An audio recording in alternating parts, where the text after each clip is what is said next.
Well, folks, I almost can't believe it. Here we are. This might be the last Wild Arms 3 stream. I'm there, the Vercacius from Moggington. And I have enjoyed the hell out of this game. This series, I guess. But there will be more Wild Arms in the future. I promise you all that. If you're watching this on YouTube, hello. If you're not watching this on YouTube, also hello.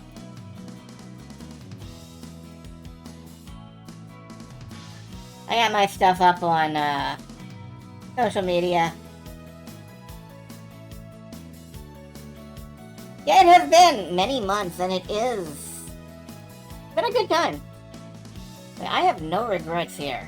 I am extremely interested in playing more of the series sometime. Not anytime soon. I want to get back to Ys. I want to get back to Digimon. I want to play other games. But I do want to get back to the series at some point. Like, Wild Arms is going to be a staple here on the channel. For, you know, all 5 games that it had. Well, 6, technically.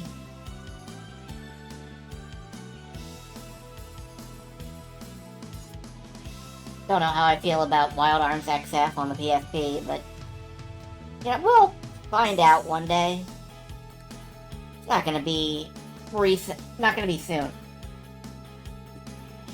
We have chosen our next game, and it is Trials of Mana.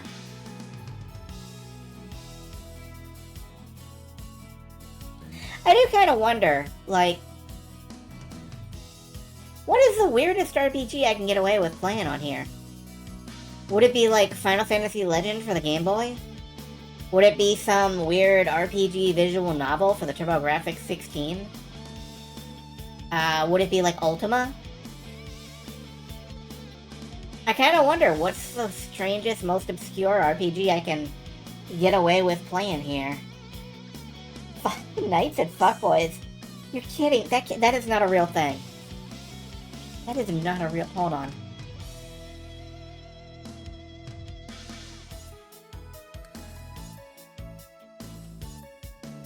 You're fucking kidding me!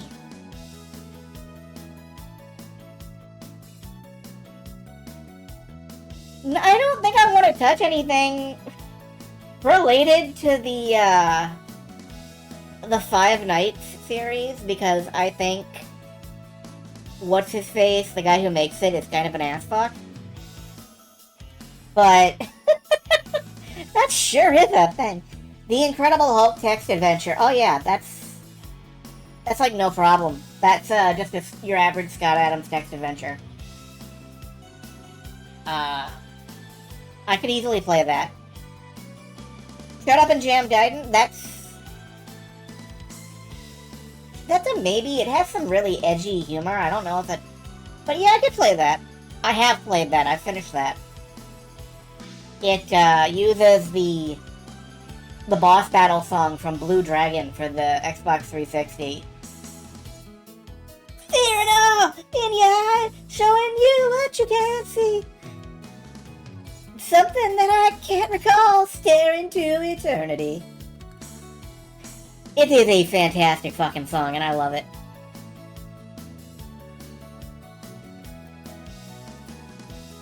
Wild Arms 3 will end the life of a famous musician this weekend. Which one? Do I get to pick?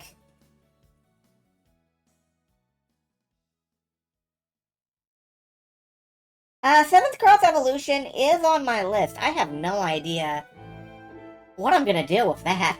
That is probably a weekend game, but god, that is gonna take a while. And of course, Seventh Cross Evolution isn't even the only Evolution I want to play from the Dreamcast. Evolution World of Sacred Device has been on my mind for a while. And then there's Evolution 2, aka the Evolution game where there's actually a plot. But, again, what can I get you guys to watch? Can I get you to watch me play, essentially, an early roguelike? Could I get you to watch me play as Shiren the Wanderer? I don't know. It doesn't matter, because right now I'm gonna get you to watch me play Wild Arms. And you know what that means. You know what that means. It means I have to actually, like, have the emulator fucking running. What? Where did I put that? Oh, right, it had an update. It had to restart. Okay. No, actually, before we start this up,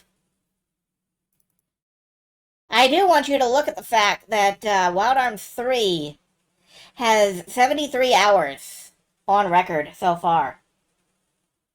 And all the X keys run, are you trying to murder me? Do you want me dead? Do you want my dead body lying in the street? No, it's not an all X keys run. Although I do have rather a few of them. I want to check and see how many I have, come to think of it. And let me just get my guide up, too. I am woefully unprepared for this, somehow.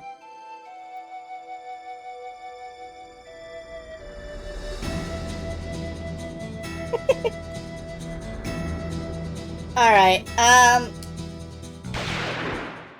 Choo! So it's been like 70 hours. Here's our last listen to the theme, maybe. A change in time finally made up my mind. I raise my hand from beneath the shifting sand and embrace the winds of change. Suddenly, everything is up to me. The pages turn, flashing full of memories. I can see it all too clear. The time has come to face my fear. And there's a fire burning in my heart to shine when all is torn apart. And I will make it through this desert storm, safe and warm. My shield is strong. I'll take my chances here now. Bring on the fight. I'll find a way to win somehow. No tomorrows, no regrets. I'll risk it all for this brand new day.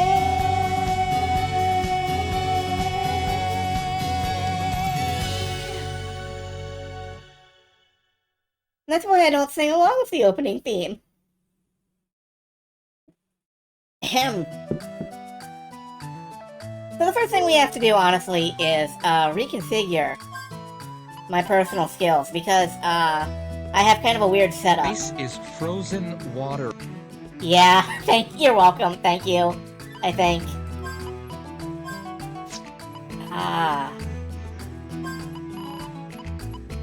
Oh dear, I believe I've killed Ditharion. On the other hand, Ditharion, just consider that revenge for the block-pushing puzzle comment. Consider it some form of revenge, anyway. I can just I'll max out a couple more wards, I guess. I am telling you, a wild man, these arms. I'm telling you. These arms are in fact wild.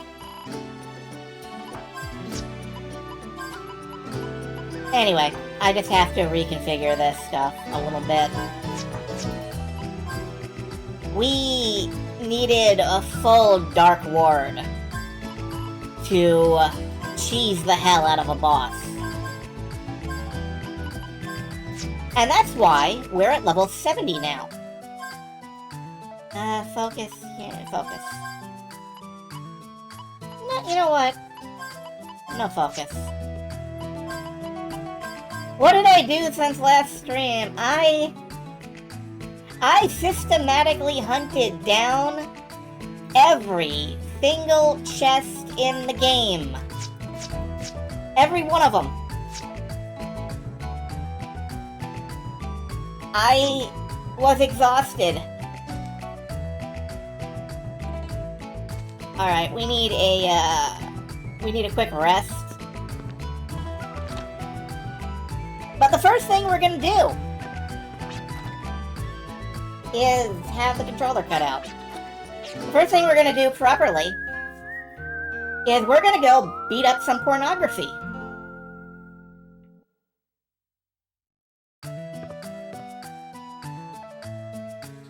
We need to kill porn in order to win this game.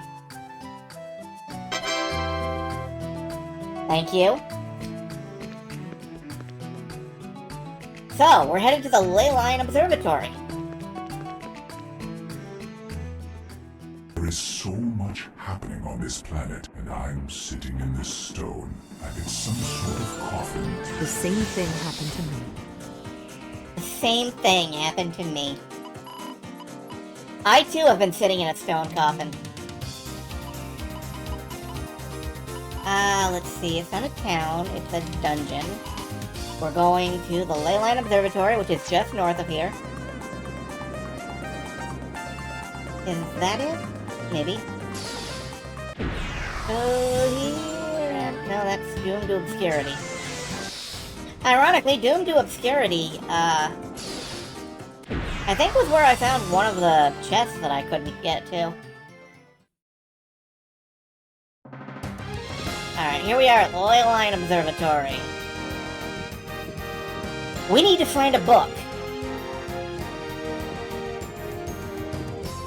Obscura Doom, yes. That's not that book. That's not a book. Could be in here. See, you would think that for the very last... Being sealed in a stone coffin surrounded by increasingly elaborate security measures is more likely than you'd think. Helicopter! I didn't know you had interesting fetishes. Forgot who mentioned it on Discord, but Wild Arm 3 dungeons could make Doom level names. That was me. That was me. Veins circulating the subsurface. That is not pornography, amazingly.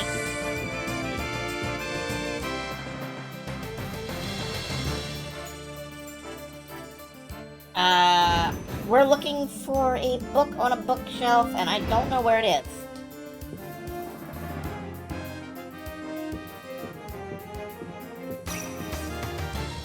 Artifacts over memories, formerly known as the Chalk, Beyond Oblivion. What, Burma?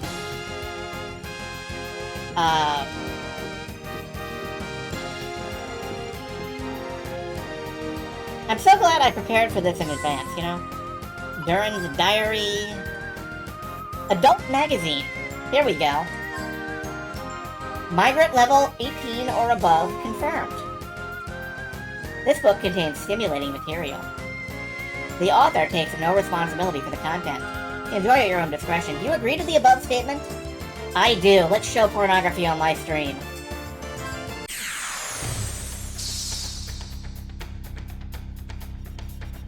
It's a boss fight.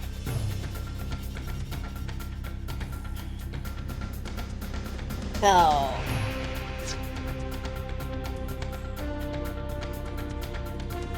there they are. Let's go! Not even, like... oh, well. There are 3 groups of 4 adult magazines. And I am gonna try to hit them with something. Let's go ahead and... extension Valiant.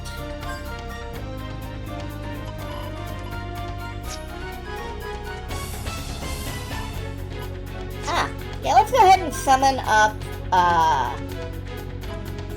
fire.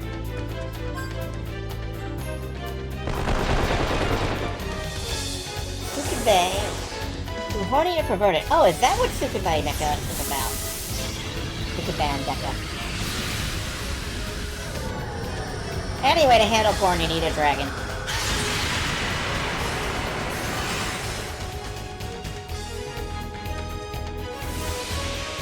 And of course they're casting gravity magic, or probably gravure magic.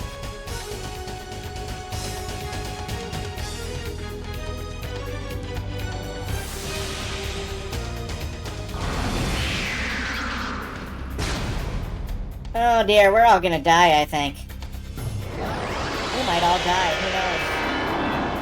There are a lot of enemies here.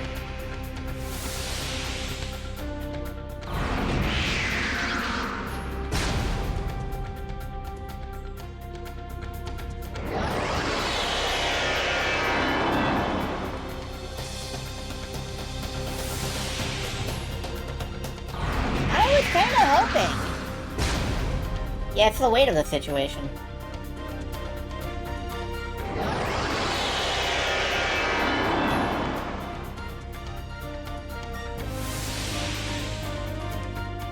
I was kinda hoping we could get them in one shot.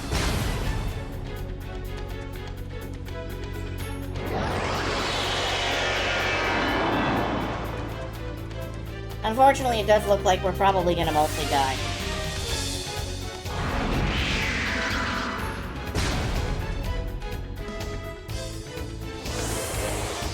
So we may need to prepare a little better.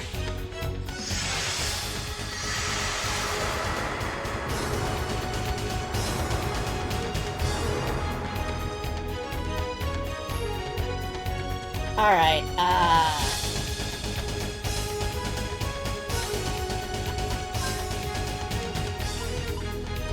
I'm in Love Charm, because if we live, we're probably gonna want healing. Let's use Accelerator. And full carrot Nancy. And then Nancy should summon fire again.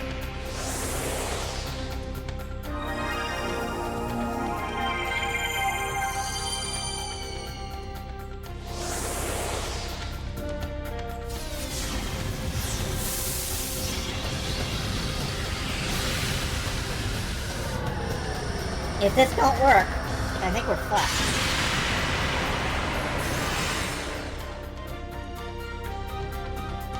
Oh dear, they're still up and they are still angry. Yeah, I think I may need a little more preparation for this.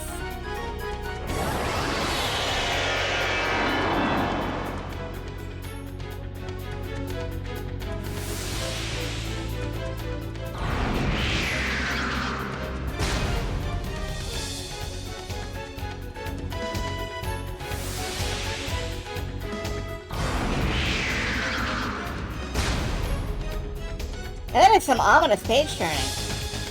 But yeah, we've now seen how badly this fight can go.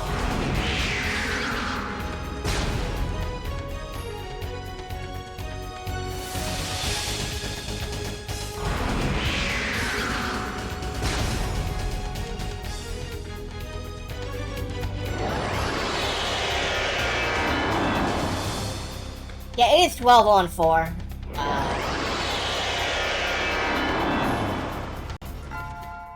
Do I want to continue? No. I will simply reload from the main screen. Alright, I am going to follow the strategy that the guide suggests. Yeah, it was a minor death. A little death. A petit mort.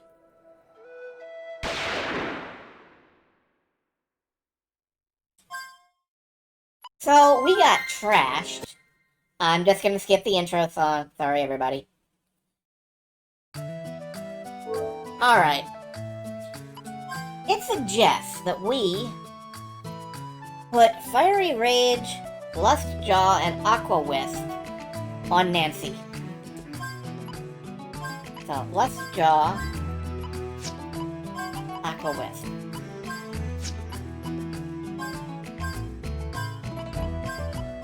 Alright. Applaud to Darian's wordplay. It was fairly hers. Brave Seal. Alright. Max out weakness on Nancy. I'm gonna auto set this for attack, but I am gonna go ahead and max out weakness. Alright.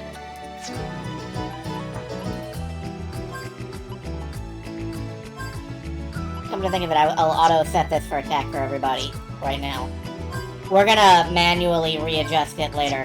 And hello, Silent Knight. Yes, this will hopefully be the last of the streams for now. Until my next Wild Arms game, but I don't know when that will be. Alright, now switch the turn order. Okay, I can do that.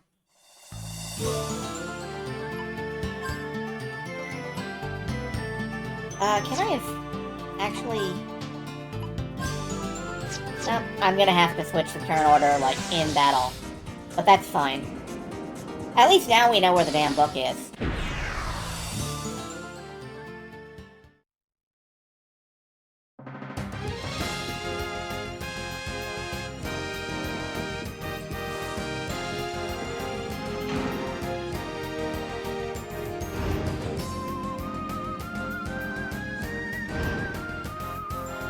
I am curious.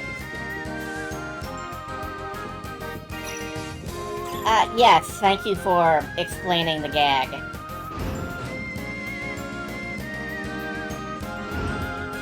Or as the French put it, jamais vu.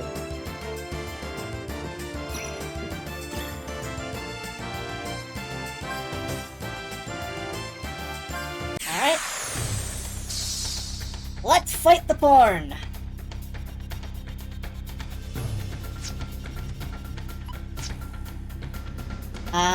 Can I... Wait, which...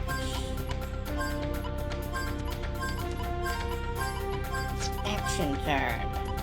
Manual. Noble first, then Nancy. Confirm. Alright. Hopefully that worked. Have him use a full parrot? Wasting one, well, not really wasting, I guess. We've already seen this battle can kick our ass. And then summon, Morgult. Yeah, the porn has a ton of health. We just discovered that we just died to it.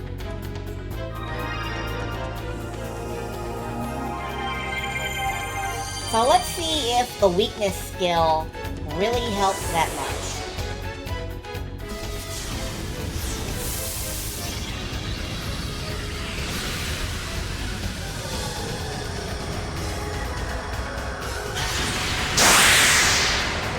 Holy bananas!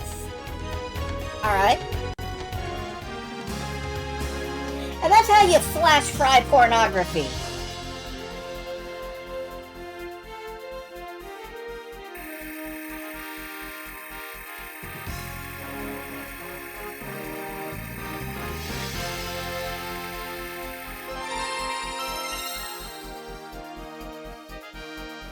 That gets every... Yes, I just got a children's bedtime story from porn. Oh my. I used to get much more excited over things like this back when I was a student. I've become a mature adult, I suppose.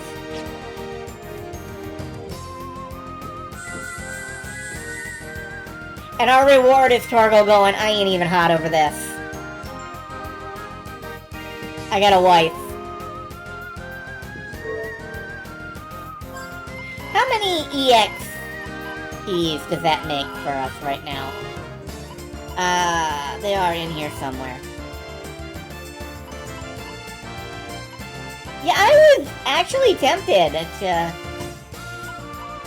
If you saw 5? EX Falky 5, yeah. I have yet to actually... I'm trying to get up to 8. I'm not sure what else I can... What else I can really do. Well, we've done a lot. Let's go read let's go spend a half hour reading a bedtime story to our kid. As soon as I figure out where the elevator... Here it is.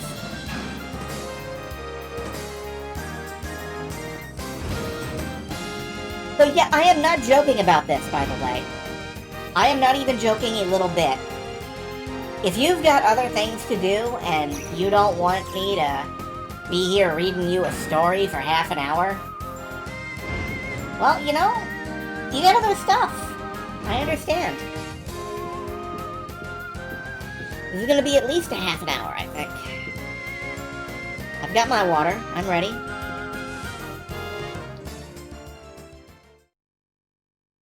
Yeah, the correct response to pornography is to get super hot and have a dragon erupt on it. There is no downside.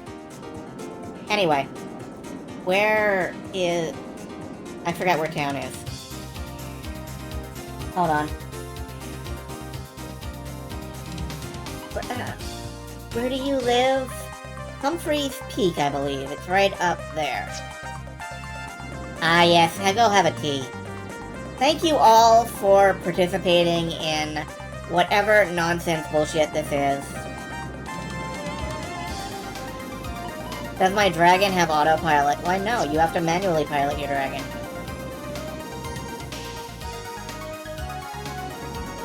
I think it's right here. No, this is Little Rock. Shoutouts to Little Rock.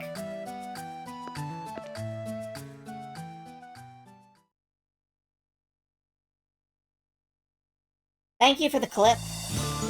What I'm trying to say is maybe you ought to save. I will absolutely save the moment I am back in town. Properly.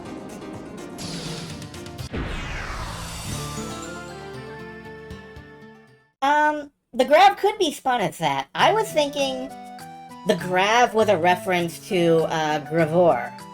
Or sort of Japanese pin-up images. I think is how you pronounce that.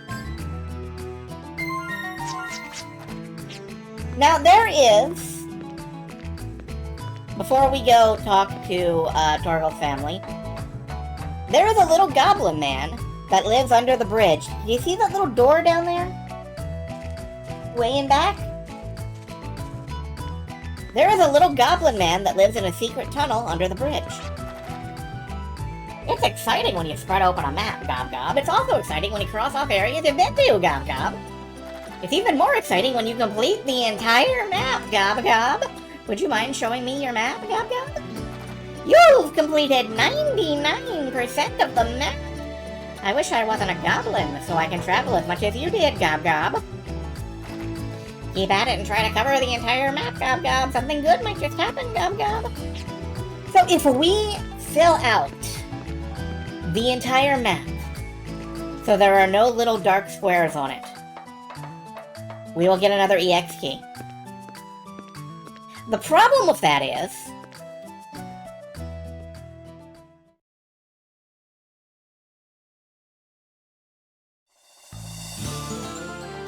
do I need to do the final dungeon? I don't know, but the problem with that is I have stared at this map for a long time, and aside from the, you know, the town squares and the dungeon squares, I don't see where there are any little black squares on the map anymore. Unless there's one just southwest of Westwood.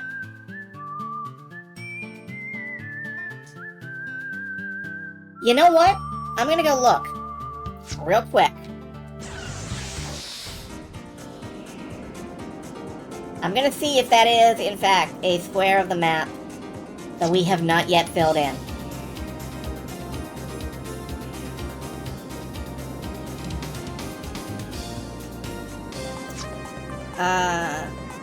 It would be right around here, and it looks like we have in fact filled it in. I don't see any dark patch here. So, feel free to grab a screenshot or something and study it if you think you see a place where I haven't been to on this map. By all means, let me know. If it's not an uncovered square, then my guess is you gotta have a final dungeon on the map. Potentially. I don't know if I have to have all the teleport towers on the map. That could also be a thing. But just uncovering map squares? I don't know. If it's not... I was talking about crossing off destinations. Oh no. Well, if it's that, then maybe I'll do it like post-game. I'll reload my save and do it post-game, maybe.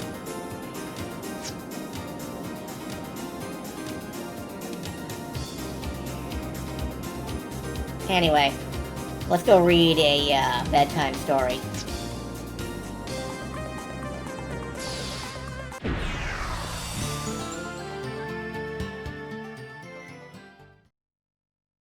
Talking about crossing off destinations. It's possible. It is very possible that I just need every single place on the map. I don't know. Alright, we will stay the night. And then we will talk to the kid, and we will start reading. It could be the final dungeon. The final dungeon isn't on the world map, per se. Isn't it weird how words can give you lots of energy? It's not like you eat them. Like, when you come home and we talk, I get all excited with lots and lots of energy. Sometimes I can't stop talking. Alright, we've, sort.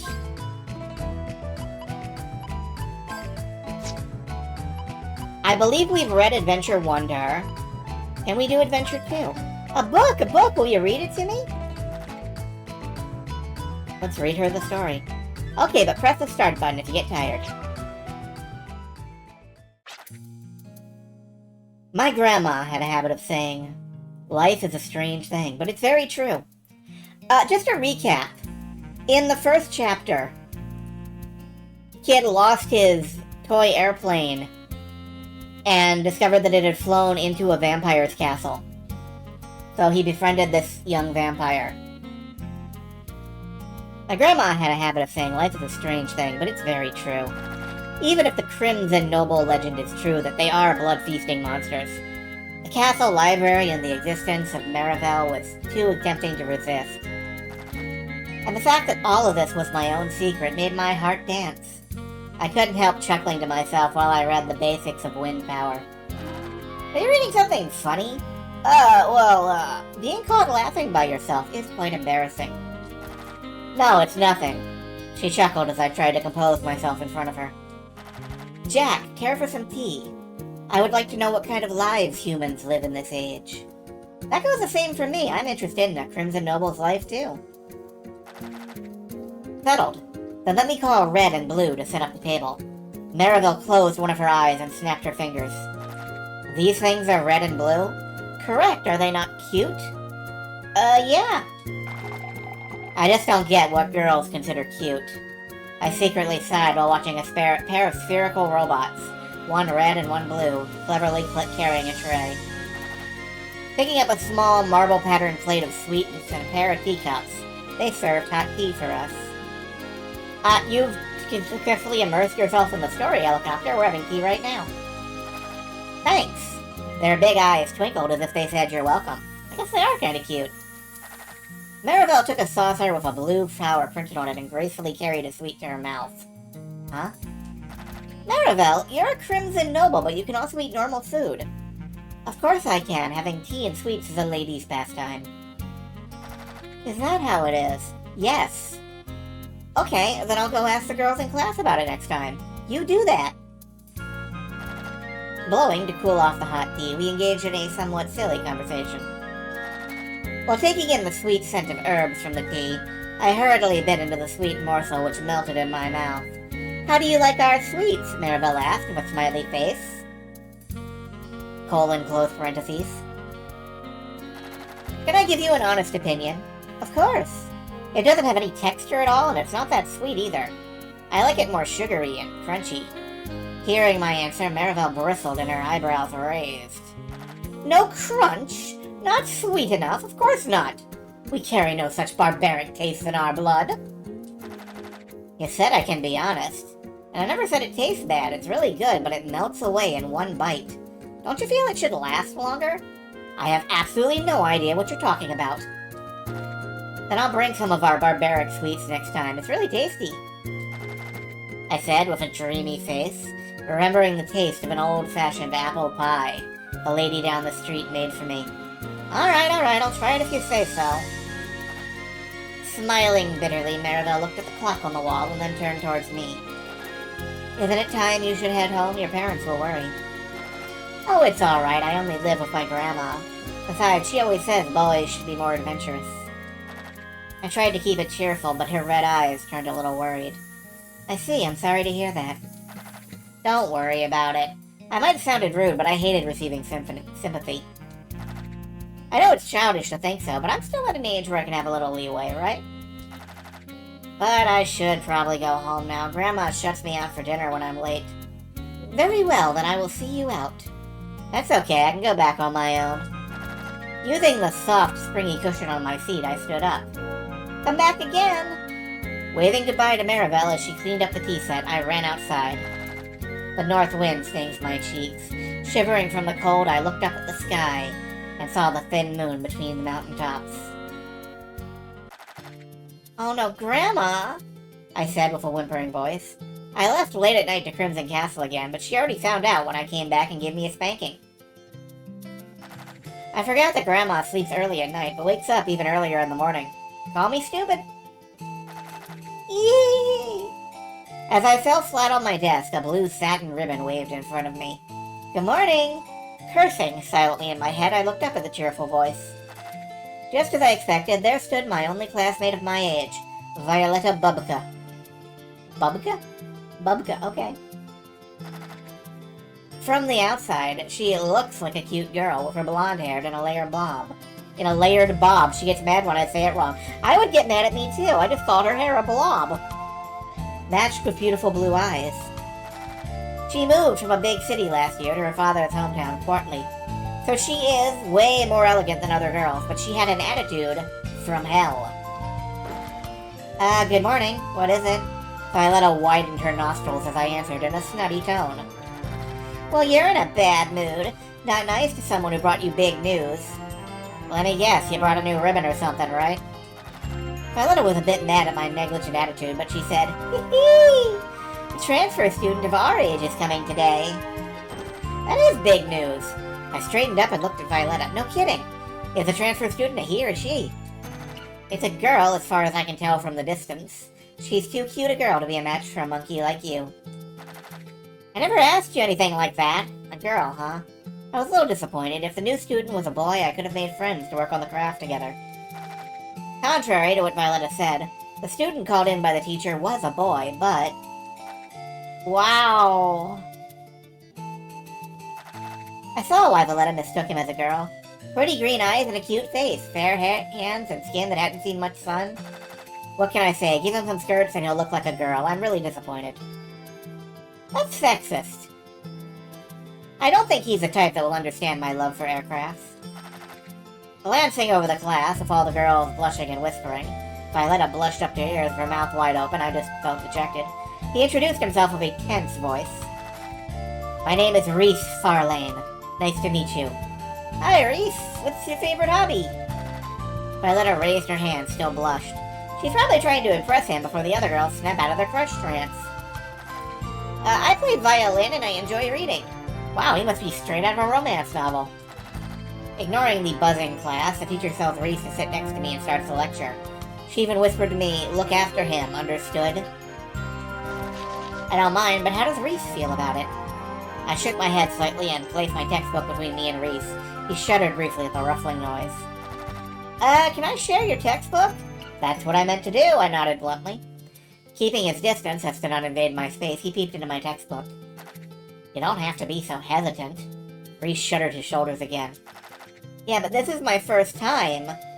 What's your first time? This is getting to be like one of those late-night radio dramas. I'm sure I don't know what he means. Is this the pornography? Is this where we find... Okay. Well, I've never been to school before. Huh? Where were you living before? Judging by his clothes and face, I can't believe he's from some backwater town without schools. Well, I never got to hear him finish his words. When I felt the sunlight from the window blocked, the teacher was standing there with a smirk on her face. No talking during class, boys. We hurriedly looked down at the textbook. Aren't you at an age you should be going to school? Maribel asked while she read Wonders of the Emma Motor across the table from me. Well, yeah. How is that going for you? Are you not spending too much time with me and getting to socialize with your friends? It's kind of sad, but I don't have any friends of my age. Well, boys of my age, at least. Wait a sec, I forgot about the transfer student. I felt the corners of my mouth drop at the thought. Did you suddenly remember something? I jumped a bit with her sudden question. Your thoughts appear on your face. Maribel set her book down and looked into my face. Is my face that easy to read? Yes, you're the type that shows everything on your face. I never noticed that. Scratching my head, I continued. Actually, a new student came to our class today, but he's a real girly type of guy, and I can't seem to get to like him. He even plays the violin.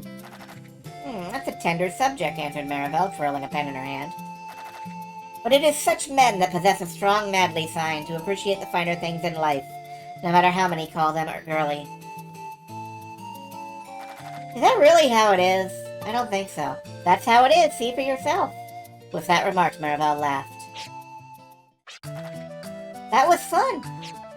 So how long did that take to read?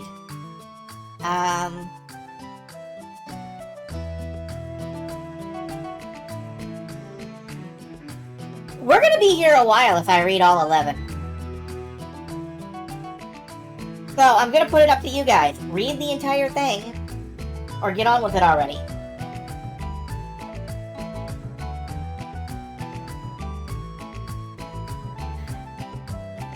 In the meantime, I get to pour myself a glass of water. You vote yay to story reading, you get nowhere to be. That's 2 in favor.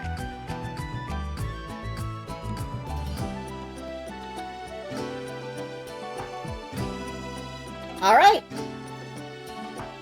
You're hungry and want to eat the word. I'm gonna count that as a vote in favor. So, folks, it'll be a nice long reading stream.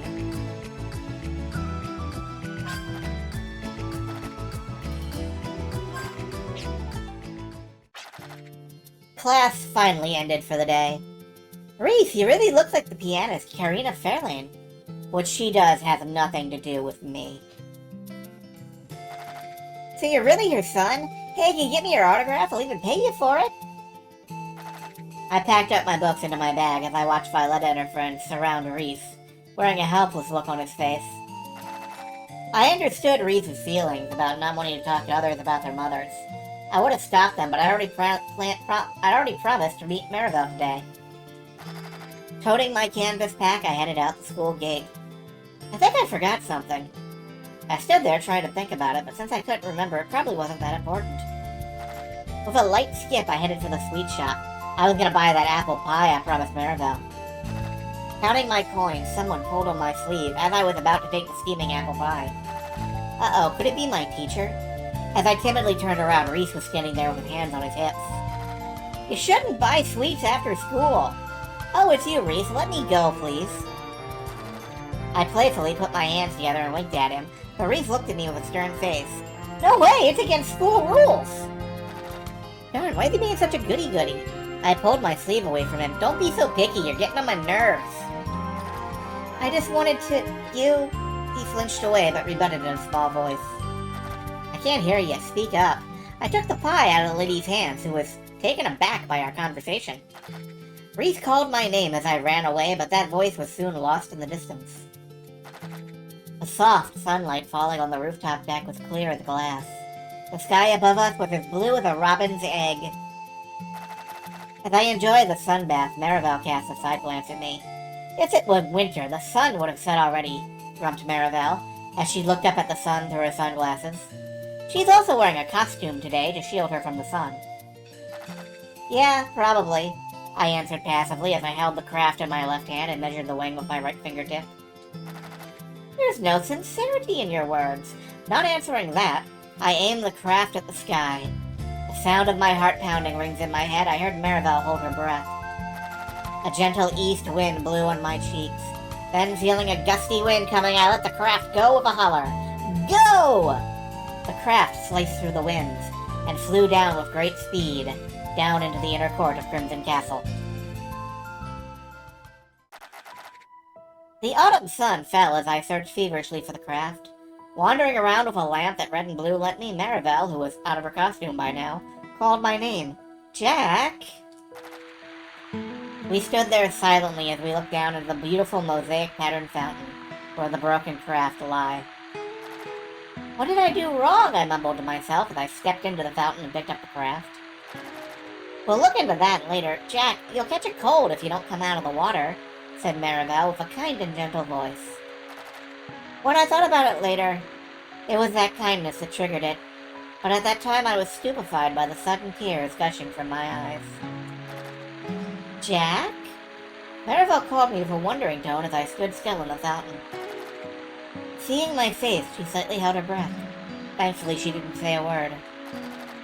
Wordless, I sat on the edge of the fountain and tried to wipe the endless flow of tears with my sleeves. Jack, use this. Sitting next to me, she softly handed me her handkerchief.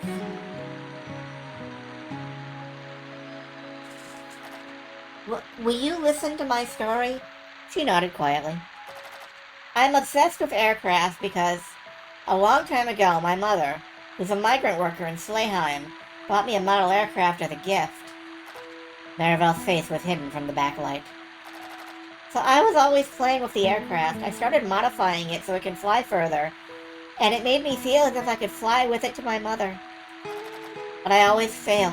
Failure after failure. I feel so lousy and worthless at my helplessness. There, Jack, that might be so, but her words stopped abruptly. Who's there?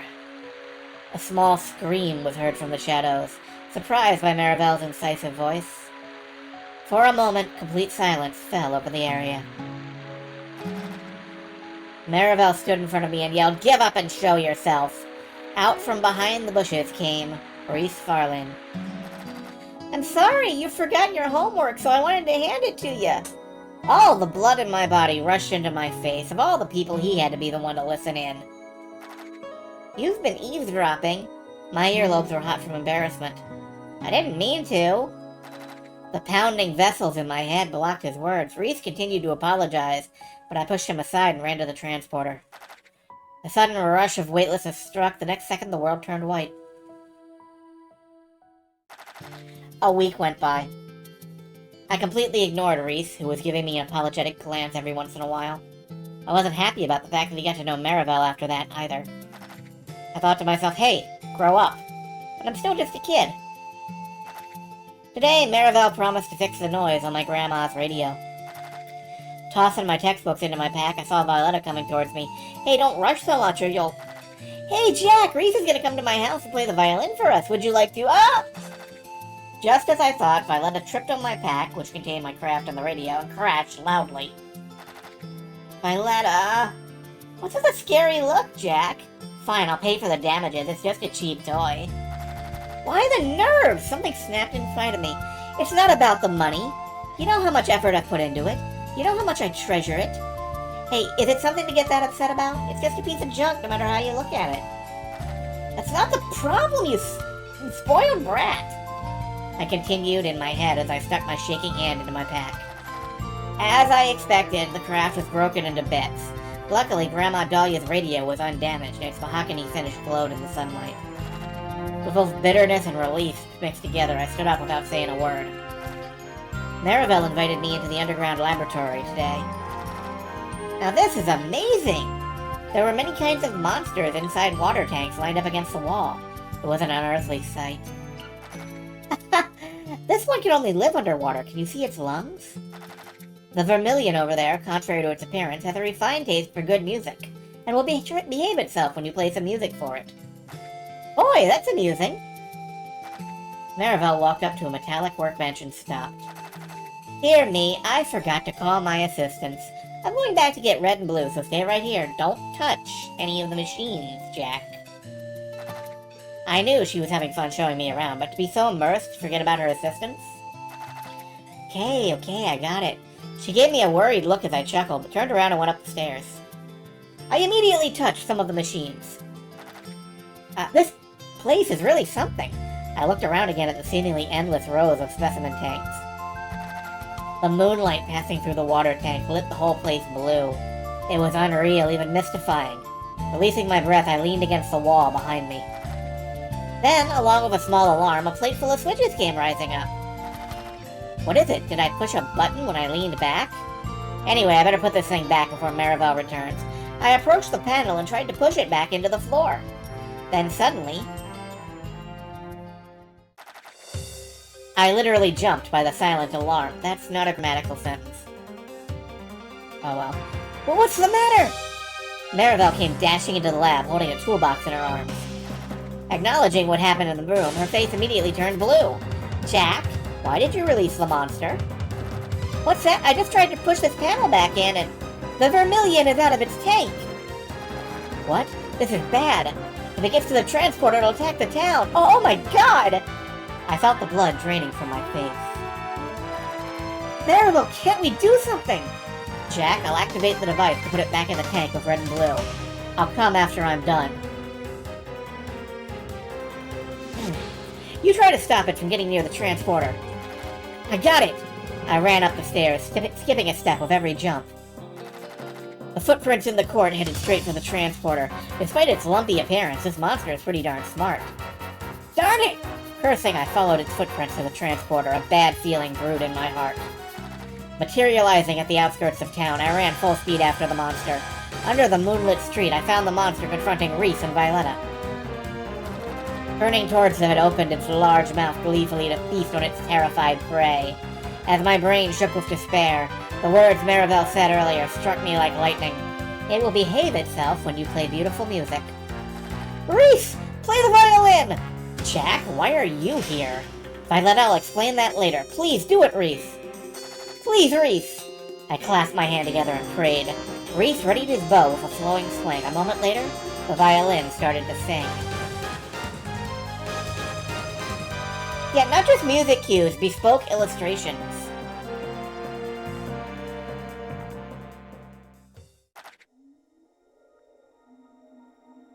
The beautiful melody of his violin brought all time to a halt.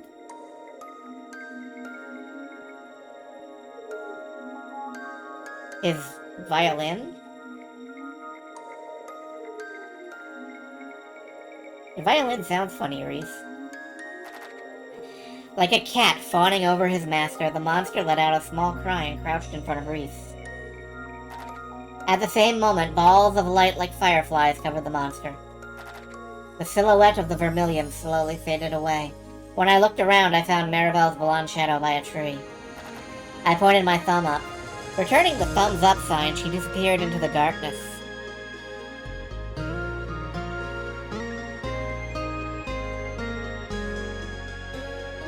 The last passage of the melody finished. I slowly walked towards Reese. While putting his violin into the case, he looked up, a little surprised, with his green eyes wide open. It's a little embarrassing, but there was something I had to say. I steadied myself and bowed my head down. Thank you, Reese. I was wrong about you. I took you for a coward. I'm really, really sorry. Saying everything in one breath, I lifted my face and nervously looked at him. Reese was smiling. Don't worry, I was at fault too. I thought you were a crybaby, but really stubborn at heart. Don't remind me, that was... I turned bright red and scratched my head.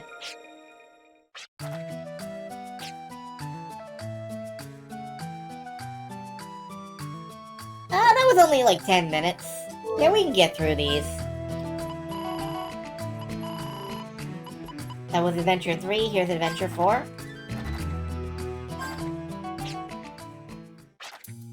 Leaves turned yellow and red, blow with the smell of nuts on the wind. I love autumn. Muttering to myself like old Forrester Canavan, I took a deep breath of the fresh morning air. Oh, here comes... Hi, morning! Reese smiled, carrying a leather case. Good morning. Feels really nice today. Is that a violin case you have? Yes, but why? Being able to play instruments is amazing. All I can play are cymbals or drums in the school talent show. After laughing at my long sigh, he took the violin into his arms. I was planning to practice in the music room after school. I didn't want to bother my uncle at home. Uncle? Who's that? Come to think of it, I've never heard him talk about his family. Bortley is a tiny town. There's only 17 students at grade school, all grades combined. So when a new resident comes, the whole town spread rumors about them, whether they like it or not. But there were no such rumors about Reese, which means the question marks that flew in my head must have shown up on my face. Reese smiled wryly and said, "He's the forester, Canavan." "Huh? Old Canavan?" I stared hard at Reese's slender white face. "You're related to that old forest bear of a man? You don't look alike at all. Genes are so mysterious." "Yes. I see. Well, I guess it's no surprise nobody spreads rumors about you when you live so far out of town." "I think so, Mr. Beckson. Call me Jack. I hate being called Mr. The teacher should be the only one to call me by that name." "Then Jack, would you like to come over to my place today?" "Today, huh? I have a promise with Maribel." "Well, let's call Maribel too. I'll make some sweets. You invite her." "Sweets?" A little surprised, I looked at Reese. My mother was a good cook, but she didn't like anything sweet. If I wanted to have some, I had to bake it myself. I'm pretty confident about my cooking. I'm impressed. It's kind of neat. Everybody loves a baker. Me, on the other hand, only knew Grandma's cooking. And bake me some apple pie, the one with the crunchy sugar inside. That totally sweet one? Reese put on a frown for a second, but smiled again and said, "Alright, I'll make it if you say so." Yawn. It's recess time. I suppressed a yawn while I watched Violetta show off her white bobbin lace ribbon to the other girls.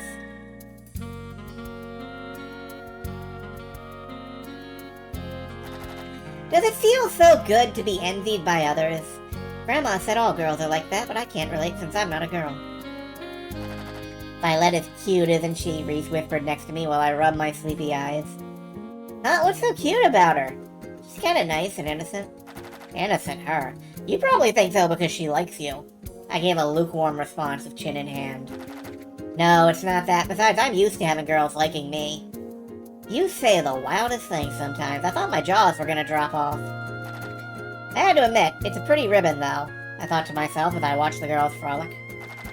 "Jack, the teacher's here!" Okay, thanks." I rushed to take out my textbook and slate from my desk. As the autumn sun sets in the sky, Maribel, Reese, and I were enjoying a small tea party at the Forester cabin.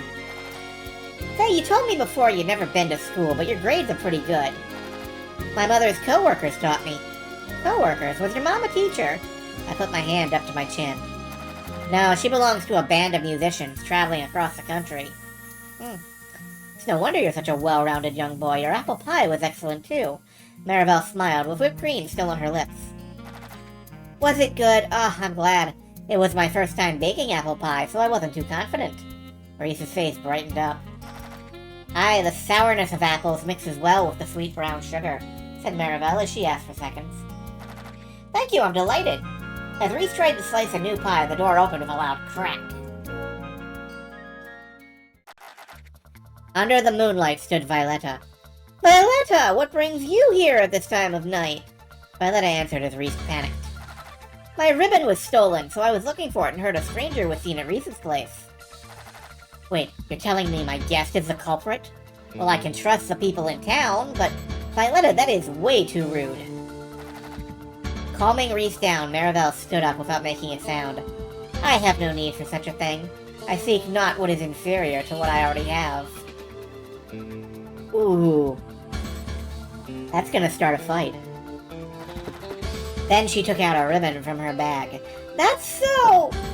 Beads of sweat rolled on her forehead as Violetta fixed her gaze on the intricate lace of the ribbon. Clearly, the work of a master. "It was handed down to me by my mother," Maribel grinned arrogantly. "I sincerely doubt you can appreciate its true value." Maribel, that's too cruel." Turning pale white, Violetta walked out of the cabin and closed the door. She walked staggeringly away as if she was walking in her sleep. Leaving a bitter taste in our mouths, we quietly looked away from each other. "Well, we've roasted Violetta. What comes next?"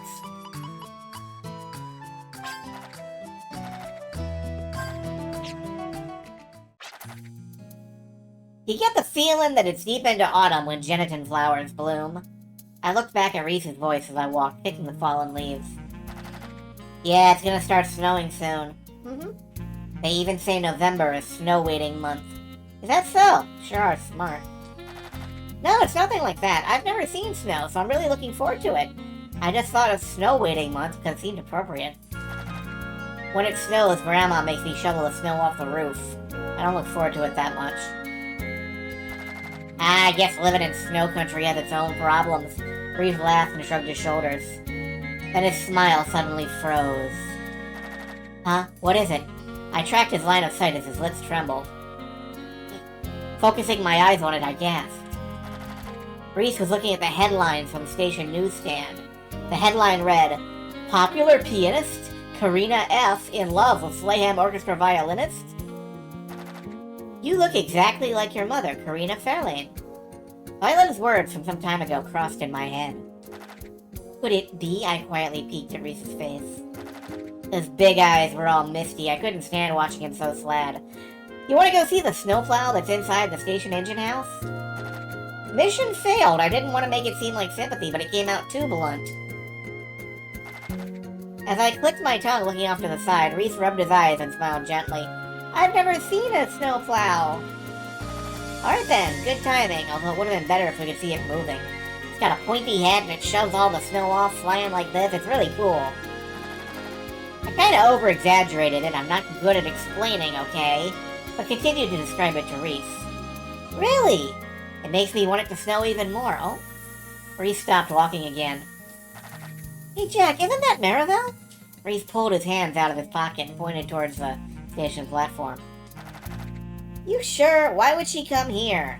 Over there, you see? You're right. There's no mistaking that strange costume. What are you doing, Maribel? Oh, it's you two. A friend I made over shortwave radio owns a cottage near this town. We promised to meet when she comes over to see the crimson foliage. Is she a girl? Reese asked casually. Yes, she's a girl, just like me. A girl just like you? What is it, Jack? Do you have a problem with that?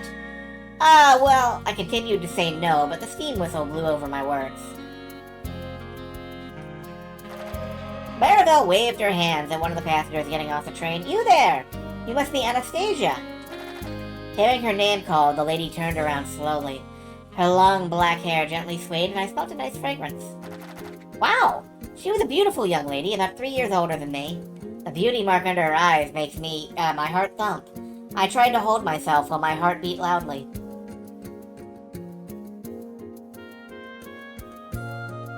I'm going to assume she's the one on the left, but I kind of love that witch look, too. Yes, you must be Maribel. I didn't expect you to really come in a costume, she continued. Maribel smirked. Oh yes, these two are my followers. This is Jack and Reese. Followers? Reese whispered and crinkled his nose. Taking no heed of him, Maribel continued. They insisted on being your guides today. Use them to your heart's content. Isn't she going too far? But when I was greeted by a smile by this beautiful girl in a white coat, the brusque words from Maribel disappeared from my head. Nice to meet you. Oh my, don't be so nervous. You're making me nervous too, Miss Anastasia laughed jokingly. Nice to meet you too. Yes. Me and Reese nodded up and down, saw each other's cheeks blush red, and felt really embarrassed. I'll leave the planning up to you two. Miss Anastasia looked down at us with apparent enjoyment as she engaged a meaningful glance of Maribel. Something felt fishy, but I'll just let it go. So after a small discussion with Reese, how did the picnic by a nice stream sound? There's a great view of the town's trademark drawbridge, too. That was the plan we came up with. Miss Anastasia gave us a nice smile and patted our shoulders in approval. Yes, that's a wonderful plan. Let's go. We turned our back to the stations and walked off. Isn't it too cold for you? Although the weather was nice, it's already late autumn. The cold might be too sharp for people from the city. Oh, if it's about me, there's no need to worry. The nice sun will warm me up.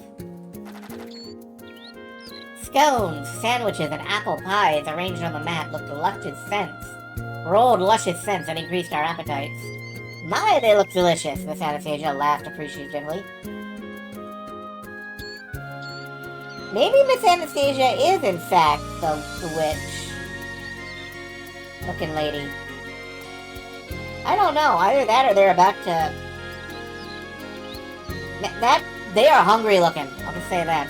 Chow down! And off to the food we went. You really do eat a lot. But it's so good, said Miss Anastasia when she bit into the egg sandwich. I'm flattered if you say so. We picked the eggs in that sandwich from the chicken that me and my uncle look after. Oh, so it's direct from the Reese family. Yes, it's really good. Miss Anastasia replied gleefully to Reese. Attracted by her smile, Reese also smiled happily. He's usually the bashful type, but it looks like Miss Anastasia had the upper hand on him. Hey, isn't that... I saw the Bubka sisters coming from the side road of the bridge with a basket in hand. Finding us, Violetta came running down the hill, raising a shrill voice until she quieted down and her blue eyes opened wide, finding Reese talking cheerfully with Miss Anastasia. Uh-oh, we've been found. I had a bad feeling about this. Is something wrong, Jack? No, it's nothing. I was caught a little off guard and returned a taut smile. Ah, that was so delicious. As she rubbed her tummy in delight, she started to nibble on the sweets that Maribel brought us today. How can you still be hungry? You know what they say, sweets go to a different tummy. Did they say that? I want all my sweets to go to a different tummy. Besides, she continued, taking Reese's hands, you two have to eat more, especially you, Reese. Your wrists are so thin. That hurt to read. There's always room for Jell-O? Okay, yeah, I'll buy that. Reese blushed red and froze like a picture. Not noticing, Miss Anastasia skimmed over Reese's fine fingers. Oh, do you play the violin, Reese? Yes, I do, Reese nodded nervously. That's what I thought. I'm learning how to play, too. Look, we have calluses at the same spot. Right then, a shadow came over me. I looked up and saw a blue ribbon swinging in front of me. Good day, how do you do? Violetta was smiling with fixed eyes that scared the living daylights out of me. I want a dessert stomach. Can I keep my dessert stomach in a different person? I want to eat and make them fat. Fine, thank you. This is a wonderful town. Miss Anastasia replied nonchalantly as if she didn't notice anything. Tourist, you don't seem to be a relative of Reese. Yes, she is, but Violetta, that's a rude way to say it. Violetta's eyes slanted up. What? Are you telling me that an occasional tourist is more important than your own classmate? That's not what I meant, Violetta. You understand, don't you? Oh, Reese, you fool. You're only gonna fire her up even more. Maribel and I exchanged glances in suspense. Violetta put her hands to her hips and cornered Reese. That's what I meant. Didn't you feel anything when she pawed your hand so indecently? Indecently? Reese was bewildered by a word that may not have even existed in his world. That's right, she kept fondling your hand. Violetta pointed her chin up and glared challengingly at Miss Anastasia. Miss Anastasia still had the upper hand in every respect. She gently warded Violetta's glare and responded with a smile. Uh-huh, yours truly is a very kinky lady, she said as if it were nothing. Then she approached the Sun Violetta and whispered something into her ears. Leaving behind Violetta, who looked taken aback, Miss Anastasia took her coat and stood up. It's about time for my train home. Thank you all for everything today. It was so much fun. We'll see you off to the station. Watching us stand up in a hurry, she titteringly bowed her head. In that case, I'd be obliged. The lights of the train heading into the mountain gradually grew smaller and disappeared into the afterlight. Lowering the hand I was waving, I looked toward Maribel and whispered into her ear. I wonder what Miss Anastasia said to Violetta. What? Did you expect I'd overhear the conversation with my hearing? Maribel glanced at me with an amazed look. I nodded as I blushed red for the umpteenth time today. Maribel shrugged her shoulders and pushed the hood off her head, brushing her ruffled hair back.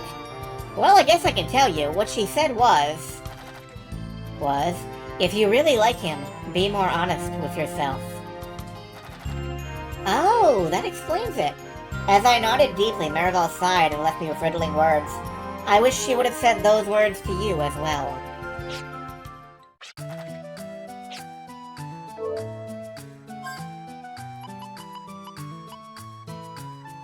We're really plowing through these. I did not think that this would be, what this stream would be, but it is. A book, will you read it to me? Take a look at this, it's great! Calling over to Reese, I opened the classroom window. White snow fell down from the black clouds. Do you think it'll snow enough? According to our radio this morning, I think it will. Nice, that's good news. We looked at each other and grinned. We had a promise between Maribel that we'd get to play together with a snowmobile when it snowed. This year, the first snowball was belated compared to previous years, but it looks like we'll get our first chance today. I closed the window as I kept grinning. I never felt a lecture go so long before. As soon as the bell rang, I packed up my books to get ready. Then Violetta, with her cheeks flushed, came over to our desks. Hey, would you like to play checkers at my place today? We can't go outside because of the snow, and I wanted to apologize about the run-in about the ribbon, too. Slightly withdrawing her eyes from him, she twiddled the tips of her wavy blonde hair. It slightly hurt my conscience, but Reese replied in a leisurely tone, Thanks for inviting, but I have prior engagements today. I'm sorry about that. Oh, is that so? Feeling her queen-like pride torn apart, Violetta walked back to her desk. Watching her take her frustration out on the other girls, I shook in my head. Hey, Reese, you should be a little more kind to her. Huh, what's that about? Snow must have been really curious to him. He was busy stomping footprints in the snow when he turned around and smiled innocently. Well, it's okay if you don't understand. I backed off and looked up at the sky. If it's this clouded, Maribel should be able to come out with some bundling up. I felt something on the back of my head. I stopped my feet and looked around. What's up, Jack? No, it's just that I sort of felt someone watching us. Someone watching us? My uncle said he'll be making baskets at home today. Yeah, I guess no one wants to go into the mountains on a day like this behind Side's old caravan. Well, it was probably just my imagination. I've been waiting for you two. As we opened the gates and went into the room adjacent to the library, Maribel, who was wearing long pants for a change, greeted us in. Care to drink something warm first? Exchanging quick glances, we both answered at the same time. No way, we're going riding first. Very well, that's what I thought you'd say. Then let us depart for the sea of snow. I'll show you how athletic I am. Yeah, I have experience. I won't lose either. We walked with springy steps as we headed for the garage. Maribel suddenly fell silent. Yeah! Following her line of sight, we grunted unconsciously. The trembling shadow in front of the garage, it was Violetta standing there with purple cheeks. She must have tumbled many times. Her blonde hair was covered with snow and her clothes were wet and muddy. Accompanied by glaring blue eyes, her appearance had an awesome impact. I knew something was going on when that monster attacked us. At the time, I caught a glimpse of you at Reese's house. While Reese and I froze in silence, she ground her teeth and yelled, Let go of them, you monster! Violetta! Pretending not to hear Reese's voice stopping her, she approached Maribel. What vicious teeth, and your breath isn't turning white. You're really not human. What are you trying to do by deceiving them? Violetta tried to grab Maribel's shoulders with both hands, but Maribel silently avoids her moves. You are correct, human. I am indeed not human. The redness of her eyes turned darker. Her long blonde hair rises up, breaking the laws of gravity. My brain is yelling at me to stop Maribel, but my legs refuse to move an inch. So... Maribel's white hand extends towards Violetta's forehead, and then she uttered short, foreign words against the wide-eyed and rigid Violetta. Along with a flare, Violetta's body collapsed to the ground. Scooping her up into her arms, Maribel looked towards us with a colorless face. The clacking sounds of my teeth felt like they were coming from someone else. A high-pitched note rang deep within my throat. Grandma once told me that chickens cried like this when they crush chickens that can't lay any more eggs. That's a fascinating comparison. Thank you for that. I could tell that part of my head was still cool. but I couldn't pry my eyes from her as if bewitched. As we stood there, Maribel approached us without a sound before I let in her arms. Reese and I stepped back subconsciously. Seeing that, her face crumpled up. Go home. Never set foot here again. No, Maribel, we're sorry. It's not that. But Maribel kept her back to us and went inside the castle. Red and Blue looked at us with a puzzled look and followed her inside. Maribel! We shouted out her name, but the gates of Crimson Castle roared shut in front of our noses.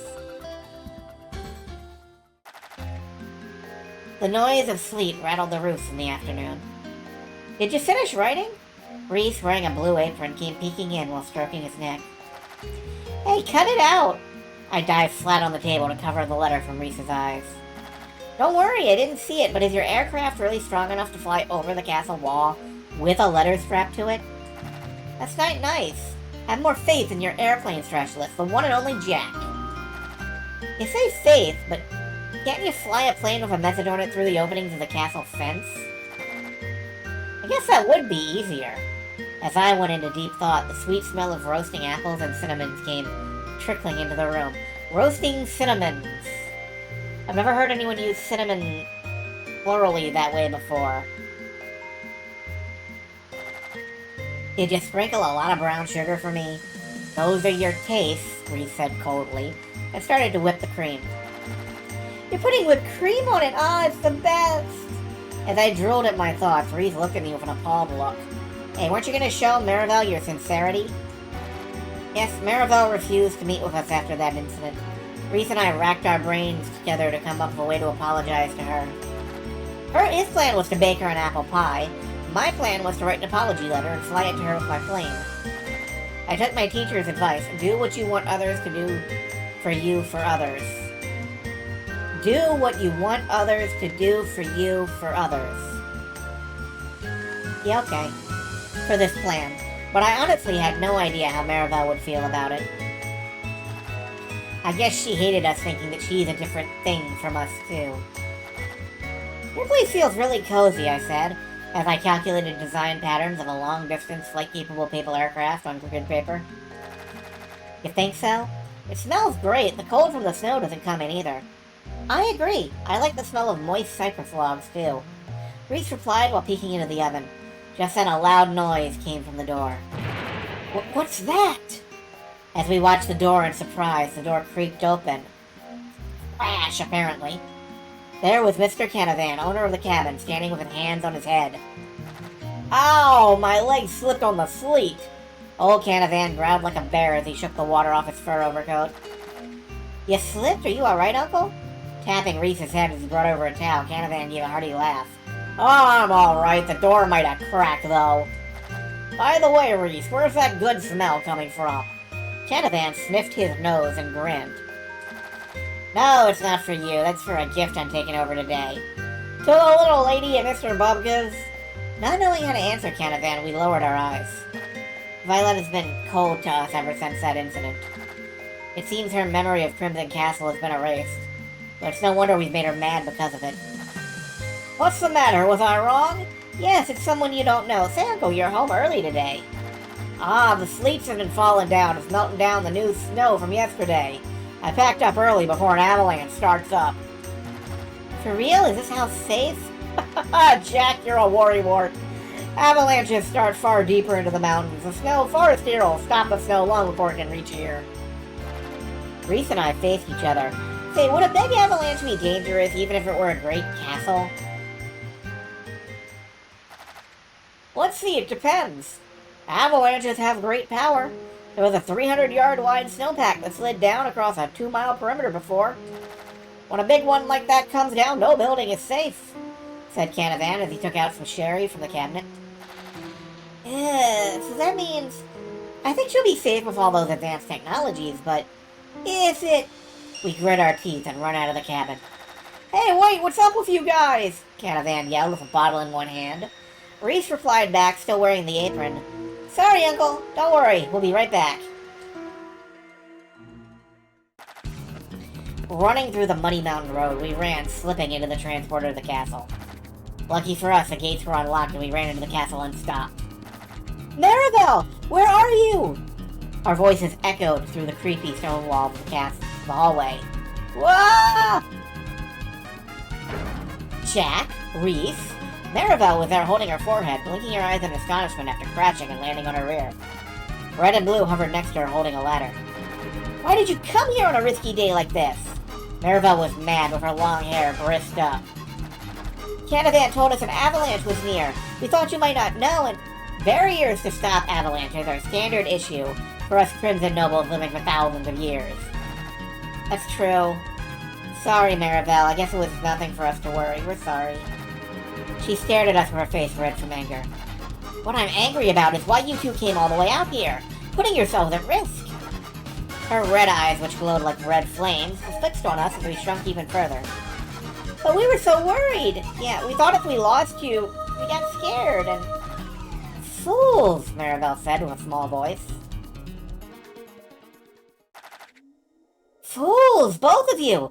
Potato heads even, and on top of that, you're complete and helpless nincompoops. Wow, she's cutting loose. Easy there, Maribel.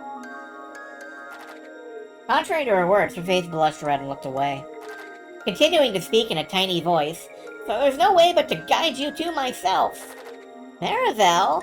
Reese and I faced each other and then rushed to hug her together. We are past the halfway point. It's only been like almost an hour, I think. 7, 8, 9, 10. Wait a minute.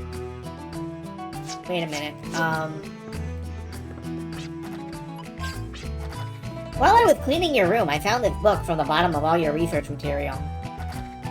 I think it's a book Caitlin's been waiting to read. Would you read it to her? Okay, there it is. That's the last one. Yeah.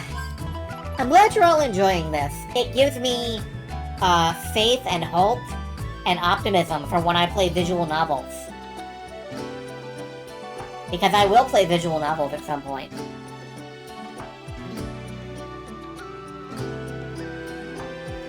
Book 7, folks.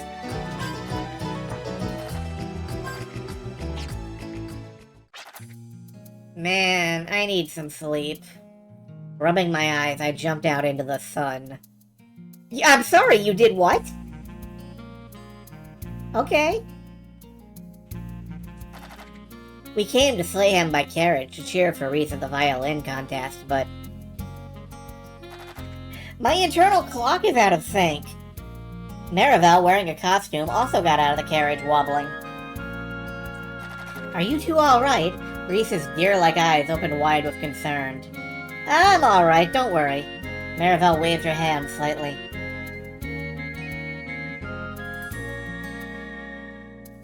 Honestly... Just to pause for a second. Silver, I know that friend of the stream and all-around interesting person Teddy Deadrat does readings of public domain books from Project Gutenberg. I think he's read the entire Wizard of Oz series, like the Alice books, various, I think he read Frankenstein.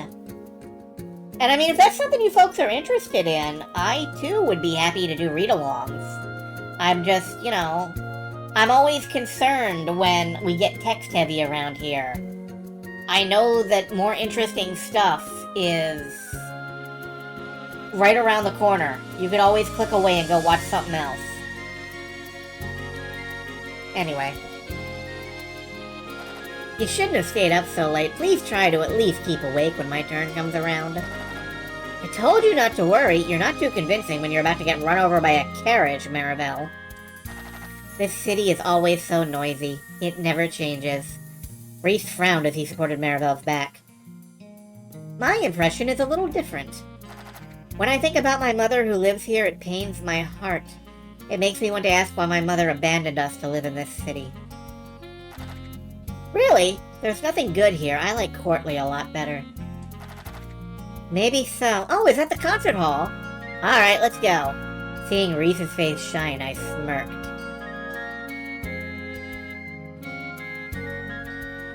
You know, that gives me an idea, and I'm not gonna blurt it out right now. Probably, unless you guys, like, demand it. But that gives me an idea that I'm gonna have to check into sort of the legality of.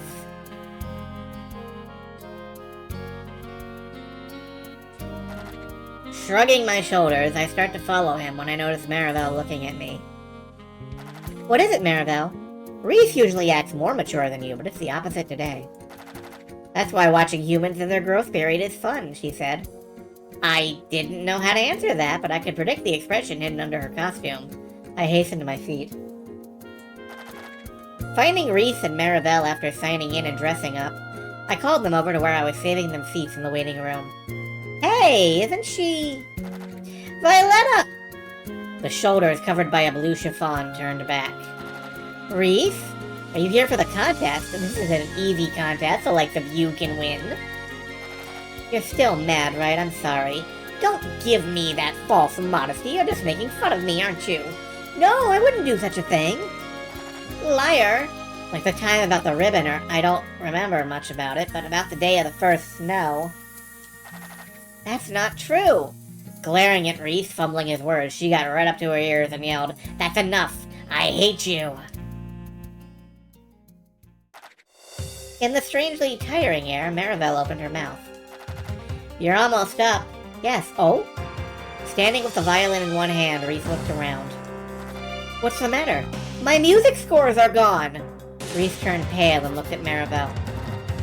Did you look for it? I know I placed it next to the violin. We looked up at each other. It's Violetta.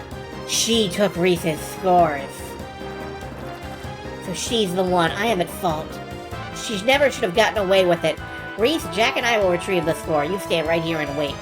Reese nodded, almost crying. I love that it's playing the music that's usually reserved for, like, boss fights and dramatic reveals about death and stuff. Shoot, where is she? We looked around the hall, but she was nowhere in sight. The next performer is Mr. Reese Fairlane. I bit into my lips at the announcement. There's no time left. I do not have a publicly accessible Discord. Sorry. Hello, Barry Hiskellay. What should we do, Jack? I'd like to know that too. At that moment, a carefree voice called me from the back. My, it's Jack. How have you been? Miss Anastasia? She was wearing a dress with white bubbled laces, standing with a violin and a music score in her hand. Seeing the score as an idea raced through my head. That's it.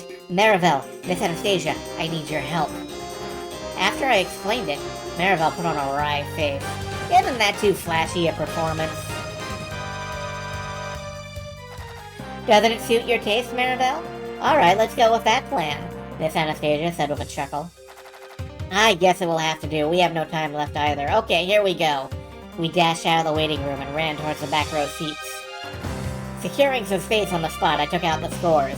Trying to remember my design drawings, I frantically folded the papers up. The lights turned on, Jack! I caught Reese coming out of that corner of my eyes. He looked as scared as a sacrificial lamb. Maribel, Miss Anastasia, let it fly! Leave it to me, Roger. They started throwing the musical score airplanes one after another onto the stage. The white planes flew steadily up and then dived down onto the stage. Reese, startled for a second, picked them up and spread them open. The audience fell silent, not expecting such a sight.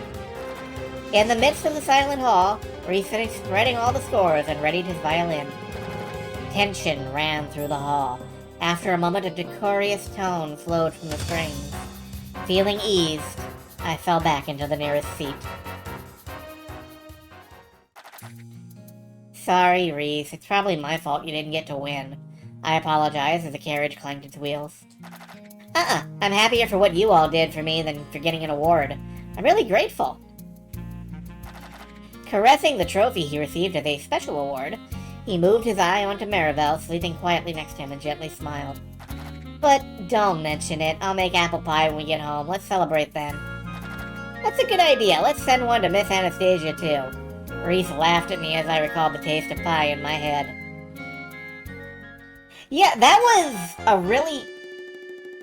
What's this? You're telling me that girl was kidnapped? Marivel's loud voice resounds through the quiet castle walls. On top of that, we were the ones that guided the kidnapper to the Bubka residence. We didn't think a kidnap could happen in this town. In our regular meeting room, Reese and I let out a heavy sigh.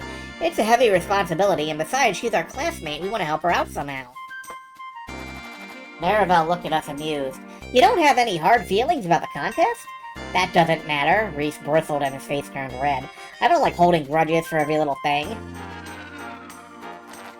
So Marivel, this thug wants Violetta's big sis to carry the ransom to him. This is a serious kidnapping!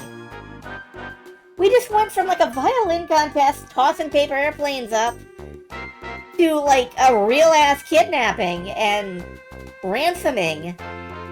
And Marivel's just like, huh, aren't you still mad about the music thing? Now, I can't predict where this story is going. This is great. That smells like a dangerous trap, doesn't it? But we want to do something about it. Marivel, who had her right hand to her chin, looked up. There was a mischievous twinkle in both of her eyes. How about this? I'll go, disguised as Violetta's sister, to the exchange site. Then Red and Blue will come out and capture the culprit. I can't let you do something that dangerous. I think so too, Marivel. Please think it over. There's nothing to worry about. Just believe in my powers. I know how powerful you are, but what if something happens to you? Ah, that is enough. Marivel stood up and banged the table. When I say it is all right, it is all right. As we walked home silently, our shadows were stretched long by the moonlight. Hey, say. We're congenial friends that even say things simultaneously. You think so too? Of course I do. If we go with Marivel's plan, it'll make us look like chickens. You said it, alright. We planted ourselves down on a nearby tree stump. First, the kidnapper will probably underestimate us as kids. So, under the half moon, our rescue plan meeting continued. I bought the ransom money. Just as we planned, we switched with Violetta's big sis, and approached the culprit using our best girl voice. Can't tell what's going on there. We shifted the time up from the time we told Marivel. Even so, this skirt thingy is really hard to move. It's also because I'm hiding Canavan's machete that we secretly borrowed. Good, now hand over the money. Wait, release my sister first! Reese yelled with a trembling voice. He's quite an actor. Very well, move it. Violetta was shoved out and came running towards us, but stopped, surprised, recognizing who we were. Are you alright, Violetta? As we trotted up to her, eyes got even bigger. Yes, but... just keep quiet and hide behind us. Jeez, get with it, will you? She's a girl, so I guess we can't expect too much. I really hope your casual sexism gets re-examined by the end of this story, you dick face. As I thought to myself, the culprit approached us, clanking his spurred boots.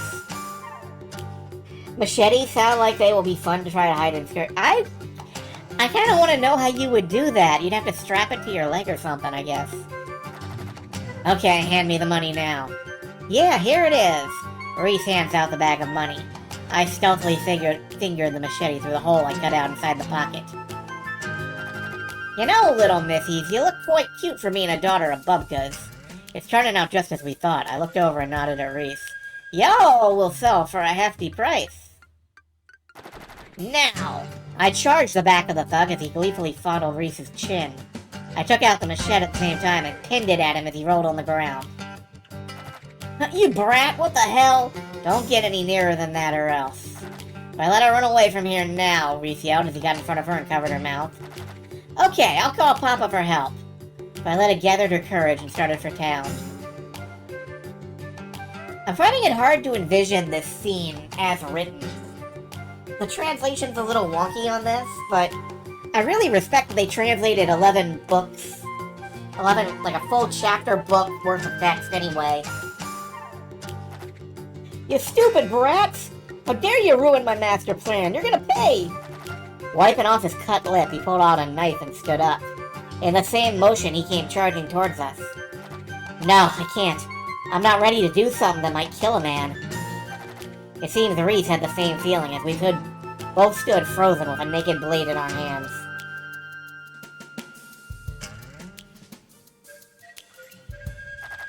Like a slow-motion film, the oily face came closer and closer.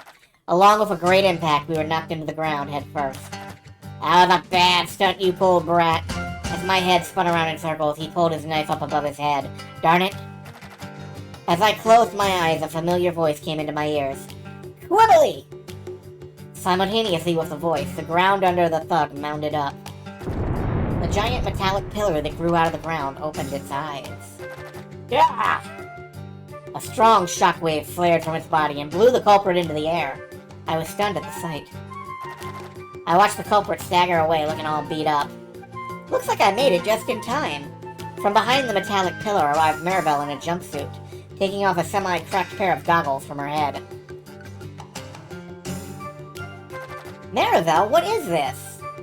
It's an advanced golem that incorporates red and blue into a bigger and stronger frame. Its name is Quibbly, test type. After her explanation, she gave a short command. Rumbling loudly, Quibbly dove into the ground again. If you've learned your lesson, you are never to leave me behind again. Yes, Maribel. We sank our heads in dejection. You two were very brave, though. Maribel winked her eye and grinned. Really? I'm sure of it, although it would have been better if we didn't let the culprit run away. Quibbly, you'd guess. Maybe? I'm used to seeing Quibbly in a Gundam context. It's the name of a very advanced mobile suit that shows up in... Let's barbecue these shanks. Well, it doesn't really matter, I don't think. I felt bad about doing this briefly, and then I didn't anymore. Maribel, you noticed it too? Well, I was just regretting that fact now. Then we heard footsteps and several people approaching. Violetta and Mr. Bubka had brought the sheriff along. When we told them we lost the criminal, Mr. Bubka and the sheriff frowned for a minute, but Mr. Bubka took our hands and thanked us. You saved my daughter, heedless of the danger. Thank you. Thank you. We could tell how much he was worried by his sweaty hands. Smiling a little, I looked behind me. Violetta was standing in front of Maribel. I'm really sorry for a lot of things. Don't mind it. I acted a little immature as well. Maribel smiled delicately. Next time, come to my castle, all three of you. Parting with the words, I'll be waiting, she swiftly disappeared. That was book 7, I believe?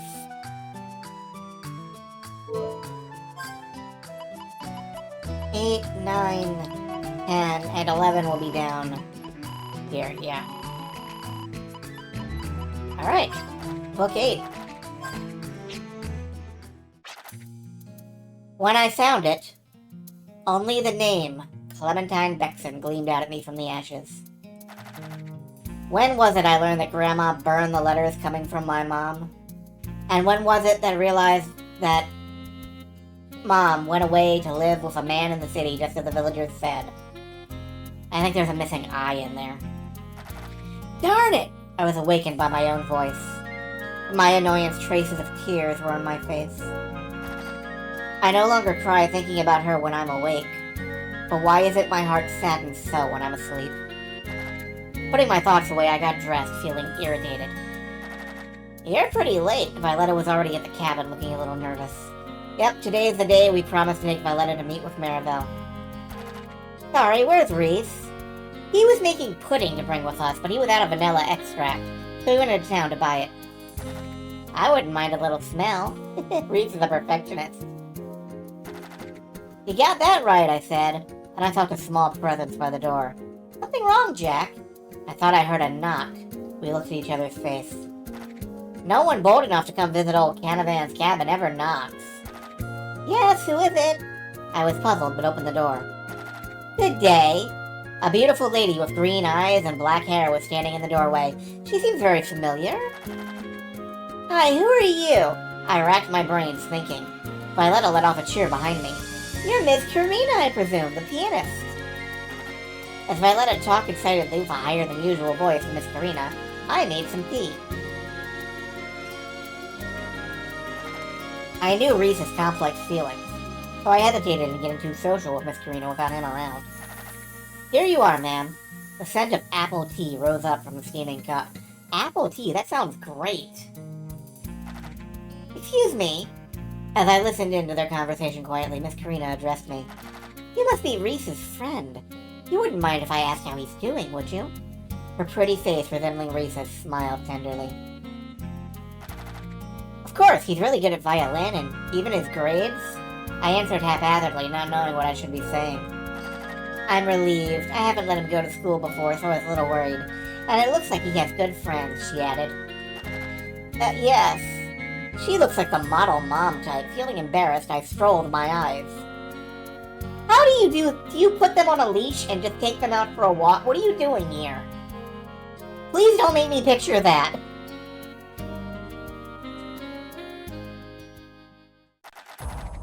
There was a small clatter at the door. Sorry, I hope I didn't make you wait too long. Reese came running in out of breath, recognizing Miss Karina in the room. His whole body tensed up.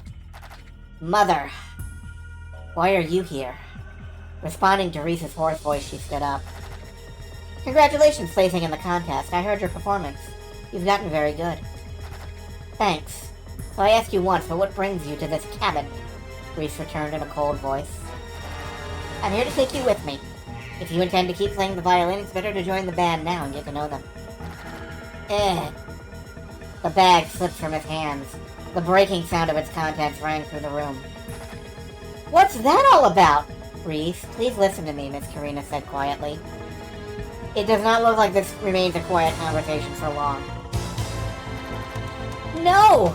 I don't want to. This was the first time I saw Reese so infuriated. I cursed my weak position, not having any say in the situation.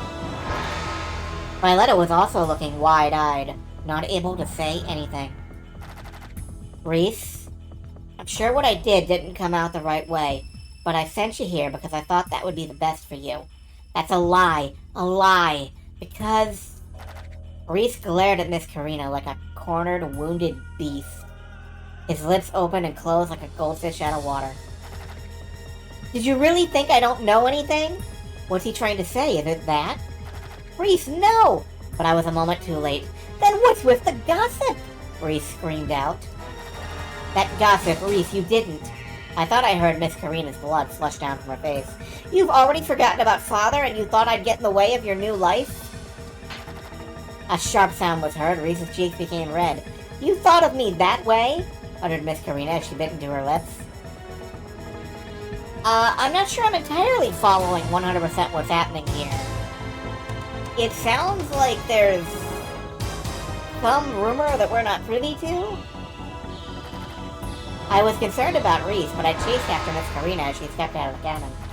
Please wait, I called to stop her. She turned around with a sad face, one step away from breaking into tears.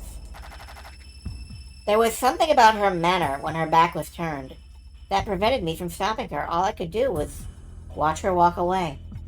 Then I noticed a silver locket on the ground. When I bent down to pick it up, the springs of the locket were pretty worn and opened up by itself. There was a little picture of Reese inside. Reese, you don't know how lucky you are. I grit my back teeth and went back to the cabin. I showed the silver locket to Reese, who was giving a cold shoulder to Violetta as she tried to comfort him. Miss Karina dropped this. Looks like she really holds you dearly. Reese slanted his eyes up with anger. That woman? I don't want to think of her as my mother. I'm even envious that you don't have a mother. My head went faint. When I came to, Reese was on the ground in front of me. You disappoint me. There was a lot more things I wanted to say, but they couldn't come out of me. Not being able to stand it, I violently opened the door and ran out. Ah, brother. I was supposed to bring the two back together, but I got into a fight instead. So much for that. Yeah, this was written in a really passive voice sort of thing. So it was a little hard for me to follow that scene until the end of it. I think I've put it together now, but, you know. I sagged my shoulders and went up the road to the castle. This was not something I could handle, so I thought about discussing it with Maribel. Jack? Violetta came running up next to me. I also gave him a hard word or two. Say, you're going up to the castle, right? Yeah, I'll introduce you to Maribel as we promised. Going into the library, Marivelle stood up as she saw Violetta coming in and greeted her politely. Violetta returned the greeting in the same fashion. I guess it's a start considering all they've gone through. Convinced that things were okay between the two, I quickly ran down the situation to Marivelle. So Reese is being a little stubborn. Marivelle held her head after listening to my story. In his heart, he understands his mother's feelings. Just that he can't get himself to be honest and is playing the baby. Your situation is similar to his, I suppose. Yes, I think so. Is that really so? I shook my head. I don't understand such a thing. Be able to betray someone knowing they care about you. That person might even get fed up with the spoiled attitude and abandon them for good. It was just a casual remark, but the two fell awkwardly silent. I did it. Sighing, I tried to say an apology, but they started apologizing to me first. I must apologize for that, Jack. Yes, there's truth in your words, too. It makes me feel more awkward than look so apologetic, but I couldn't say such a thing. I tried to laugh it off and change the subject. For the meantime, let's think of a plan to get the two back together. They put on a forced smile and nodded. Sipping on her tea, Violetta opened her lips. How about the opposite of before? Using the golem. We'll make it assault Reese, and Miss Karina will come to save him.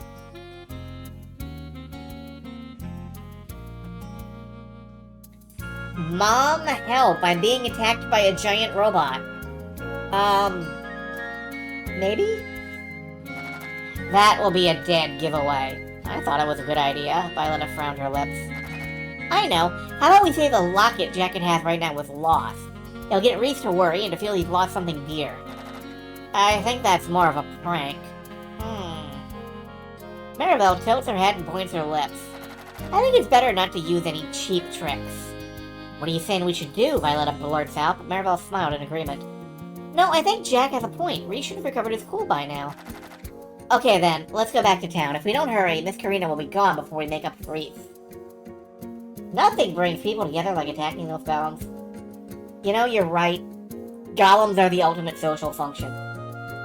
You're right, the snow is mostly melted away, so we'll take the anti-gravity bike to town.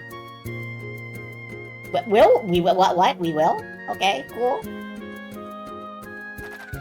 The spring sundown brought a sweet smell to the air. We rode through this air on the flying bike towards town. I love how this is basically like your average small town 1920s-ish adventure story. And then, you just have a vampire with a flying motorcycle. Like, this is great. I fucking love this. But as we continued to seek a solution to the problem, matters were taking a sudden turn. Huh? Marivelle looked down at a point with a suspicious frown. What's up? It's Reese. He's running with a frantic look on his face. What happened, Reese? Lowering the bike, Reese answered while catching his breath. The guy that kidnapped Violetta kidnapped my mother. He wants to take the money from her band. What? Is that for real, Reese? I didn't expect real danger to come rather than the staged one we talked about. Yes, I'm looking for him with my uncle right now. I don't remember ever hearing this track before.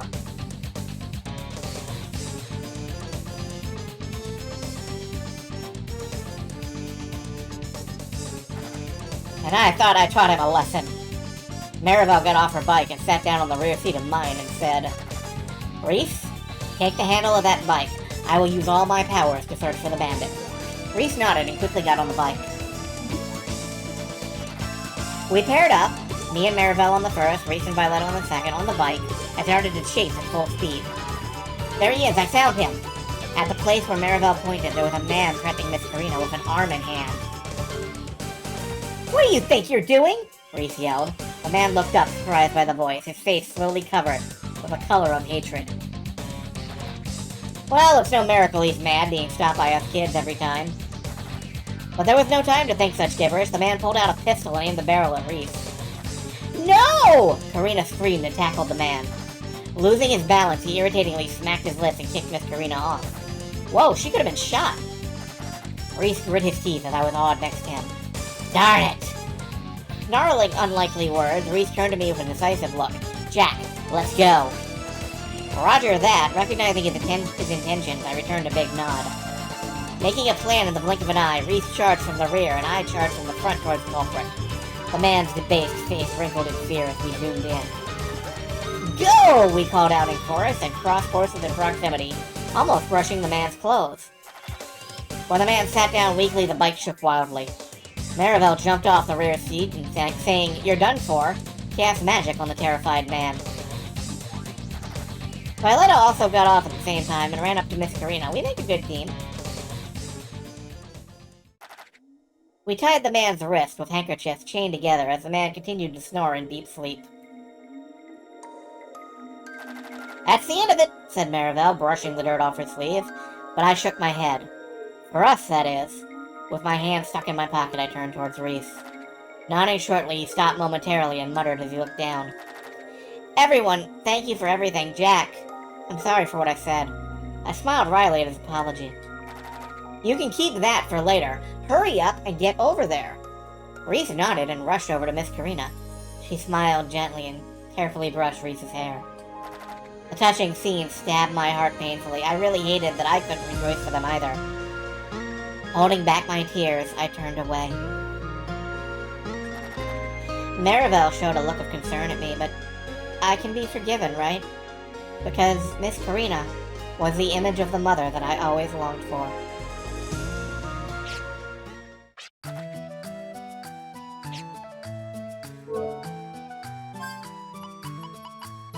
We're up to 9.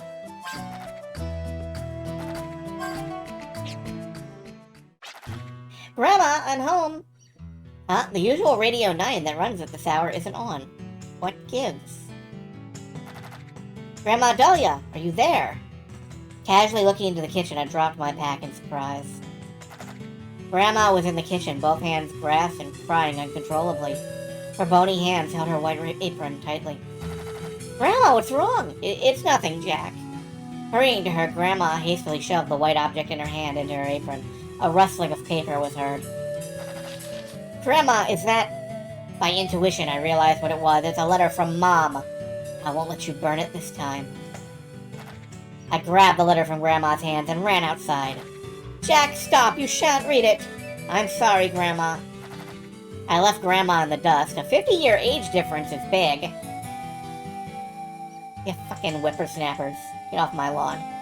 And ran up the Riverside Road to the transporter. The Crimson Castle is colored red in the afternoon sun. I sat myself down on the inner edge of the fountain in the inner court. Calming my breath down, I tried to open the letter.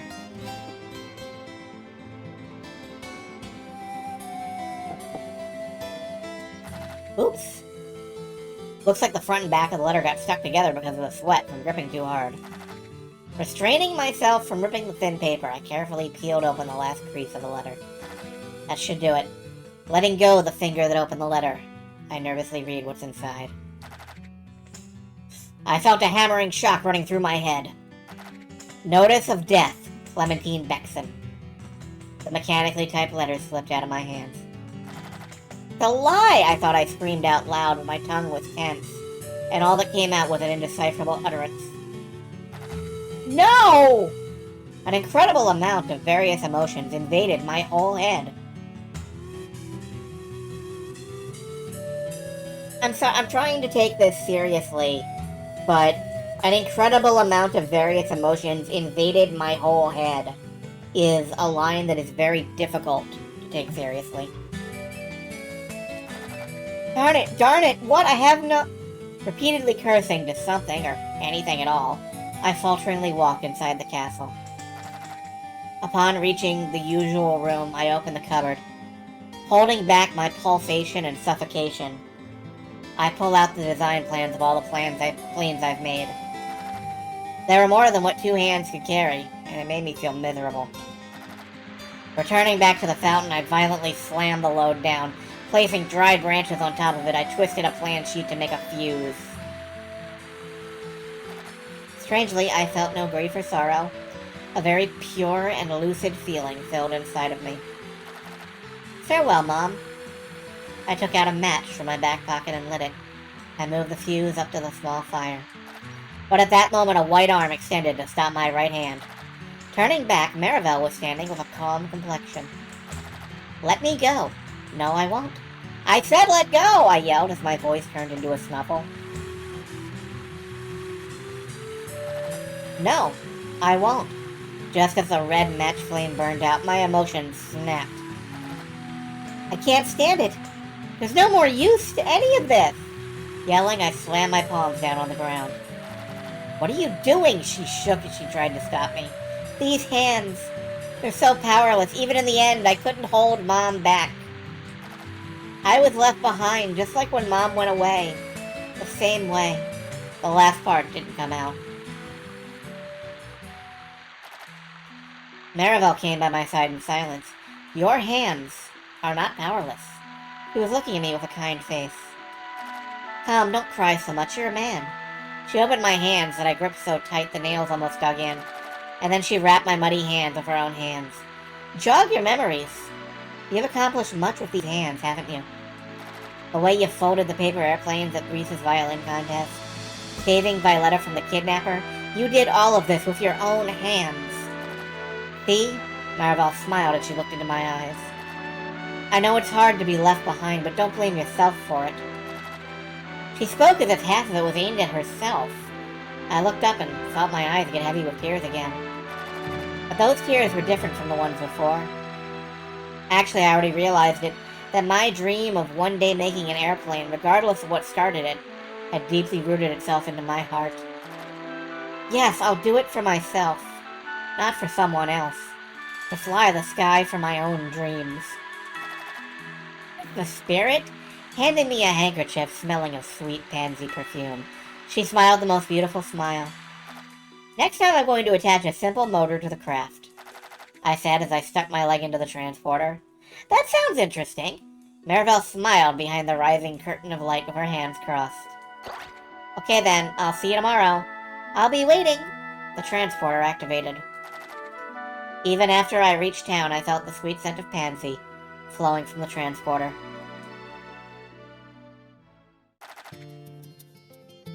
Today was an unusually hot and muggy day. Sure is summer already, muttering the obvious like Grandma. I pulled on my shirt as I went outside.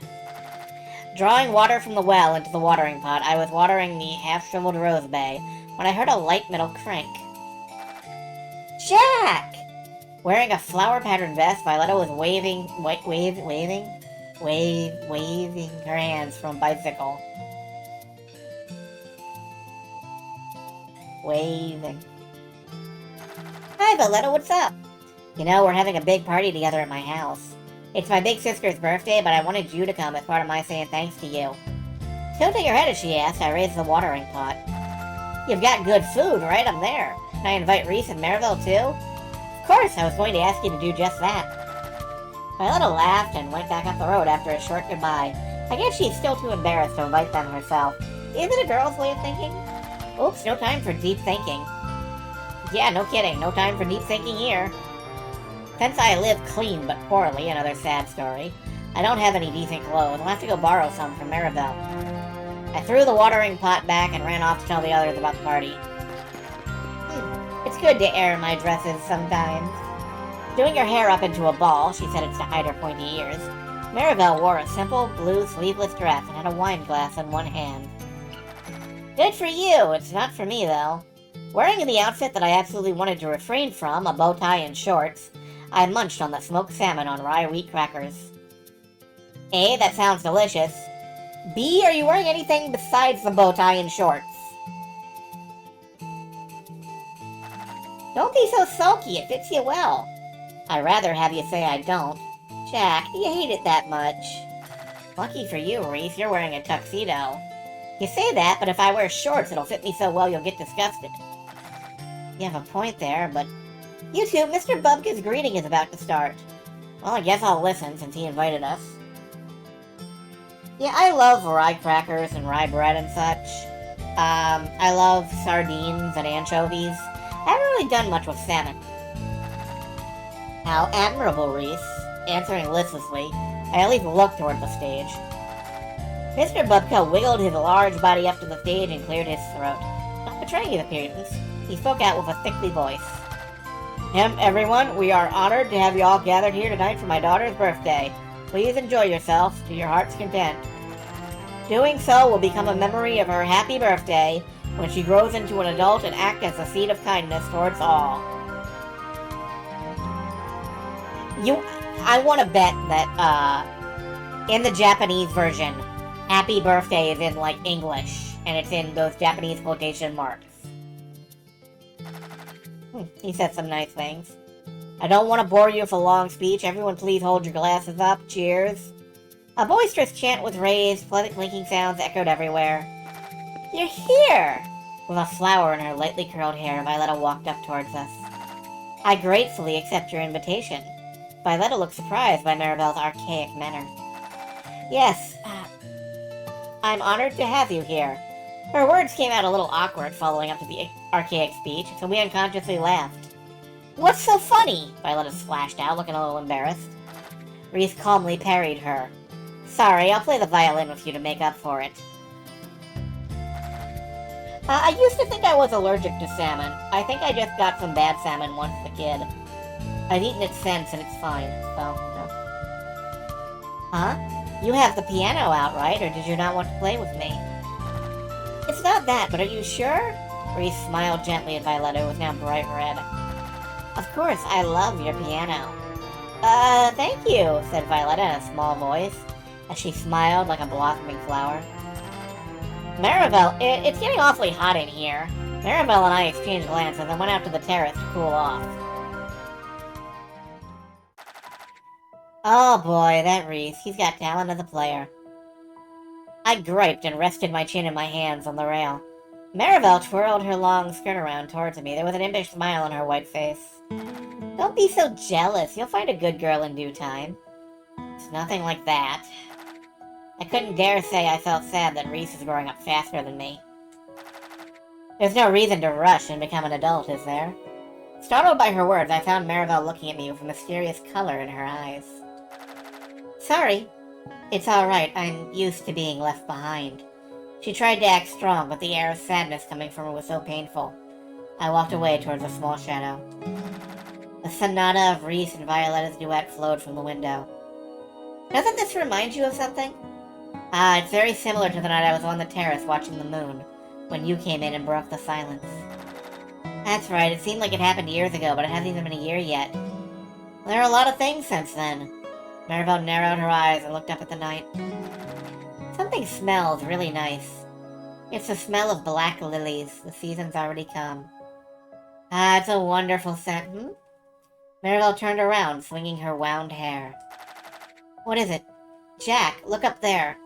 Looking up in the sky, there was a flashing star that surely didn't exist yesterday. Was a new star born? No, it's the light of a dying star. That's sad that a star is at its most beautiful when it's dying, but new stars are born from them as well. That's very romantic. Surrounded by the smell of flowers, we stood there, just watching the blue moon.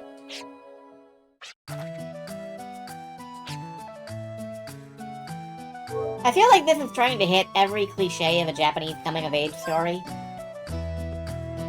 But I can't deny it is lovely. That was that 8? No, that was 9, okay.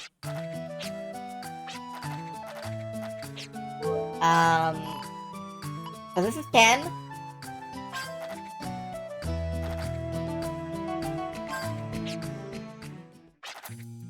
That new star sure is pretty. I can't wait for Maribel to show us through a telescope. Carrying the bucket filled with bait, Reese, dressed in summer clothes, raised his arm. Yeah, I wonder if Maribel's costume is dry by now. I laughed as I recalled the sight of her falling into the water. I don't know about that, but Violetta and Maribel should be waiting. Let's hurry up. The black roofs of the Bubka mansion loomed out of the orange sky. Maribel's costume was put out to dry on the balcony of Violetta's room. We asked the maid at the doorway to tell the two we arrived.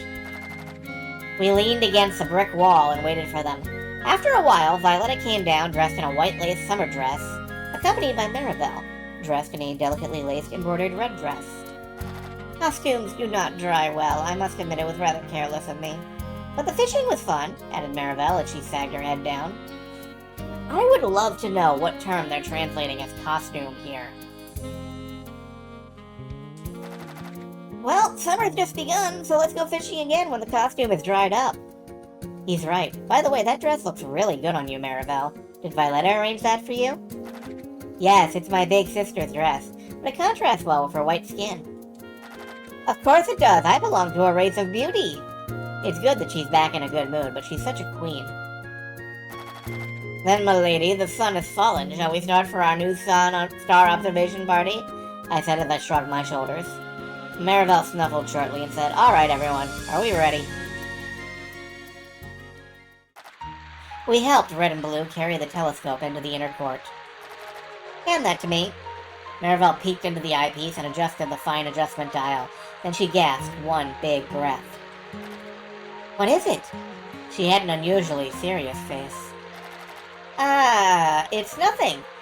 The telescope is set on the new star. Go ahead and look as much as you like. Saying that, Maribel sat down on the edge of the fountain.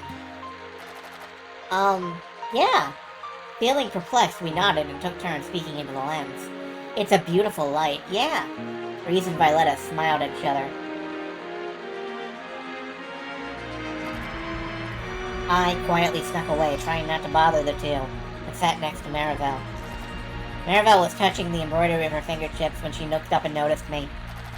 Jack, how is the aircraft coming? Yeah, the motor works great on my new craft. Her sudden question surprised me, but I answered casually. I see, Jack, do you remember what we promised?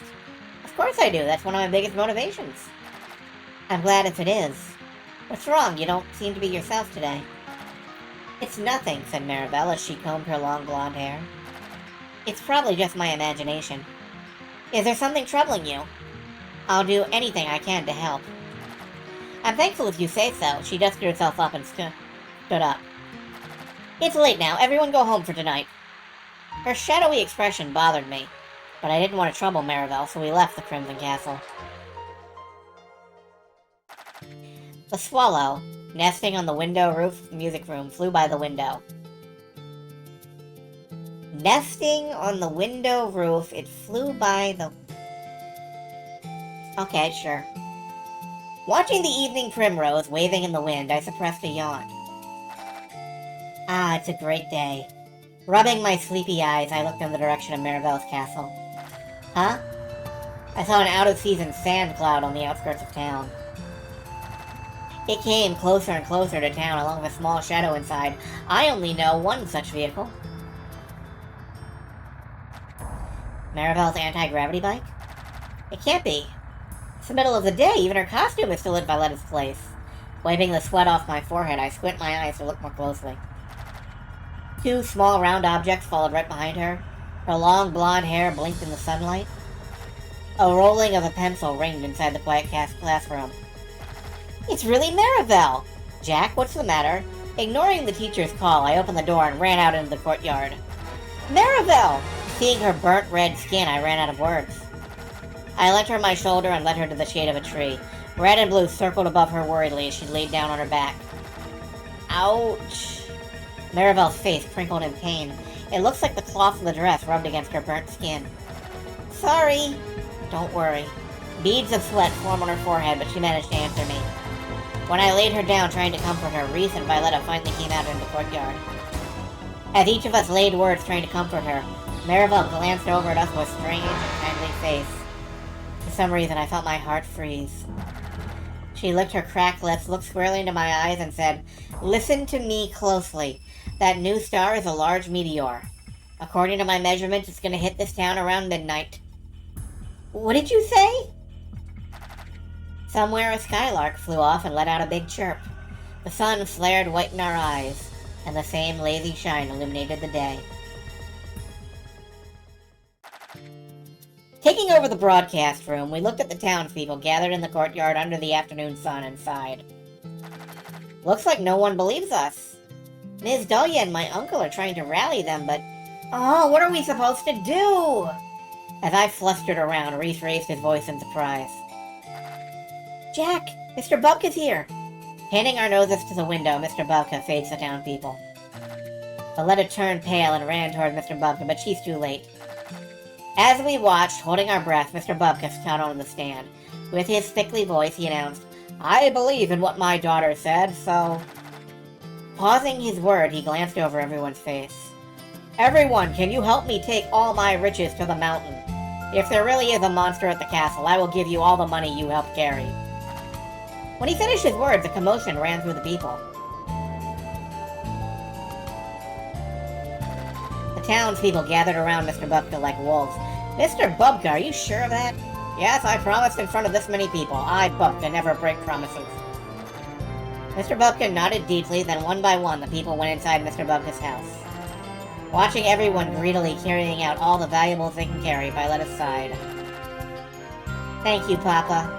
I just wanted to guard my precious treasures. But I'm so proud of you. You were wonderful. Looking down at Violetta through his sunglasses, he dropped the ashes off his cigar and said embarrassingly, There's no time to be saying such things. We have to get to the ruins, too. Gathering the people, surprised to see a magnificent castle thought to be in ruins, we went into the Great Hall. Is a meteor really gonna fall? A man who was walking around nervously in the well-appointed room pointed his finger at me. I crossed my arm and looked back at him. Yeah, it'll come. We've been listening to Dahlia's radio, but there's been no such news. He's right about the radio. It's been left on thinking it might tell us something. So far, it's only playing the normal radio program. Hey, Sonny, you haven't been seduced by that blood-sucking monster that's said to live here. A wave of fear arose among the people as they heard what he said. Yeah, otherwise there's no way any old ruin can turn into such a great castle. This must be an evil contraption. It may be smarter if we go back. What should we do, Jack? Personally, I'd rather just leave the guys who want to leave on their own. But I know I'll regret it if I allow them to do that. Darn. Hey, Reese! How about we get Marivel to forcibly seal the gates? They'll panic if we do such a thing. You're right about that. The confusion kept spreading as we tried to come up with a solution. Right then, the beautiful melody of a piano played on the radio. Reese sprang his face up. Mother! On top of the flowing melody, the DJ announced, Today's guest on Radio 9 is Miss Karina Farlane. The song title is A Sonata for an Early Summer Night. Reese nods once and picked out his bow and violin. An ensemble of piano and violin resounds throughout the great hall. Like the disappearing of shadow in the morning sun, the people stopped their talking and listened to the two's intertwining melodies.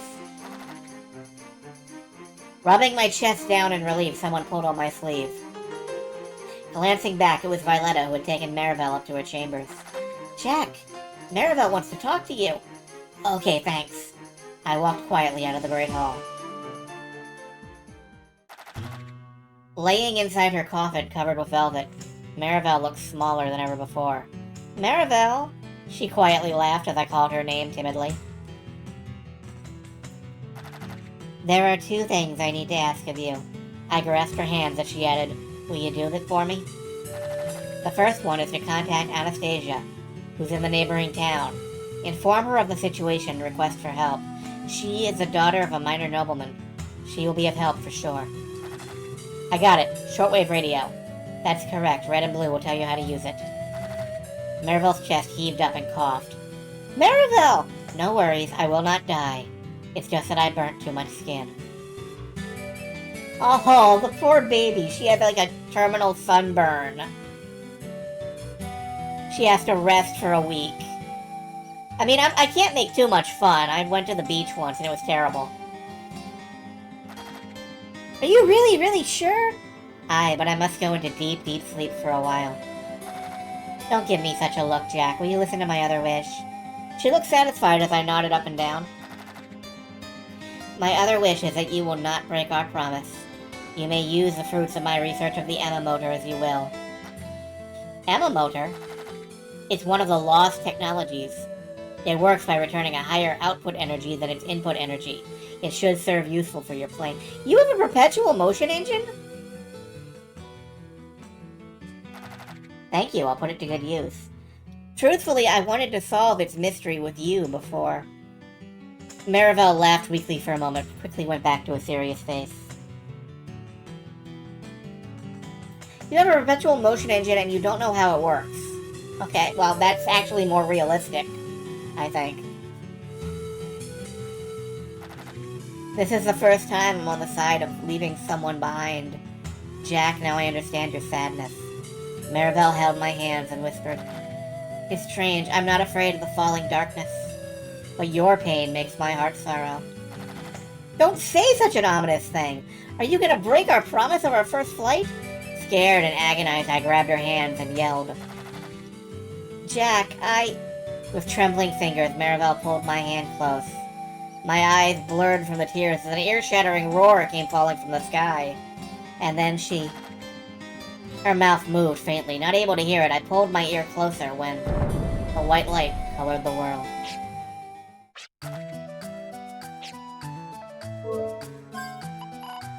God, imagine if I'd only found 10 of the books.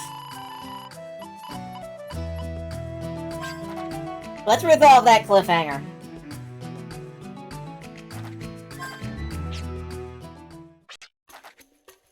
Final chapter, 7 years later. The fountain I rested on contained the same clear water as it did that day. Under the setting sun, I planted my elbow and looked up at the sky. You know, I gotta admire myself, I talked to myself, remembering all the events of the last 7 years.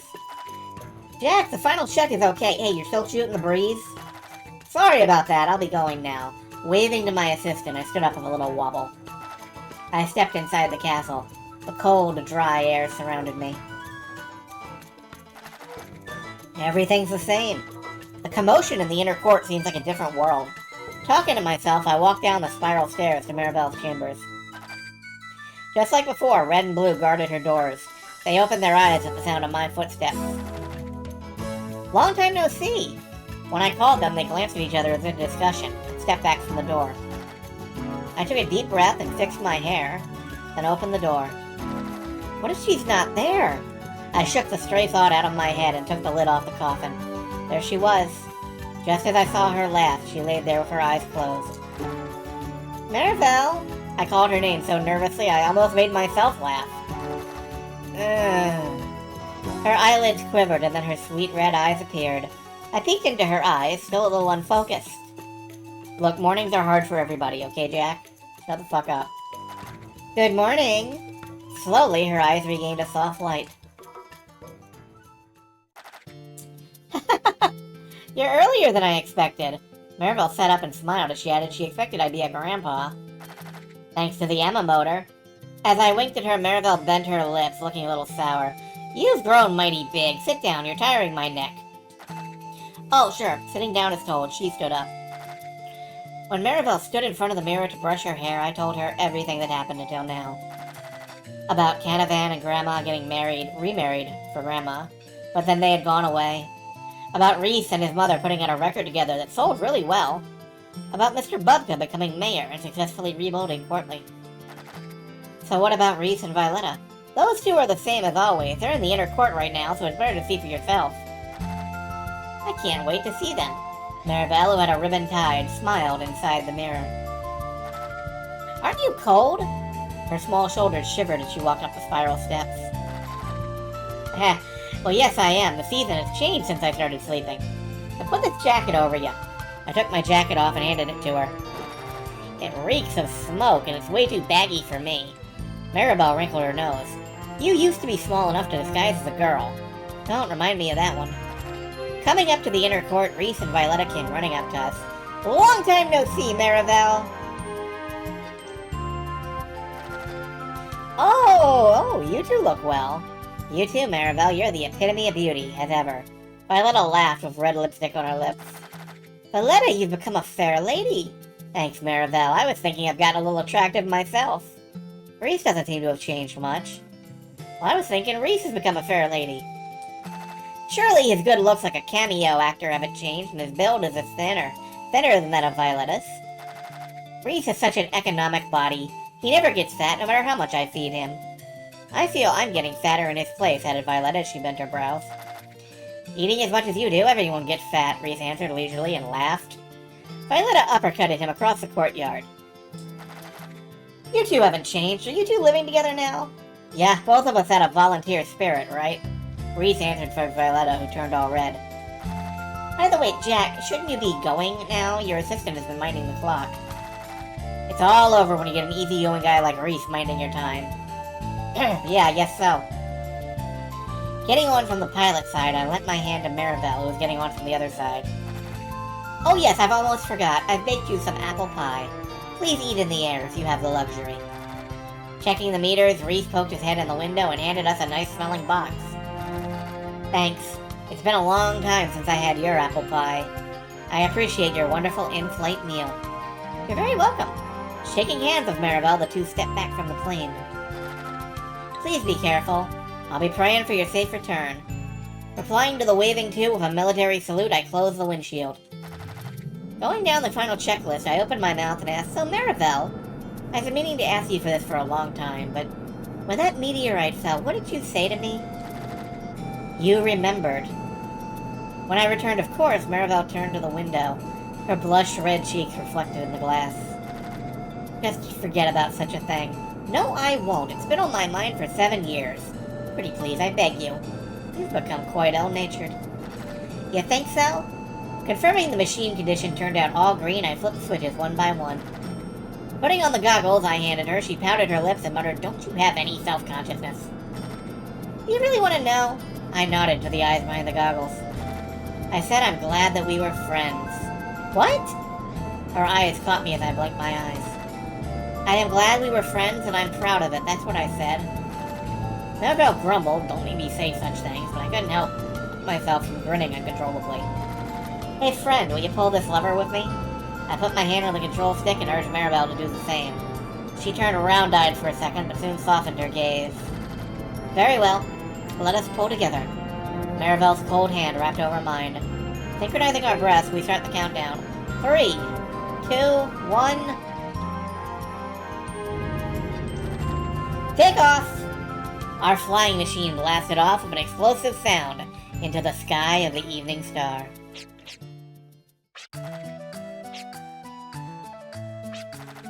Thank you for collecting all the books. I spent a lot of time with Daddy, too. I want you to have this. It's a token of my appreciation. And we got an EX file key. That makes, 6. I'm gonna need to scrape 2 of them up from somewhere.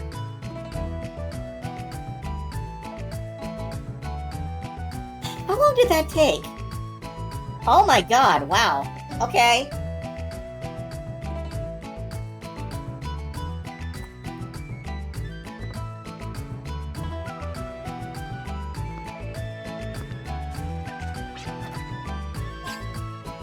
That was an hour and a half of reading. How am I feeling? I'm feeling great. The story gave me life. You spent the entire time fighting with Twit. I'm sorry to hear that. Honestly, sir, sometimes I wonder if it might be easier for you to, like... Ice is frozen water. Yeah, thank you. Honestly, sir, sometimes I wonder if it might be easier for you to, like, visit the, stream archive on YouTube and just, like, info dump at me on Discord or something. But that leaves out all of the, rest of the chat, so... Who's ready to hit the final dungeon?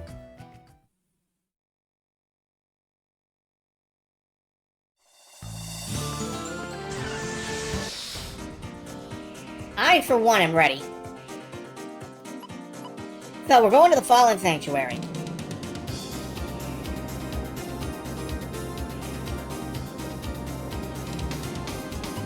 Which is more or less south of me here.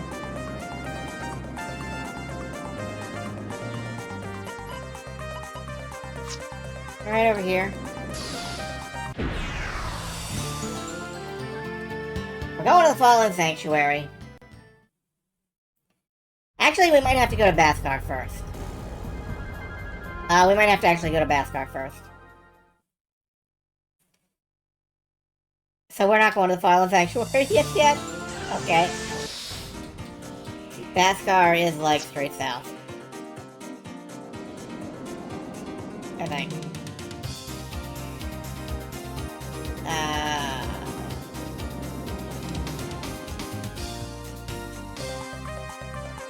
Straight north. straight north, actually.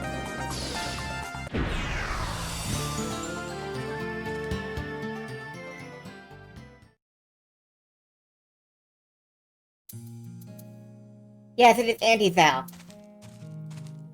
Okay,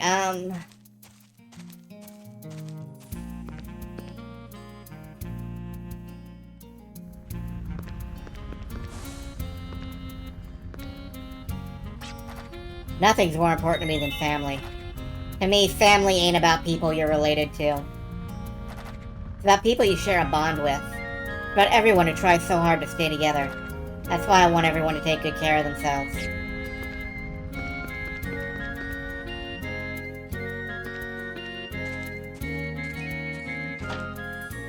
I can't remember if there's a scene in here or not.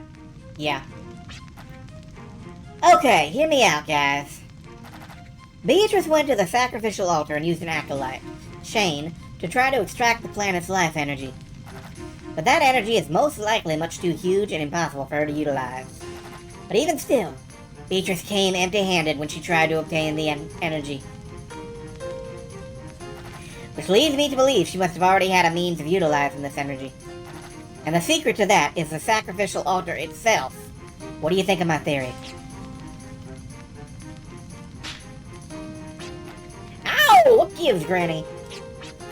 I'm stupefied by your stupidity. What'd you say? Brother, please calm down. Shane, why don't you explain? The sacrificial altar has always been an energy transmitting device. It's no secret. I didn't know that. Memory loss? It's not that you don't know. You didn't keep up with your studies. I have explained this to you and Shane in the past. There is a cloister atop the structure of the sacrificial altar, said to be left behind by the elves. Supposedly, it is a mechanism which can reduce a life form to its energy level and transmit it to a faraway place. This supposedly sounds fishy. There hasn't been any record of the cloister activating. I really don't know. Ah, whatever, we know enough. Hold on there, where do you think you're going? Don't stop me, Granny. If we don't do this, everyone's memories will be taken away. My lineage as a police will activate the cloister. Stop trying to take all the credit. You're not the only one entrusted with this mission. Can't leave the activation to a good-for-nothing like you. Shane, you will activate it. I get to help brother with his fight? They can't afford to be down a man just when they're about to attack the enemy's throat. I'm just taking the most definite and reliable approach. Come now, time is ticking. Let's head to the cloister. Alright, off we go. If I were gonna adjust anything, now might be the time, but you know what? I feel very confident. We are level 70, that is about 20 levels over where we should be. And you know what? I just thought of something we should do. One thing we should actually do before we leave is teleport out to the secret garden and harvest our shit. Grab whatever healing items have grown in the last, like, couple hours or whatever. Yeah. We got more, full carrots. That is really gonna help. We're flush on we're mostly flush on potion berries. We've got a couple of mega berries. We have plenty of revived fruits. Yeah, I think we got everything we might need. We have growth eggs. We can raise the number of times we can summon things. Let's go ahead and, you know, boost that a little bit. Let's make everybody 7. That should be fine. We have level apples. Raise levels by 1. That will get...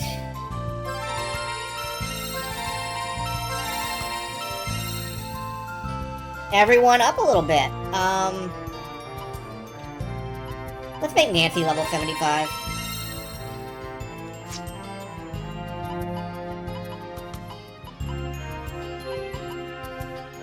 We have experience bags. I don't think they're gonna do enough to bother, though.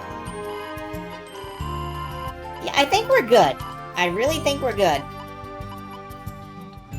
We have 3 full cures. Those are gonna get, Mystic at some point.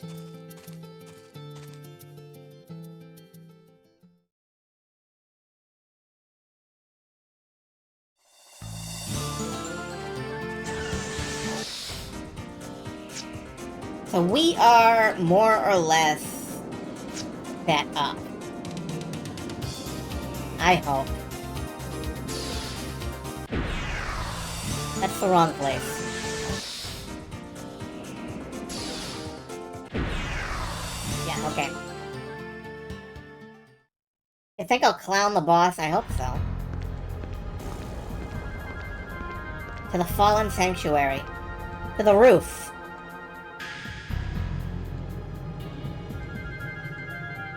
Wait, no. This isn't the roof.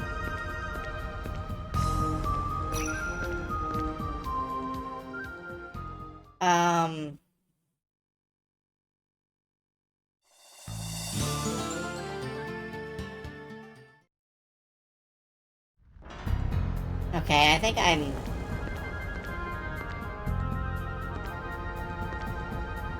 not sure where exactly we're supposed to be. Maybe we have to actually jog through the dungeon? I know that we have to be here. I don't know if we have to be up here on the roof, or if there's somewhere else. So I'm just gonna take a quick look around. These are the altars, which we've already poked. We've poked all of the altars.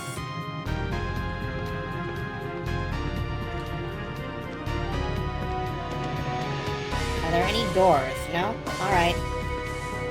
Well, maybe we have to go through the dungeon.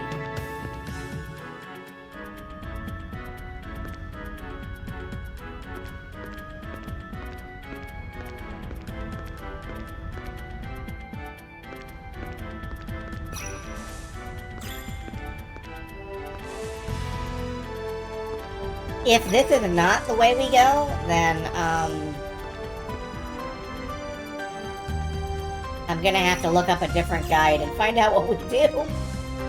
This doesn't seem like the way to get to the roof.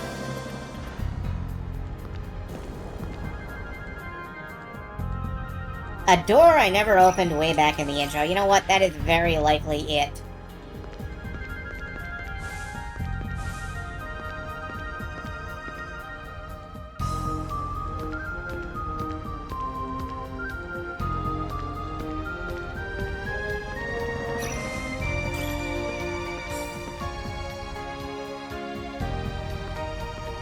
All the way down.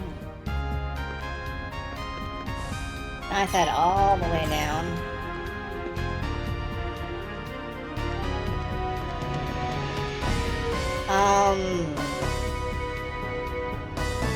Shoot. Guys, I don't know where the final dungeon is. I don't know where it is. It's supposed to be in here.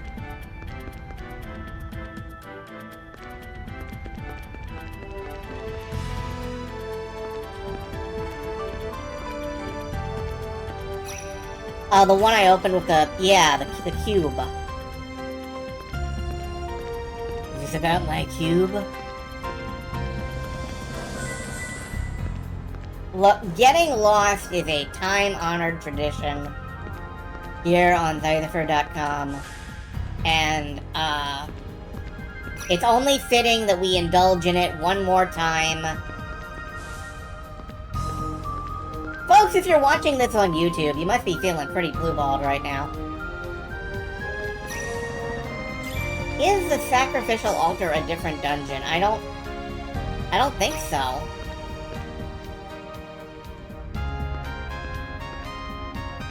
Blue-balled.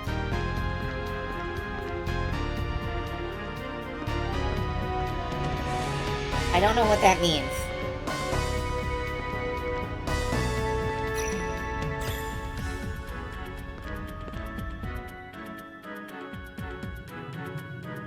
Yeah, is there a door in here somewhere? Cause, I don't remember there being a door up here.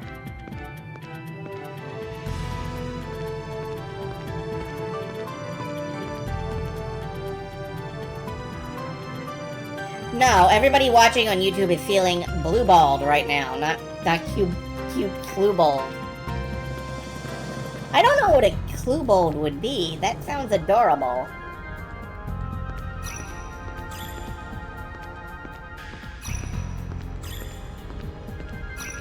Stop it. Stop giving me random encounters. See, what it says is... head to the sacrificial altar. So, I'm gonna make sure that we're there. Oh! We're not... I went to the wrong dungeon. I went to the wrong fucking dungeon. How am I about to beat this game? How am I about to beat this game? How did I get this far?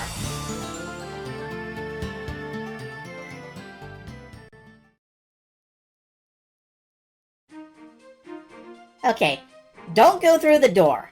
Walk around it.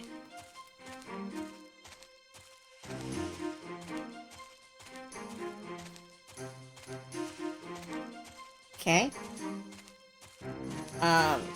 We're going up top.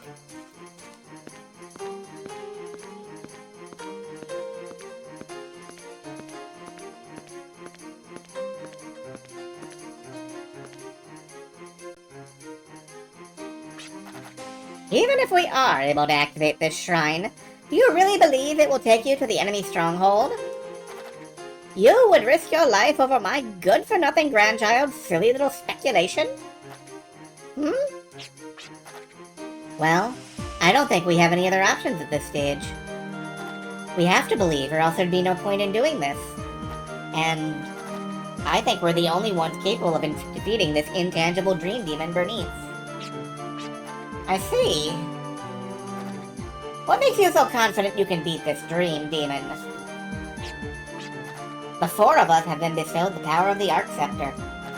You once told us this qualifies us to fight Guardians, which in turn means we're capable of communicating and interacting with an intangible force.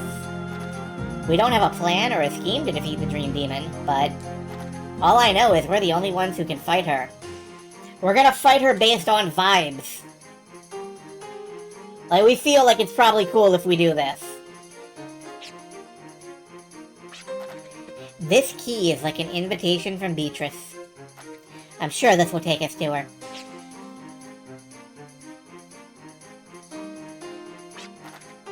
This is foolish! Absolutely foolish! Even if you do make it to her stronghold, you are most certainly bound for the jaws of death. Yet you still wish to go? One can still survive in the field of death. That's what it means to fight. We will prevail.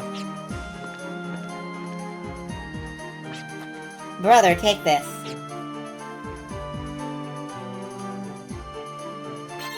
Exodus Orb.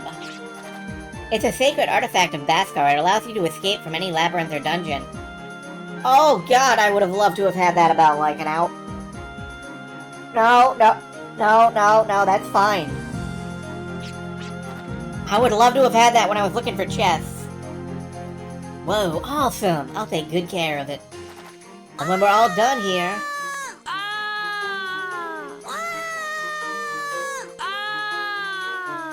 Actual conversation between Gallows and Shane. And when we're all done here, I'll be back to return it. Just you wait. Rage!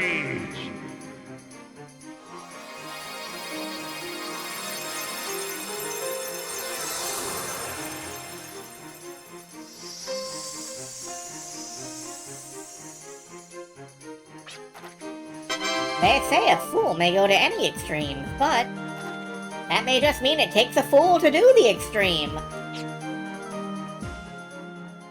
We're not gonna go to the extreme. That's Final Fantasy. Final Fantasy VIII specifically. The guests have arrived. Let the grand ball commence. That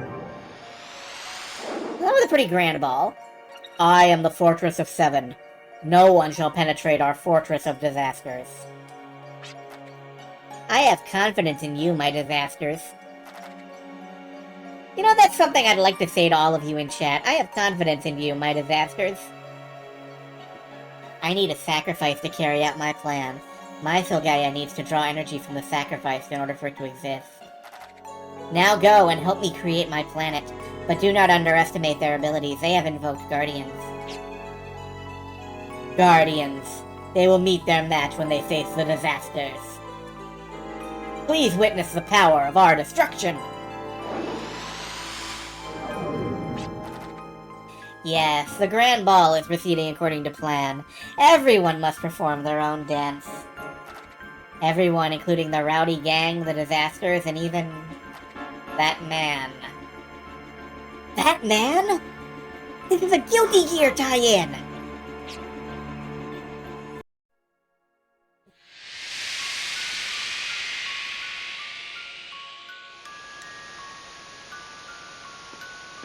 Oh, wow. This sensation feels as if we're inside a dream. So fanciful and surreal. Looks like we made it to the Dream Demon's domain. This cannot be good for the stream. This is where it all started. And this is where it all ends. I'm gonna shoot this castle. Fuck you, castle. Welcome to the 25th dimension, a sea constructed only by electric signals. In your words, the dream world. I'm glad to see the dream key will come in handy. Beatrice! As a dream demon, I'm unable to exhibit my abilities in your physical world. But here in this dream world, I would be more than happy to dance with you. You're here to do just that, right? Because I know you all possess the power to kill me. Don't think you can play around with people's lives just because we can't see you. We're here to stop just that. And we've come here by our own will. I'm really glad you could make it. We'll have so much fun together. Welcome to my nightmare castle. Why is it always gotta be nightmare castles, man? This is the borderline between nightmare and reality. Let's return here when we're ready to go back to Filgaia.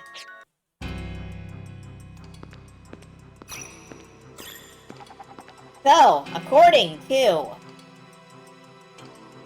the walkthrough,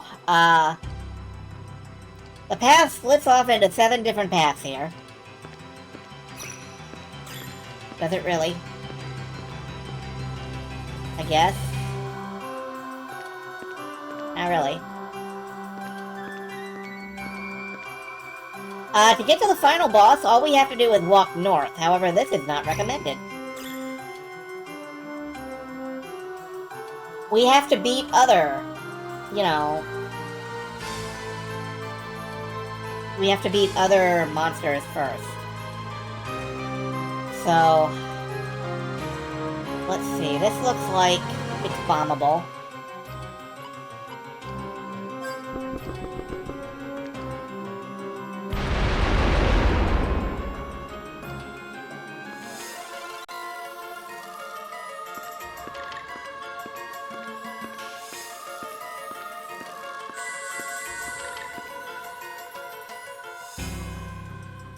Oh god.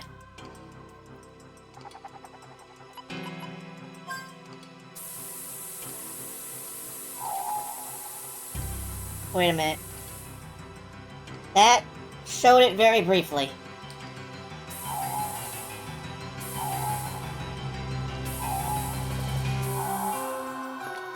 I have no idea what... This is a absolutely horrendous looking... Oh god.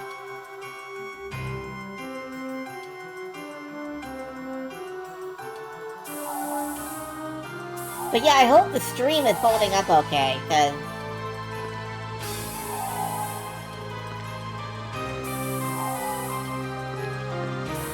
we've got an invisible maze to walk through.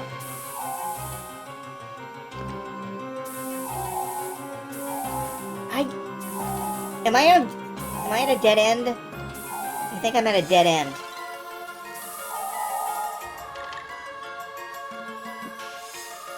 Not getting Bubble Manned. Does Bubble Man have a negative effect on streams?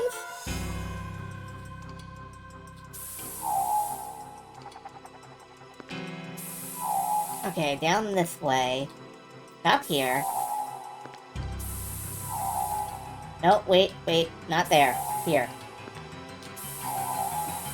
Bubble Man has a waterfall section. Oh yeah, he does. How long is this? Alright, we walk this way. South.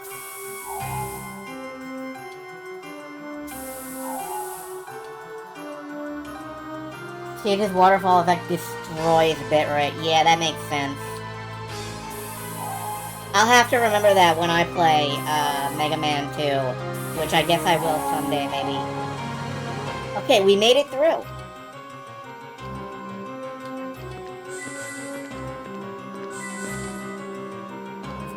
I'm gonna use a Gela coin here.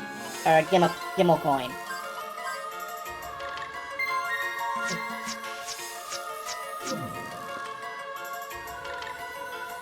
Oh, for fuck...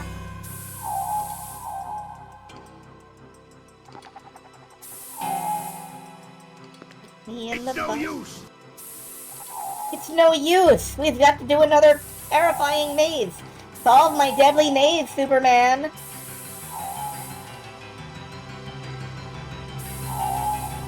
Oh god, what is this? Okay.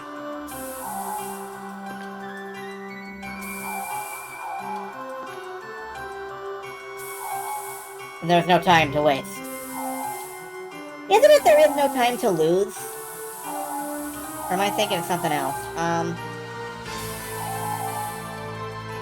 I go north here? No. Alright.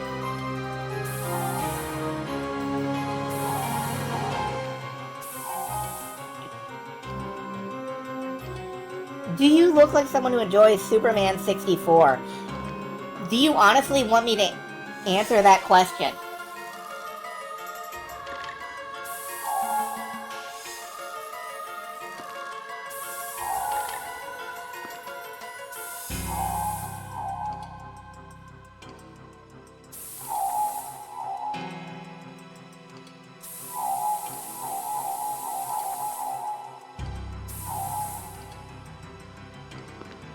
Although, if I'm absolutely honest, Claire, no, I don't think you enjoy Superman 64. Because I think it's too polygonal for your taste.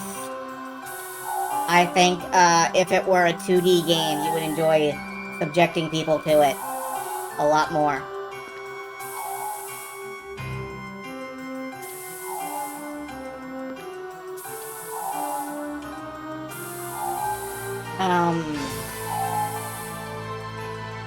I think this is a... Is this a corner? It is so hard to tell. Fuck the guide. Part of the dungeon is very simple. Yeah, it is... I mean, it is very simple. It doesn't require any, like, actual explanation. You just have to do the thing. Just that doing the thing is kind of ridiculous bullshit. Okay.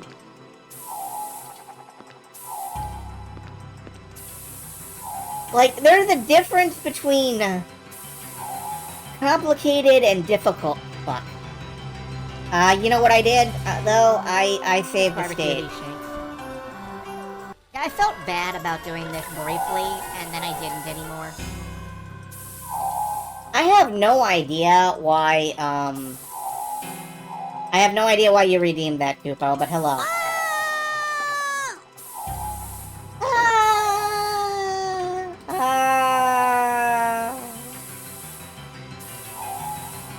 You felt like it? That's a perfectly cromulent reason.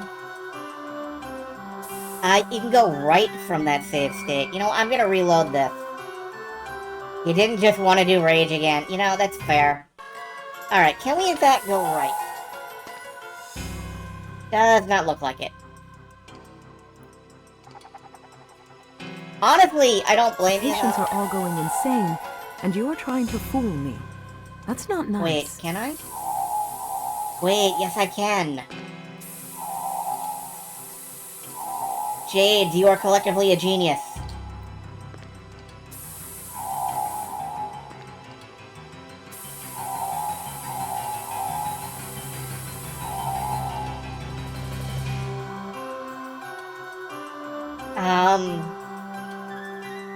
That was a very good redeem, yes. Where can I... Okay, I think I have to go south here. Yo, trying to fool Gallo. Now that's not nice.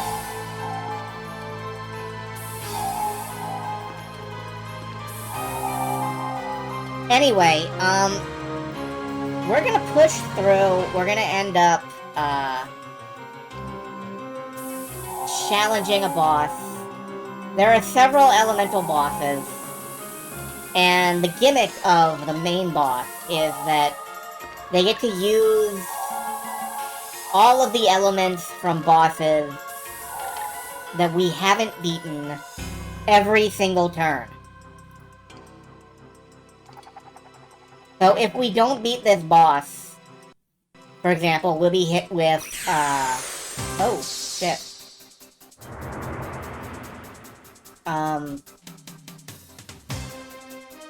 We'll be hit with, elemental attack of this element, and then, like, every other element, and...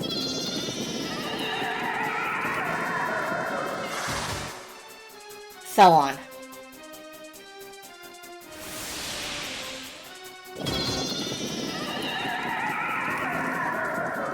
Elemental owls. The owls are not what they seem. Yeah, so if you have one weakness, you're in big trouble.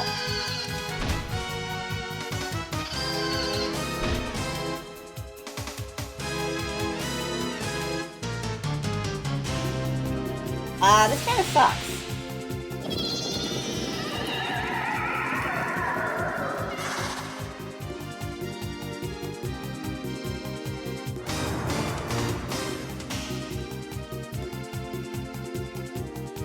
Hey, by the way, did I mention that I redid Nancy's gun tuning? Because I redid Nancy's gun tuning between streams.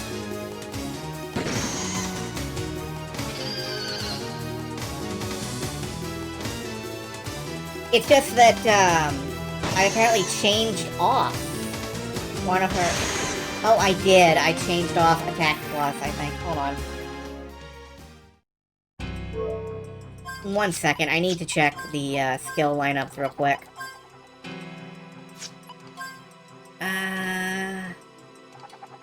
Yeah, where did that go?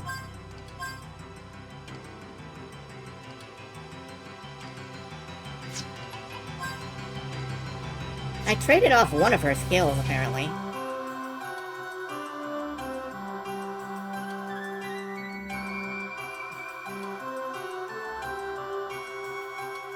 And now I can't seem to find it. She was doing quite a lot of damage.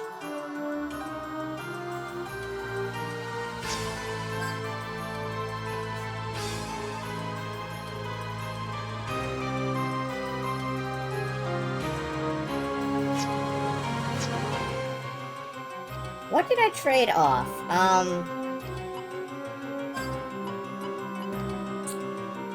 I know Snowball had Fire Rage.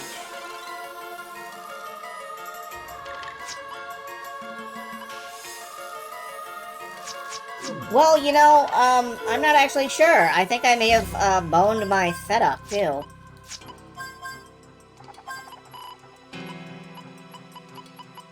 I had it. Attack Blocker, SP+.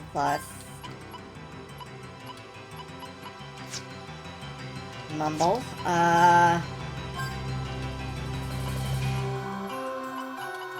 What was it? I think I must have given it to Torgal. Yeah, I think it was Attack Plus that I gave to her previously.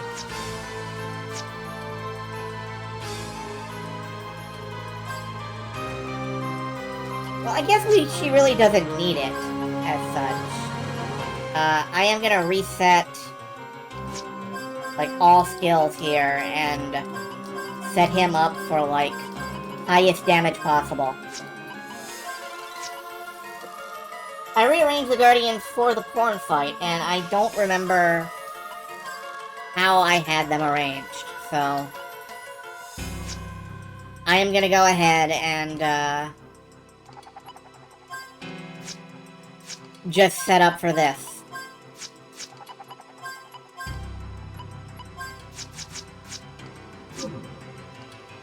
Hopefully this will be good enough.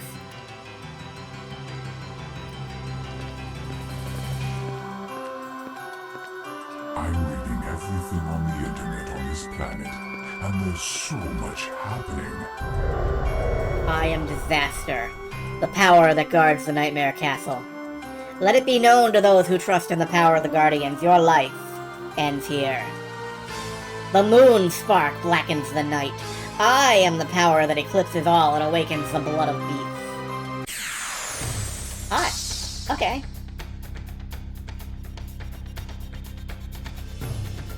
Let's just, open up on him, then.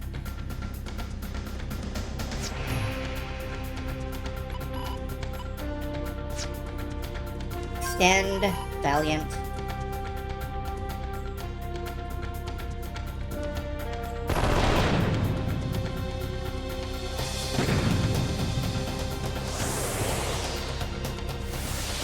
I am the terror that flaps in the night.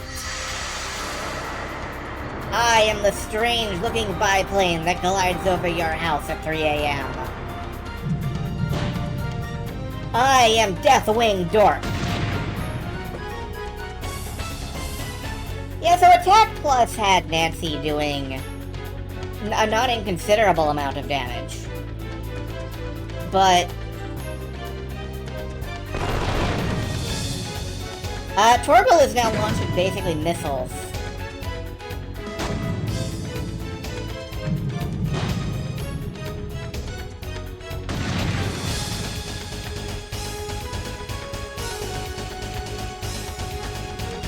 You going to bed then, Helicopter? Just hit him with Spectre. And Torgal can fight up until he's at 100%.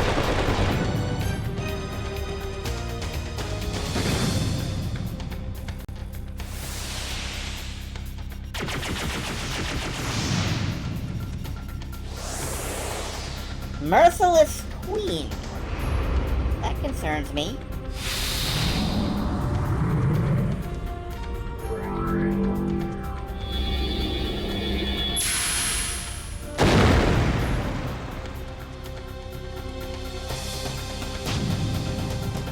Oh, we hit the moon. It's fine. I think we're gonna beat him pretty easily.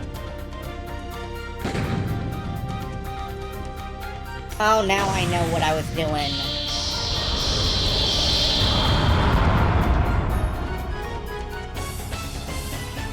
Now I know what Nancy's setup was for.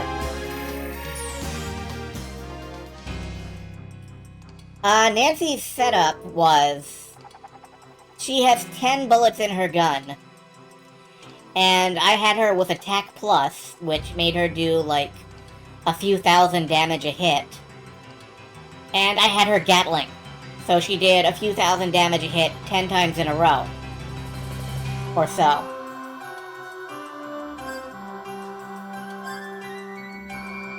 So, you know, we're just gonna put that back on her, I think.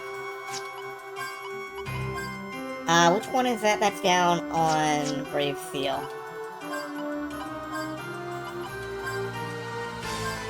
So yeah, we're gonna swap that out for,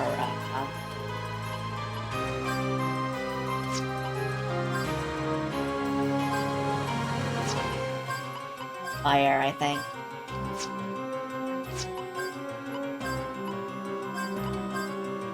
Yeah. No, let's reset all this stuff and set her up properly.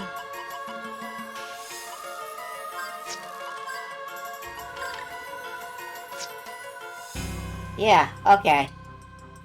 Okay. She is going to, hurt people.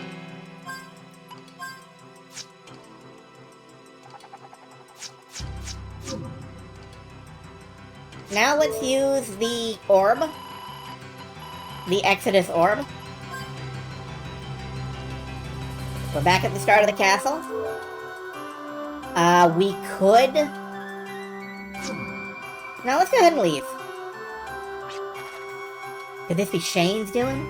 In any case, it's reassuring to know we have a way back. Yeah, let's pop back. We're gonna save, we're gonna recover.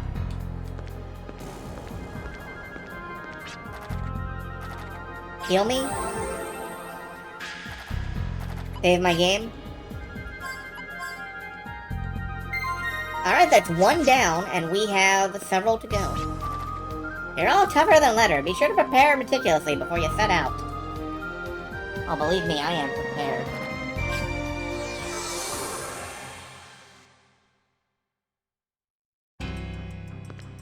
Alright, let's find our next, victim.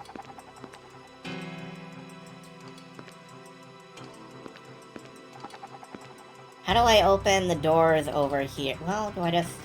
bonk?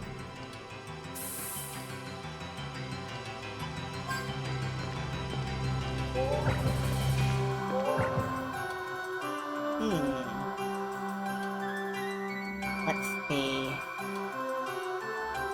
I feel like there's got to be a way to open this door.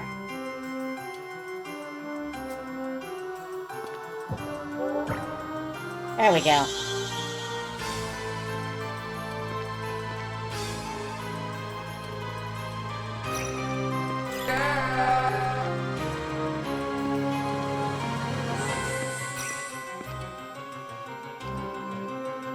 Merciless Queen is a summon attack of the Moon Guardian. Okay. The only way to tell if you're proceeding through a maze correctly is if there is a rose insignia in the center of the room. Alright. There is not. How about to go this way?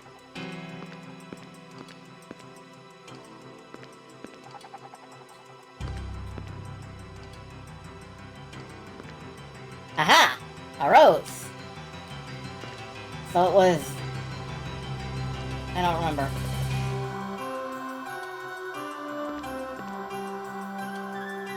Okay. That's 2 correct guesses.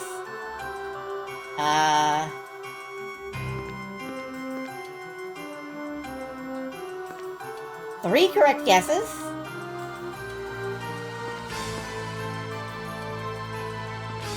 4? Is this one where we double back? No. Shit. Alright. What did I do last time? This way. This way. This way. This way.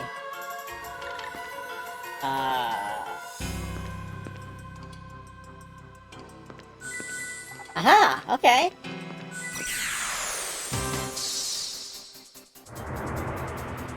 Mother... What are you? Toy soldiers. I hope I do not die to these. That would be really embarrassing. He's just got terrible luck, I think. I'm just gonna make one group just fuck off.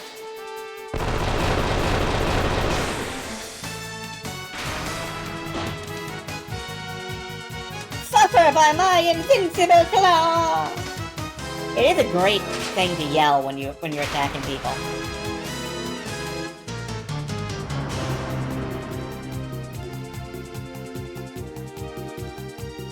Alright.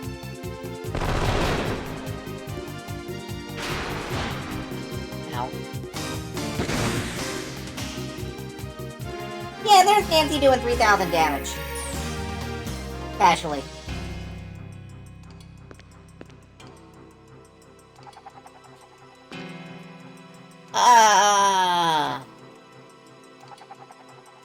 Save state.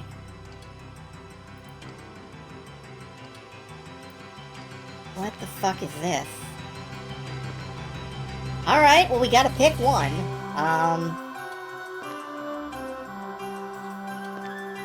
I guess that was correct. So that was like east.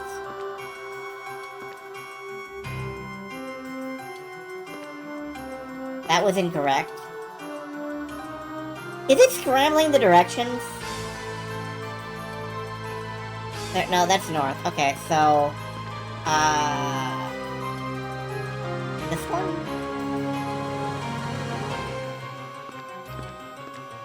No. North, not east. Okay, sorry.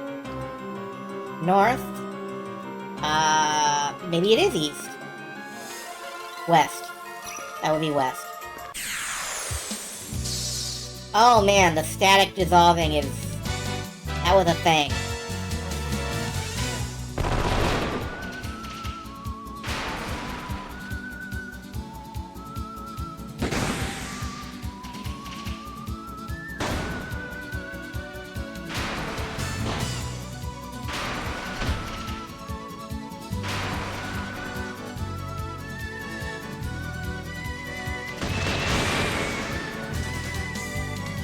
Yeah, we have two big bruisers in the party now.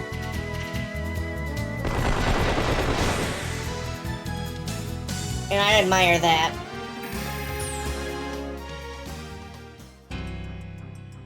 Alright, north?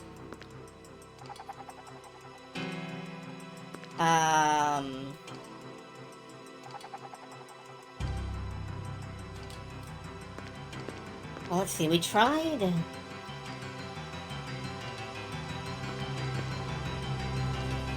Northwest? No. Okay. North?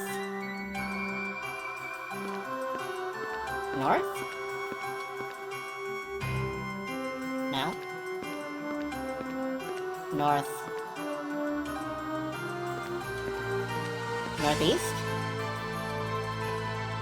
Alright. West? Yes, alright, good.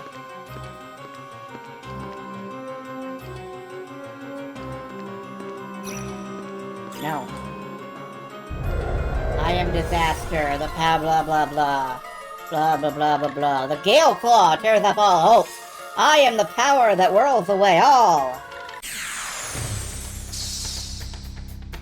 I am the demon that flaps in your butt. I am gonna get hit with earth damage because I'm a big stupid loser.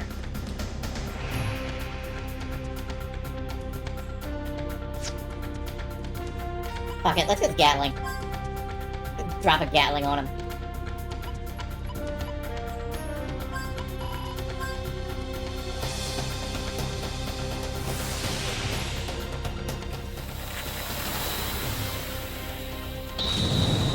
Oh, that didn't do shit.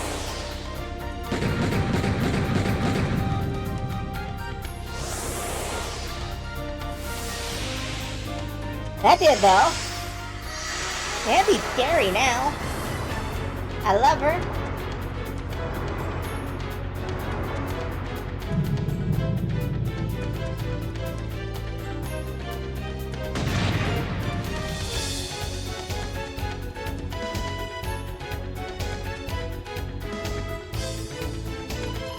What about light?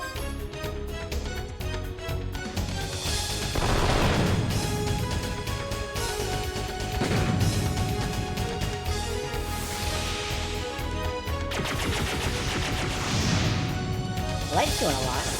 High speed ripper. Beyblade, let it rip.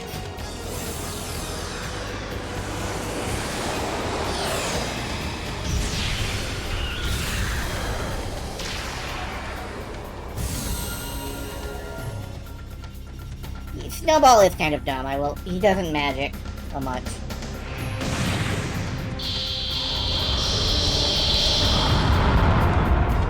We didn't even get to the part where I was, like, gonna drop a finest arts on him, man. We didn't even get to the finest arts part. I'm feeling confident about this.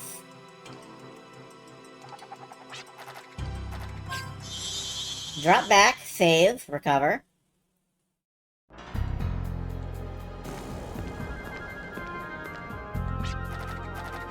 This is gonna be a long-ass stream, but I think we can... get this done in like an hour, maybe, or so, depending on if they drop another McFucklin maze on me again.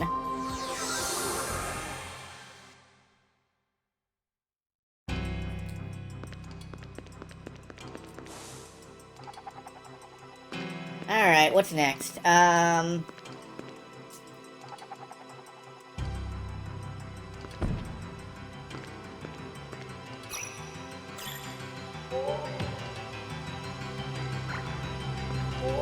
Can't do anything with those.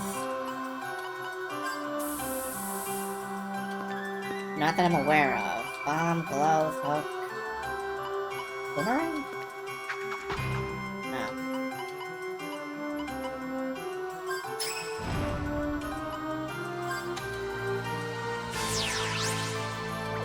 Oh!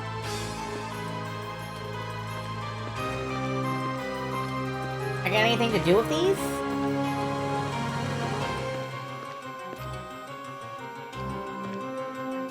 Here, you want one? No? Okay. Can I hit the wall with a box? Yes, that does not break it. Okay, step out. Step back in. Let's see. Whoops. Maybe I just need to break all the cube. Oh my god. These little Ariok guys, they followed me to the last dungeon.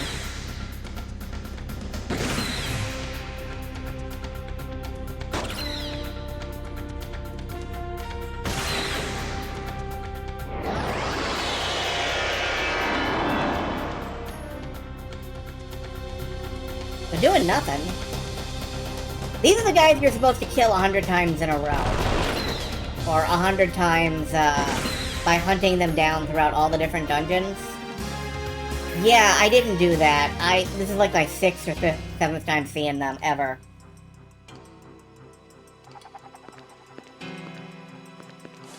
Alright, break all the boxes. Let's try that.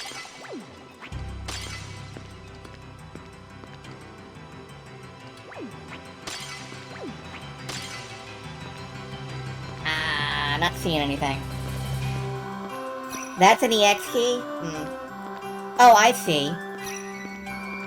You see that, that pyramid? I bet if I hit the box with a pyramid, or hit the pyramid with a box. Yep, okay.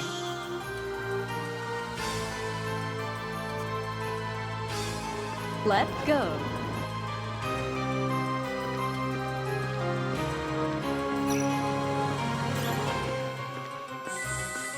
Yeah, let's go. We go. What's this? Oh, that's my return point, I guess, if I fuck. Whoa. Oh, no! Oh, God. It's a Mario Superstars! Stay on the fucking box!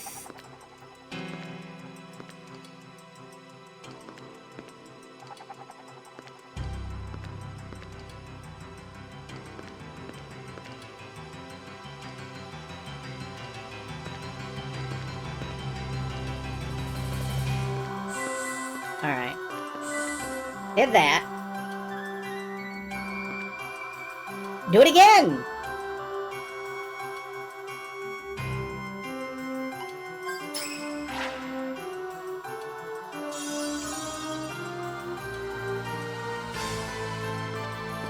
Yeah, I thought it was, you know, Mario, but it feels, oh god, don't, controller, no! Shit. I fell off of the blocks. Thank you for playing my game. Oh god, what? Oh, I can't see! Alright, zip across. It is so hard to see. Because there's, like, boxes in the way, in my face, in the sky.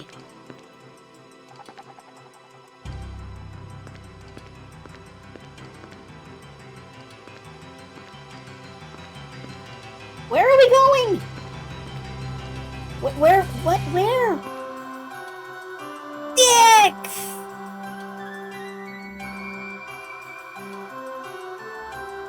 Eight-bit dough is standardized as hall sticks.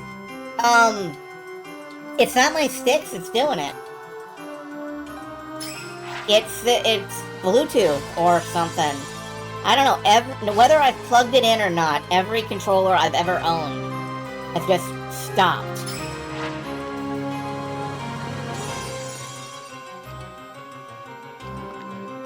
Just stopped working. You need to disembark now. The end is near. The end is near. I don't want the end to be near. Oh god. Okay. It's time for a replacement. They're affordable. Well, maybe. I don't know.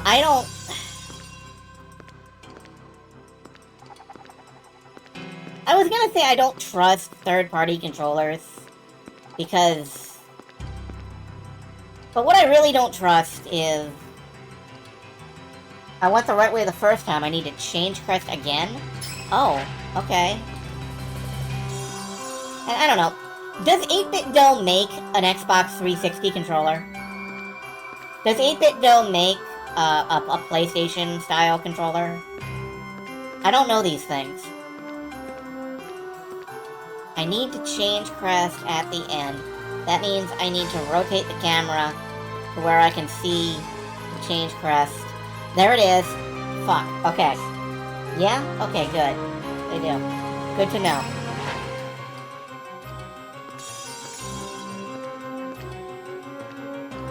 Good to know. I might look at them. Your idea of affordable is different. Probably different from mine, though. Like, I want a controller that's under, like, $40 or something. Okay, get ready. Get ready. Now. I mean, yeah, now. Alright, I'll look into them. You've convinced me to take a look.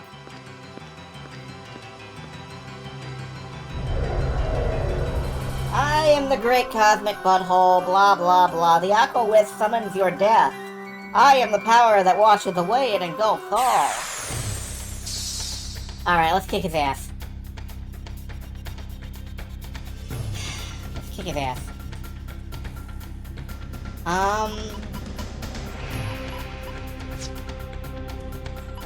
I don't see a reason not to just Gatling. What about the Logitech controllers? I'm not really into... Like, a Logitech controller is kind of... I don't trust them. I never trust them. I'm sorry.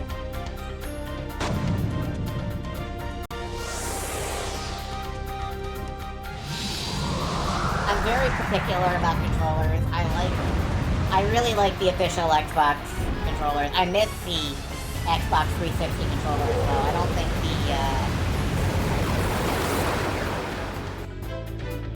I don't think the current version is anywhere near as good. Are you ready to make some bad choices? Oh, hello, Fire Whiskers. Yes, our arms are wilding just fine. We spent an hour and a half reading a children's book, and now we are fighting our way through the end boss now.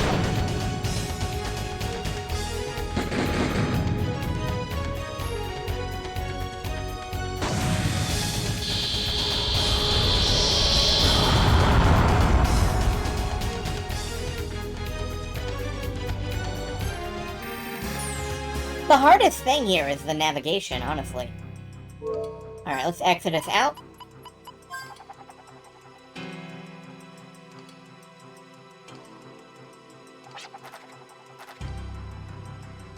Yep, there is time compression.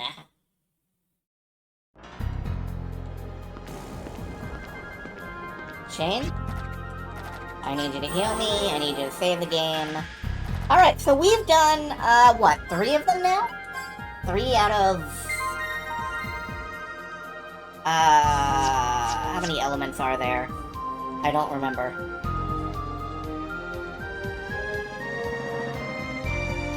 One, 2, 3, 4, 5, 6, I think. 7? Okay. 7, but 1 is on the path forward. Alright.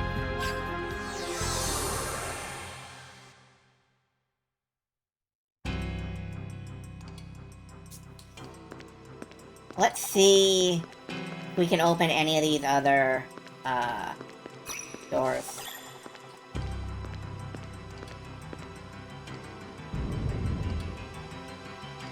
Oh, that opened that door. Okay. 6, but, okay.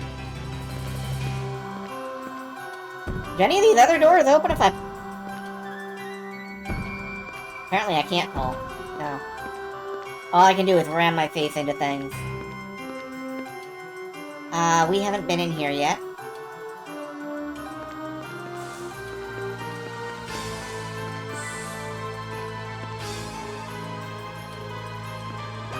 Whoop. What's this? Primordial Impulse, the Surge of Gaia. The Vasim blacksmith with flame in hands are the first to embrace this primordial chaos.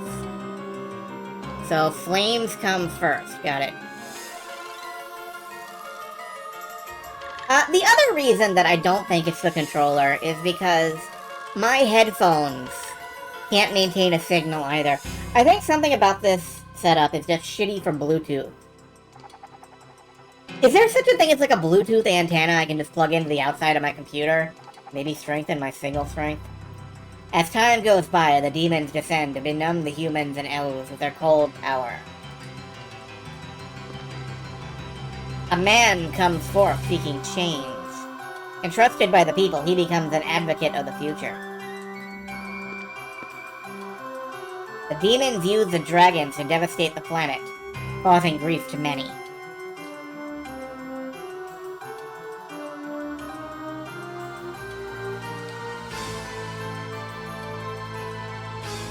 Do I have an actual antenna plugged into my computer's Wi-Fi? I have no idea. Seeking change. Okay, so fire, cold, change,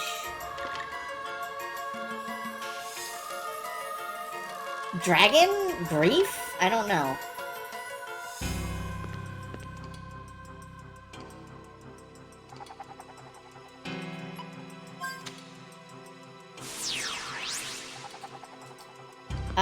So... fire... cold...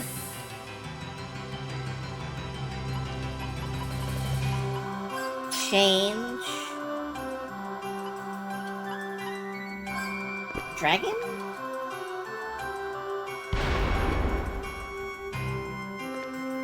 No. Can I start over? Fire... cold...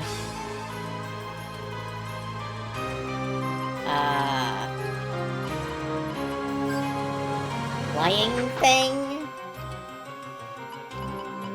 Change? Oh, okay.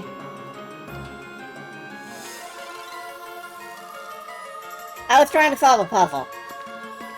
And apparently I got it. Apparently dragons are flying things like boomerangs. Random encounter. Alright.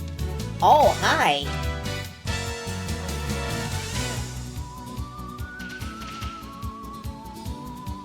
That's attractive. Big bony plates.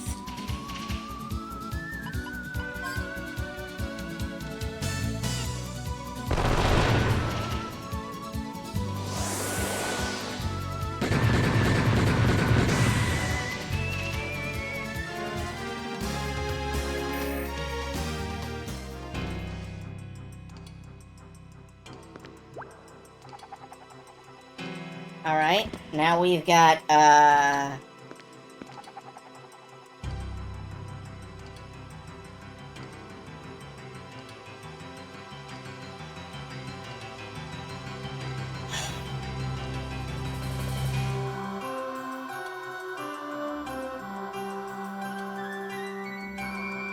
What okay. I'm trying to say is maybe you ought to save. I will save my state.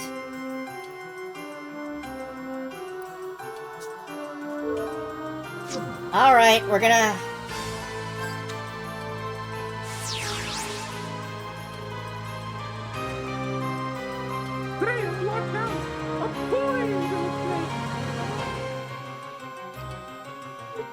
Watch out! A poisonous block puzzle! God, yeah, alright. Just hork me the instructions. I do not give a fuck about pushing some fucking blocks. The fate of the world is at stake, man.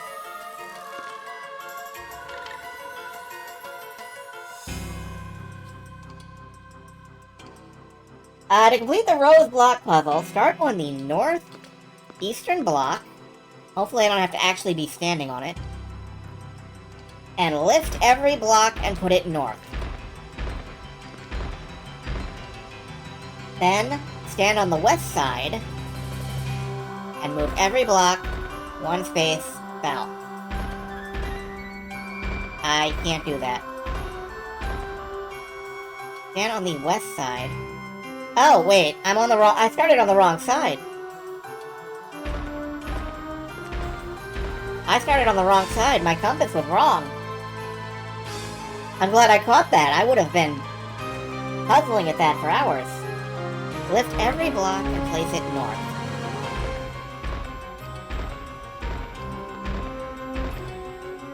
Well, obviously not that way.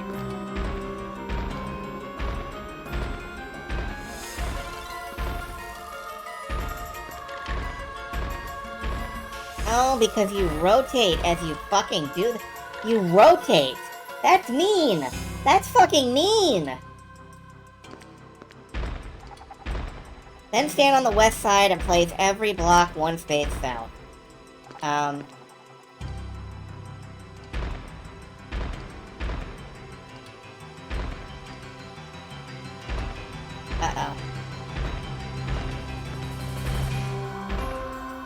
Okay. We got that. Place every block one space out. Really?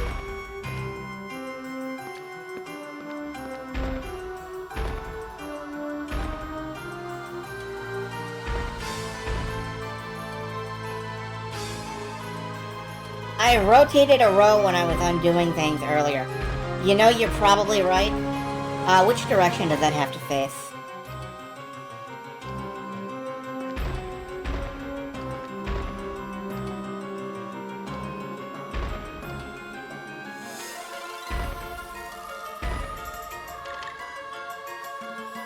I don't feel like that's right.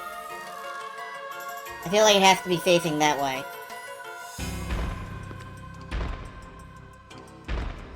One second.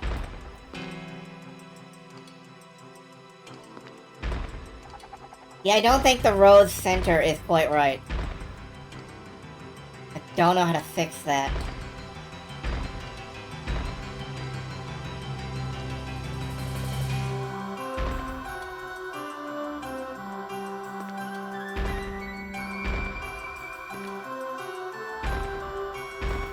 Middle one's backward. I can do it from the top.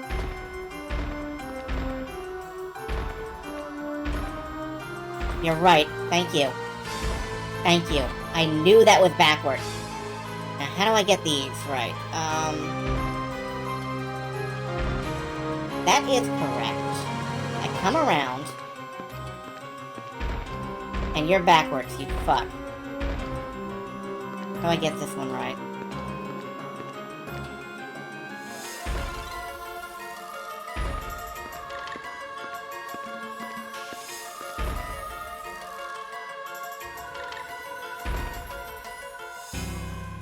The same way, I think. I move the top out of the way. And I put it down like this. And that's still backwards. That's still backwards.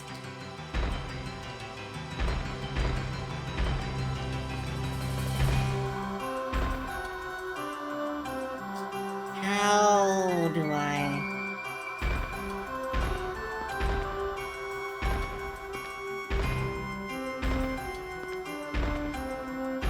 There.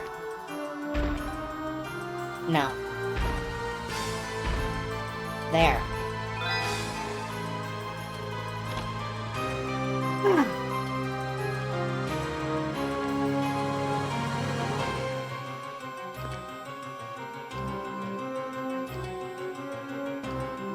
Yeah, part of the key is that it matters which way you approach from.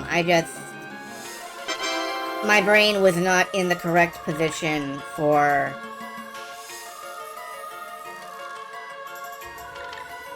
I don't remember which way I was going.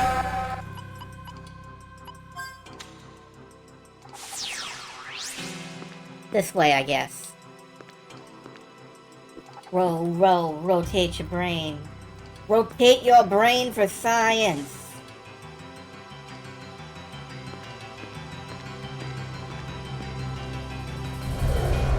I am the terror that flaps in the night, blah blah blah. The flash hit pierces your body. I am the power that blares down light in an instant.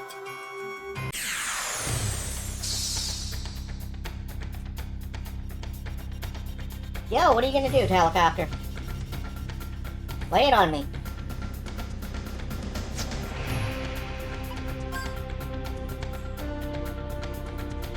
Do I have any dark spell? No, not right now. Is it a wave or a part of you? You can wave it goodbye.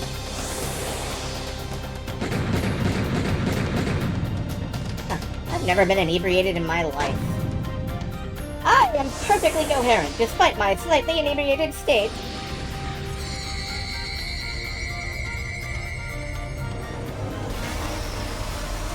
A particle of light is made up of many molecules. It's true. Many sun molecules.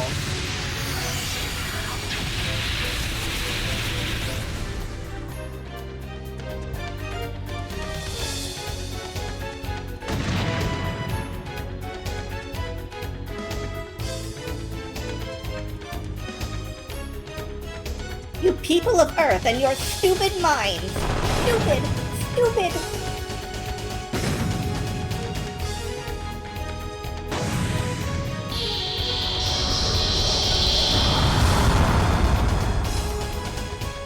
We're beating this fucker tonight. You know that, right? We're beating this.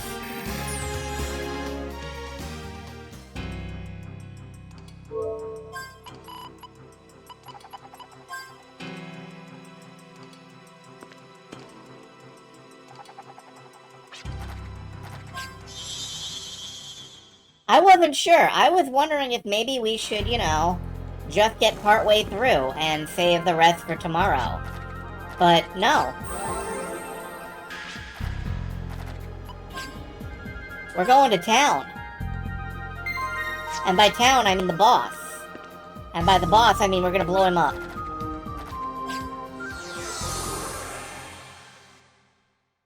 Yeah, I feel like we are. I absolutely feel like we are.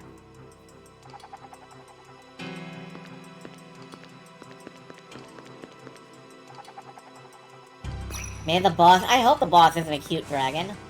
I don't want to kill a cute dragon. Alright, there's some candles.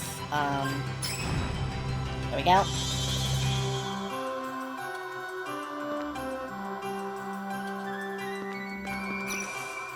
I don't see why we would... Oh, because he's the boss. Thanks.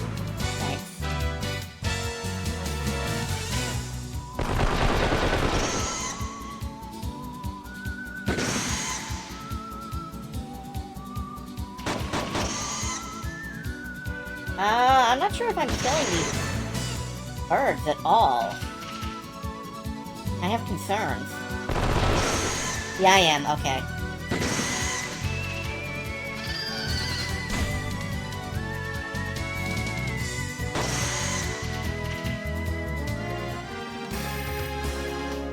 We got a save coin. I forgot, actually, that we could save inside the castle. That's nice. Alright, what's this? Oh no! I have to play Tetris!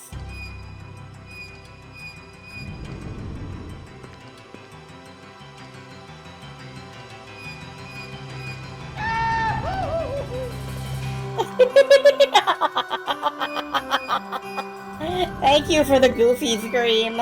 That made my entire week. I love the goofy scream. Okay.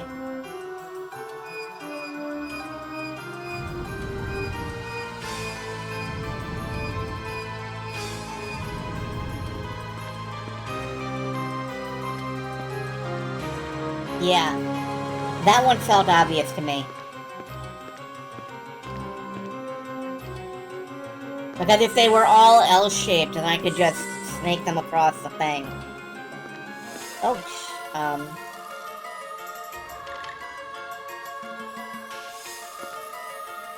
Those are only triominoid. Well, that explains why I didn't have to try very hard.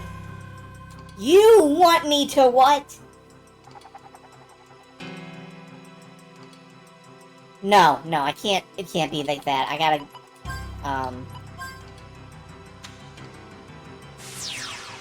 Okay, missed that one.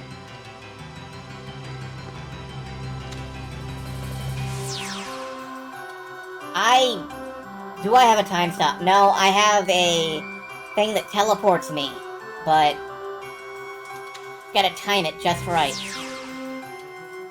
And I'm timing it just wrong.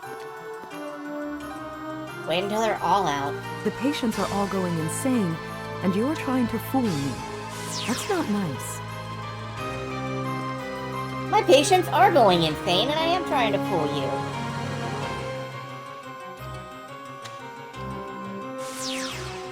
Not quite. I think, whoops. Fell off before I even got back. Okay, I think what I have to do, right when the second one is at maximum extension, I push the button. No. Right when the third one is at maximum extension, I push the button.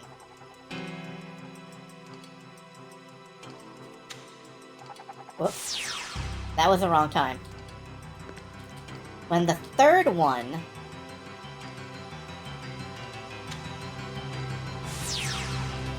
That was close! Just after the third one goes back in.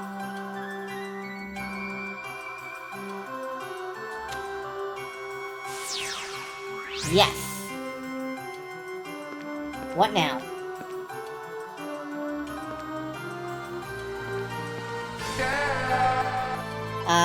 Grappling hook.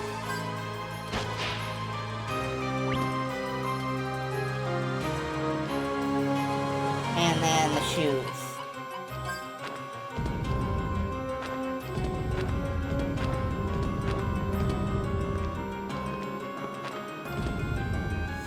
Why the fuck am I playing Super Mario Brothers all of a sudden, man?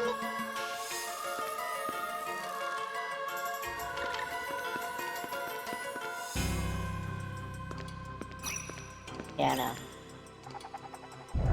I am disaster. I guard the Nightmare Castle. Blah, blah, blah. The fiery rage ignites the heavens. I am the power that scorches all. Well, I got bullets. You dick.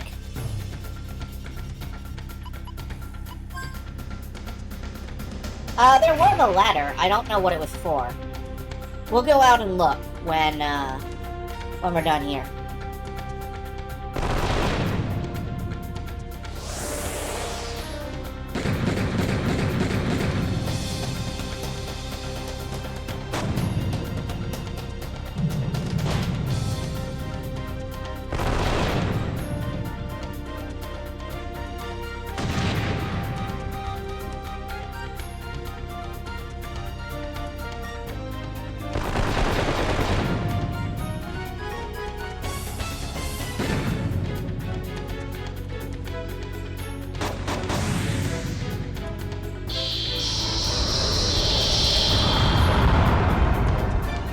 These are just not a threat to us at this point in time.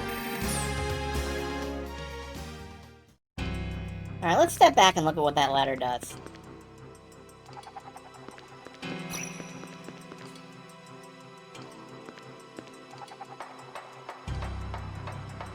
Where does this go?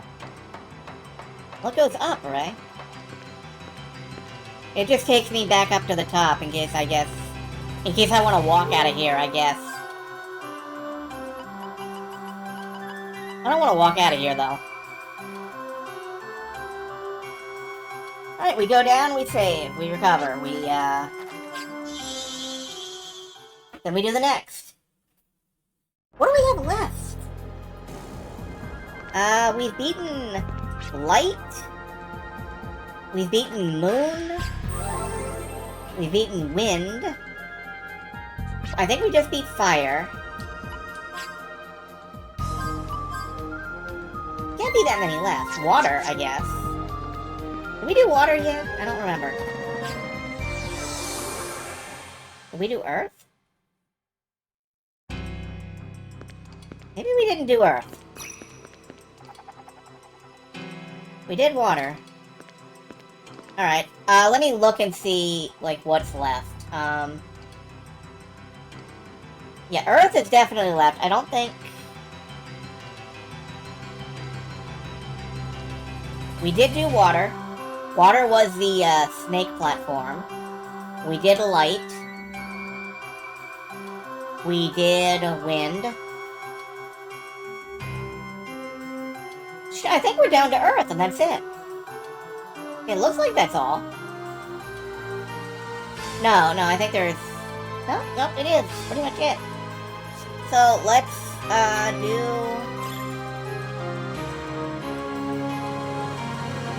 head to the southwest part of the room, so... Over here. Both of these doors are open. Oh!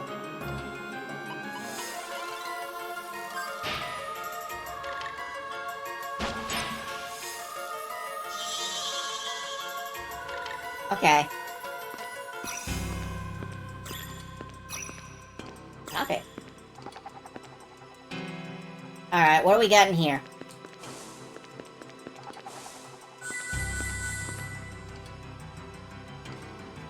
Ah!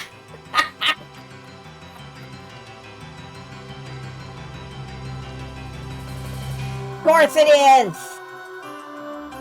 Of course it's a fucking block puzzle! Fuck you!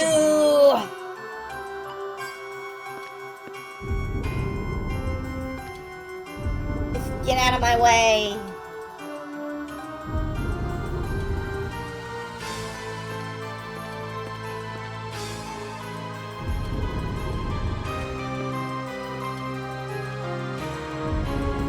Get the fuck out of my way!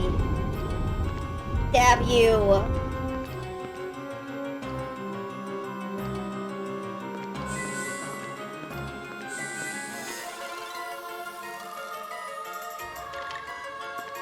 Stab you.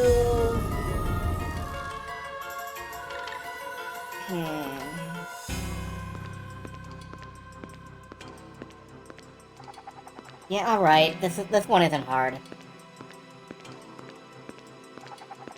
I just gotta get these out of my way, so let's go boom, boom.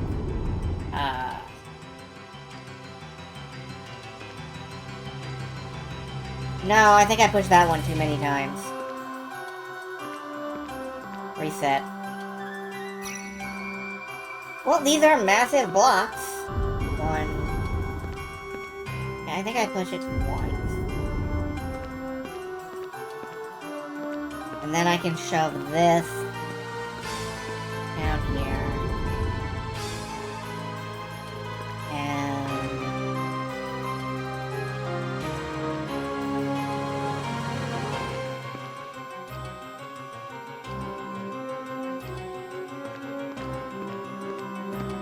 And then what?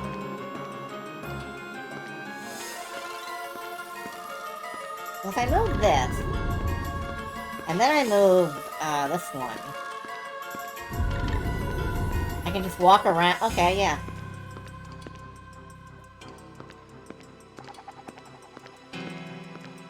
Ain't nothing gonna break my stride. And nothing gonna slow me down. Oh no.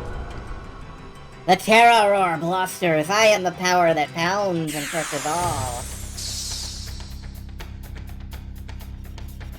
Well, I am the power that shoots you in the face. Like a dozen times. Can I copy an ability from you? I'm curious.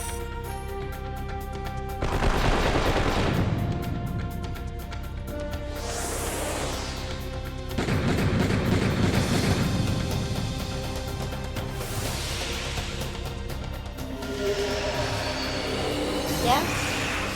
What do I get? Nothing.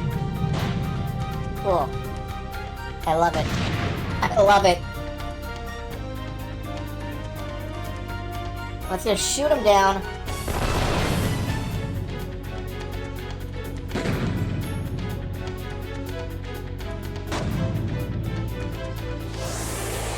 Yeah, you gotta do Planet Breaker on me. I think this is the last of the 6 that we can access.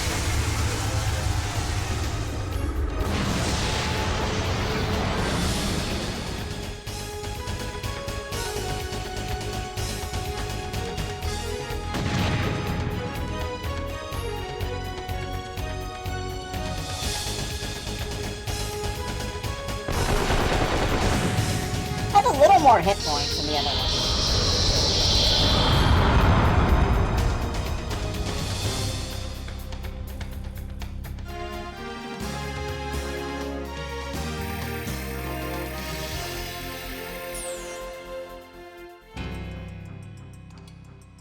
Alright. Well, I think that was all 6. We pop back to the entrance. Cover and save.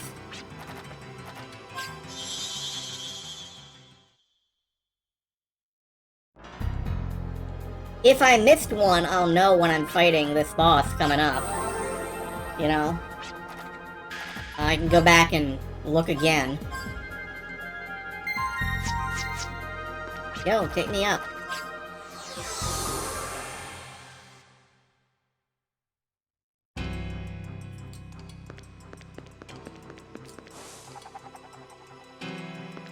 Alright, let's see. A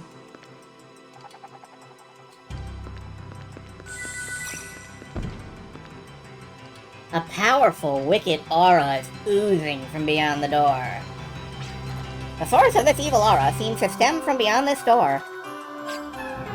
Let's go in. I am Disaster. Your life ends here. What are you? Disaster Luck. Alright, well. Fuck with luck.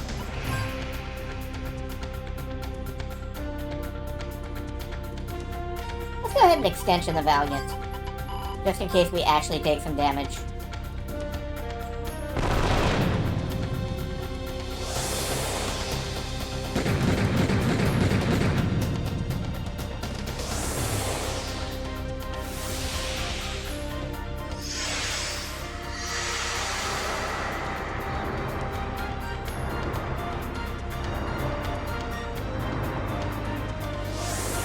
A lucky shot.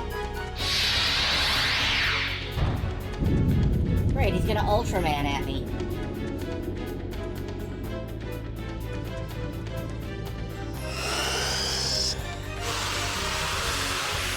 Oh, that was not insignificant.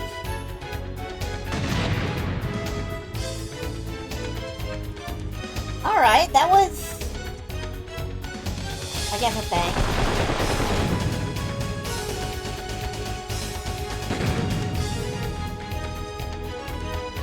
I am a fortress of 7. Witness the destruction protective of Tiamat's disasters. Tiamat? Oh, he's with a dragon! Oh. No, you're still cute. Though my fortress may not be complete, I am still the foundation of this castle. Boom! We just resume shooting him.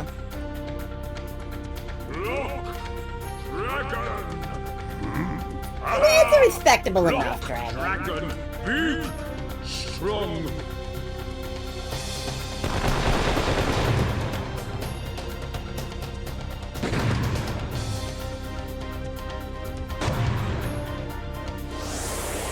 Final disaster. Yeah, final disaster is a thing that will hit you with, like, every single element, every time. It looks like all he's got right now is luck, because we just beat luck.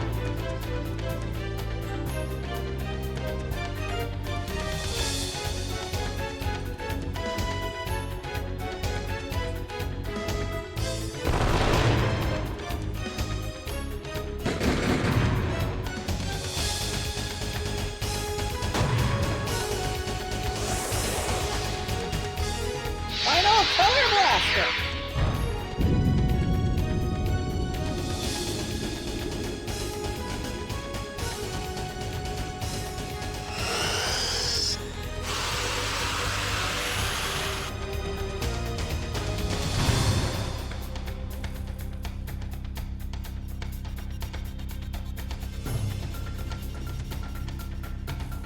And you can find a start.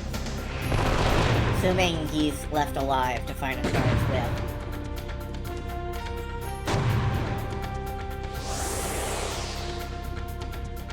Oh, he's just gonna keep doing this.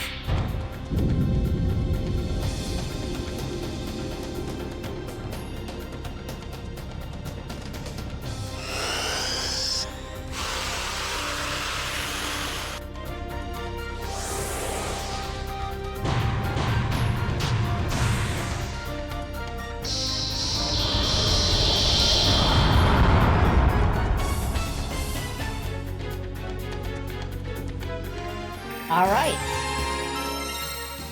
After this is the last boss, which means we're going back to heal one more time. And there's one thing I need to check, and I need to make sure that we have Sleep Ward on every character.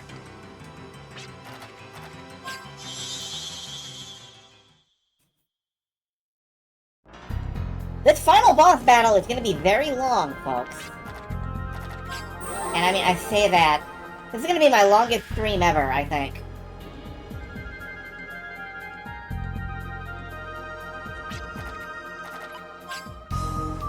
So save, and I need to check on Sleep Ward. Or at least make sure that every...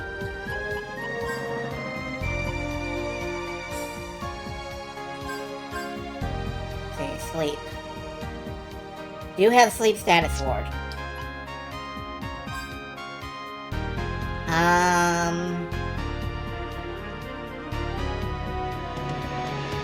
Nancy does not. Gallows does.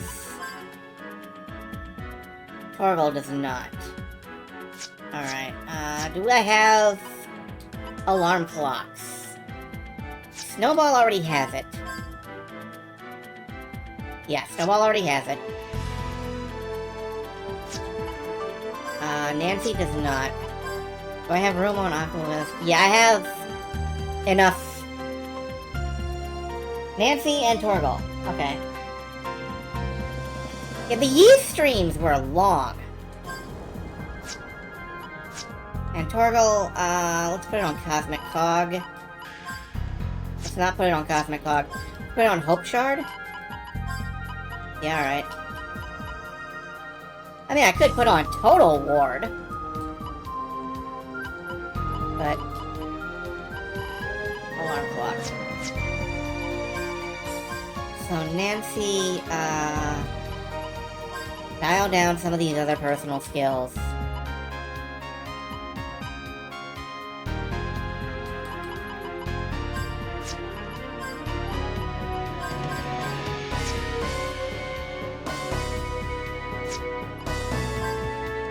Gallows. Bits for good luck. Thank you for the good luck. I'm not sure if I'll need it, but... Does she need full ranks in weakness? That is a very good question. She's not really casting a lot of spells. Weaknesses, none, varies. Weakness all. You know, not sure. Not sure, honestly.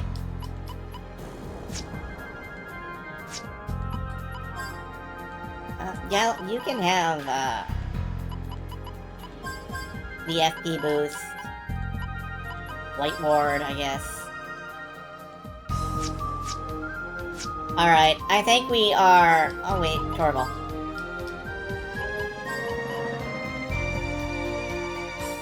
Let's reset a couple of status wards.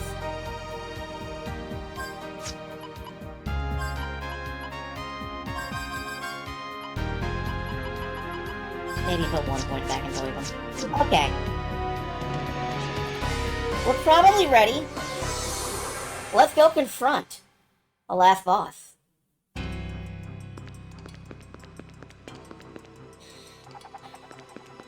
We saved, right?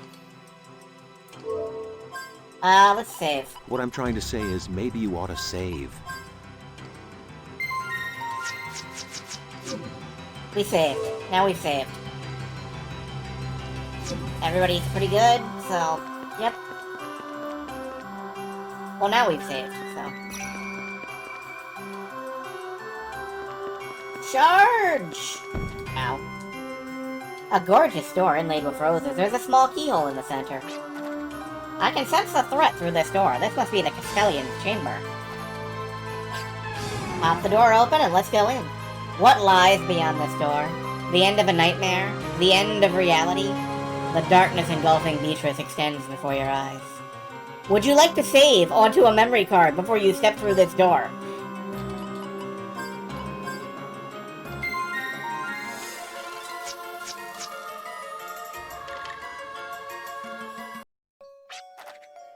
Were you held up by the disasters? I got sick of waiting. The preparations are almost complete. This time for sure I'll create my own Filgaia from people's memories. You really think you can create another Filgaia? Just like that time you used the Yggdrasil system? The Yggdrasil generator has been destroyed and you don't even have enough energy to... But I do. I'm the one who ripped the Yggdrasil generator out from the system. And for energy, I'll just blow up the Nightmare Castle and appropriate the energy generated from the blast. It didn't really matter to me whether you defeated the disasters or not. I just wanted the most powerful life form to offer in place of the Surge of Gaia, so I can apply its energy to my creation.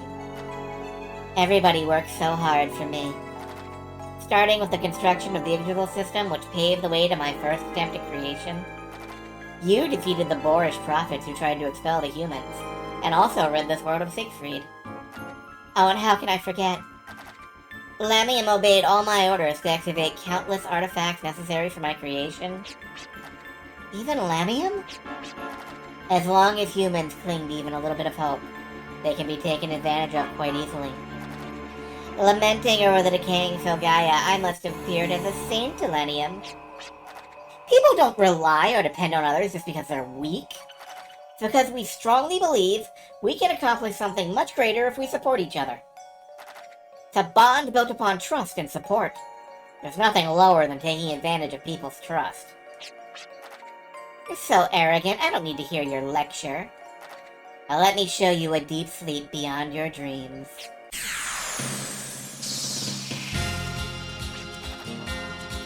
In this dream world, I am a tangible entity where you can hurt me as you please. I love that character portrait, though. The opposite also holds true. I am capable of ripping you to shreds. Yeah, well, let's fucking go.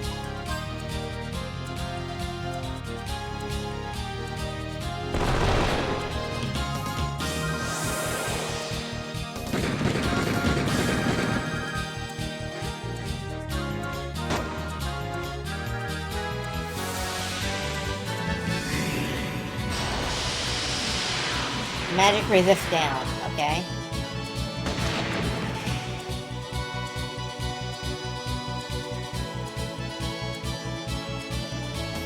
Let's go ahead and extension out Valiant.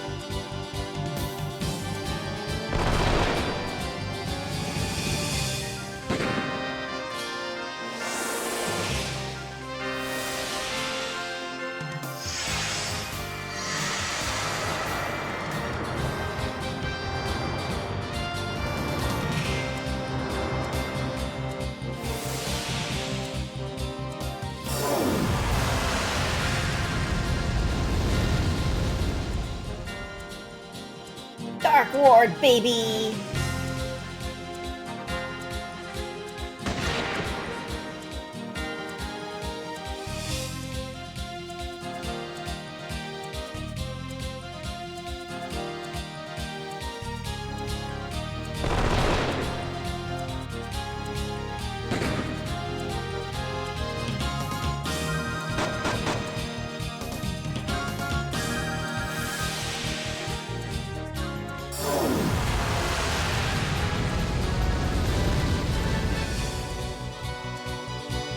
Honestly, Wild Leg sounds funny as hell, and I kind of want to play that. Slap. Can you hear it? Filgaia is beating within me. The seed of the planet sleeps inside my body. Yes, I shall soon become the mother of Filgaia.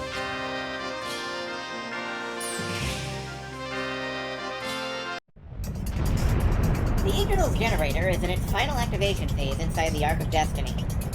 All that is left to do is blow up this nightmare castle with you in it to generate the energy needed for creation. The birth cry of my new world can be heard at the Ark of Destiny. Enough talk, this is it. I must put you and Lamian out of your misery. How does 10 seconds to destruction sound? Will that be enough time for you to escape? I think not.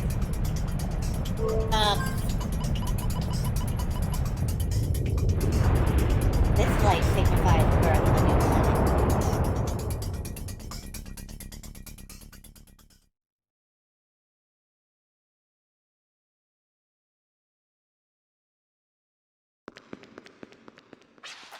Shane! Come on, little brother, wake up! Brother, what is going on? Where am I? Why am I here? Are our memories being devoured? It appears so, but not all of it just yet. You mean we still have time? That's up to us. Come on, let's go. Okay, I think we actually have to track Beatrice down.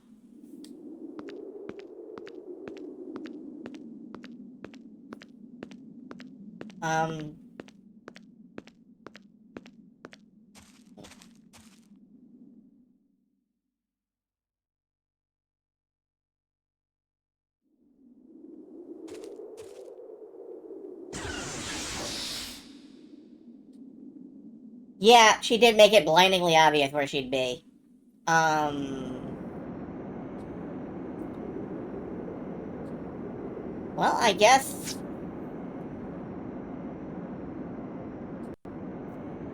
let's head, I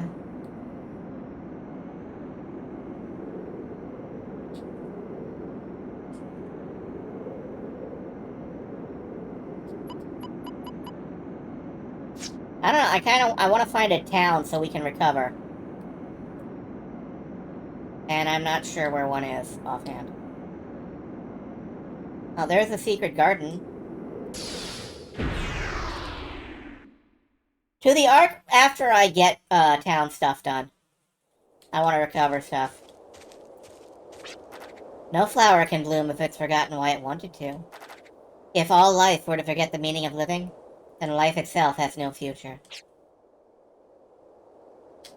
Okay. I don't think we're gonna harvest anything from here, guys.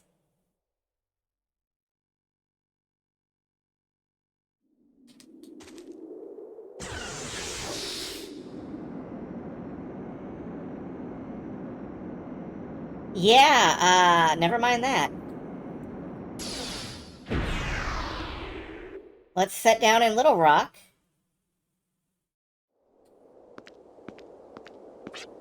I need a light to guide me. What made me yearn so passionately for life before?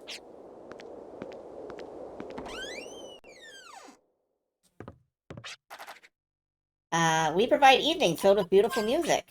This is so annoying. I can't remember how my favorite song goes. I think I'm gonna gag. Well, it's cool. We can just stay the night. I think it went something like this.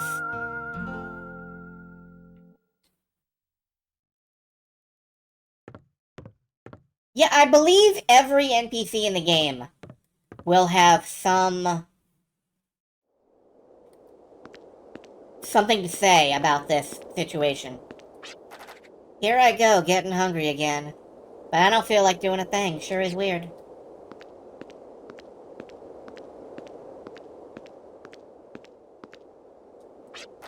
Yeah. Well, just look at me, dead stiff in the middle of the afternoon. Goodbye, sir.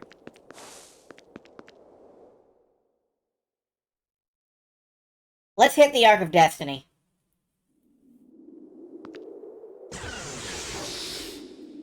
I must talk to all of them. No. No, no, no, no, no, no, no. I refuse. 24-hour stream. I will slap a cock. No.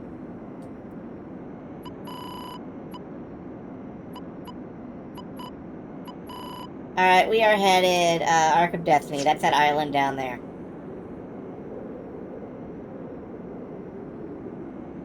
What's going on? I'm not a detective. Then who are you? I'm president of the Total Liberation Society. Wow. Wow. Alright. Okay, here we go. I'm not allowed to save the game. I'm not allowed to save the game, guys. Oh! How about I just cheat a little tiny bit with a save state? Thank you? Okay.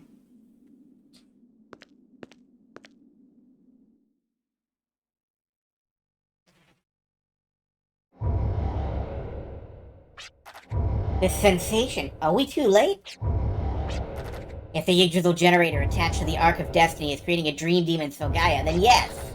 Let's hurry. This planet and Lamium are in danger. Oh god, it's auto-scrolling. I gotta read fast.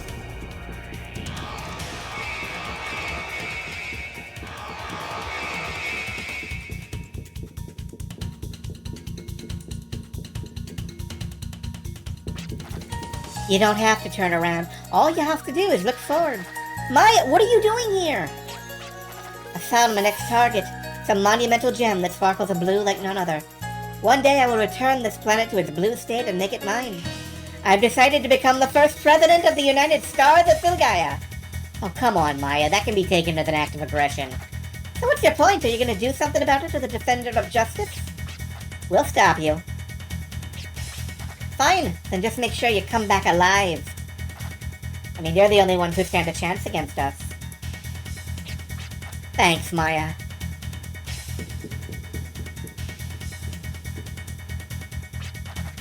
Have they no manners? They're in the presence of a future ruler here.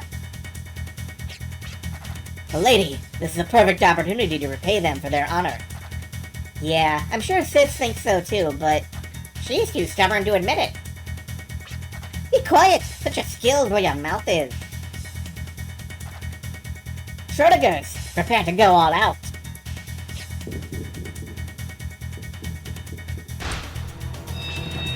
Ugh! Lamium, why did you shield us? I, too, have now finally seen the truth. I was deceived and used by the Dream Demon. Everything I've done, worked for, my ideology has been disgraced. I still have hope for the future. Lamium, come on, Lamium.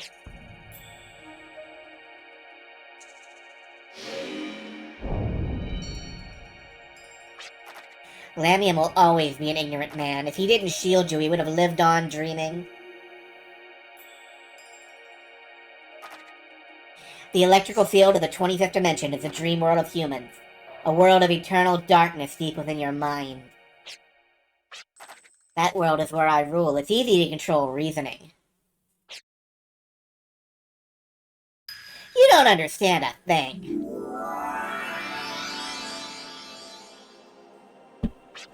Eternal darkness might exist deep down within people's hearts, but there, though it may be small, you'll find a sparkle of relentless hope. Impossible. How did you escape the cage of darkness? Lamium, the man who was most worried and troubled about the future of this planet, opened a path with his ray of hope. It was a faint light that eventually disappeared, but I will do my best to honor his memory and pave a way into the future. So you wish to avenge his death? Or ignite the flames of hatred for all life on Filgaia? Are you gonna swallow me and destroy me inside the darkness that fills your heart?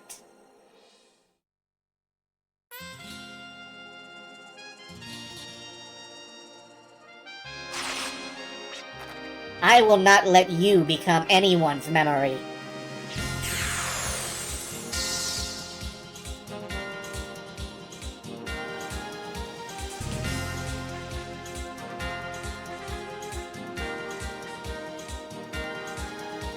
Okay!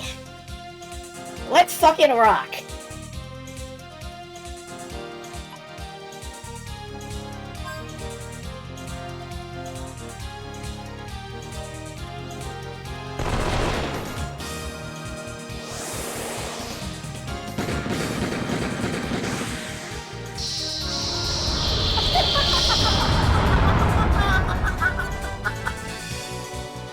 I won't let you become anyone's memory indeed. I see. So you'll fight for all life living on Filgaia to protect their memories. That's fine with me. My Filgaia, born from life on Filgaia, will eat you alive. I will become the mother of Filgaia.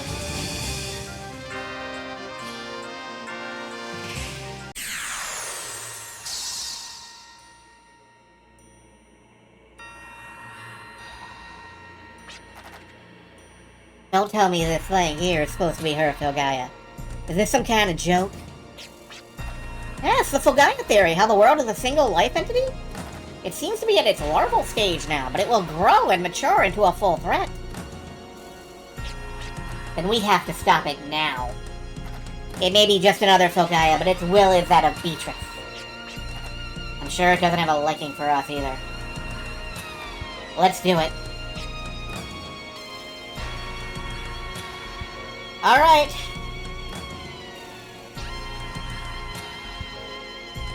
Let's fuck up Nigga, Filgaia. I am not gonna glance at the guide for this. I am gonna do my best to fight without a guide. So, wish me luck, folks.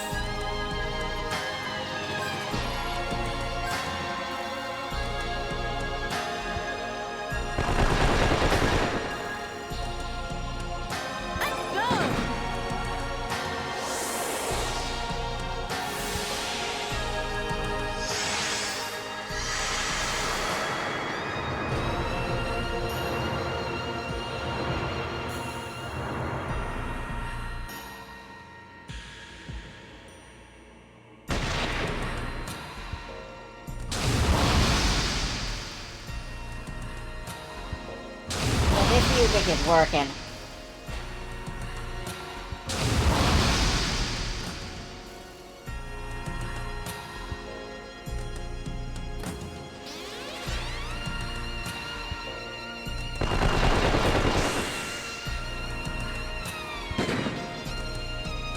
Alright, I guess we're on to Form 2. Maybe?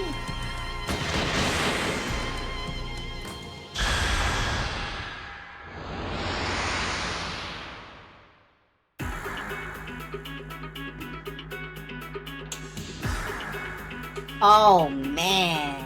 Okay.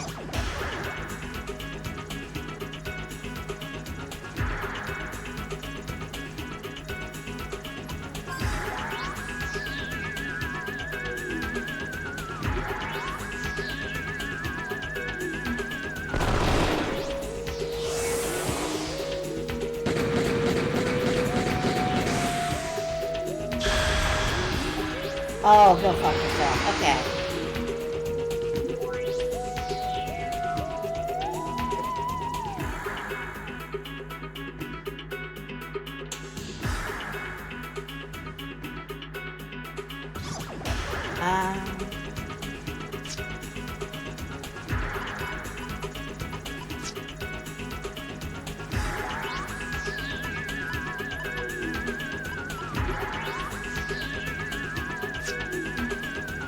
Okay, I need, I don't know what I need.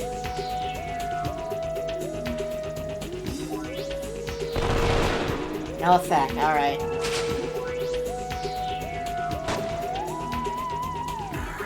Do I need magic?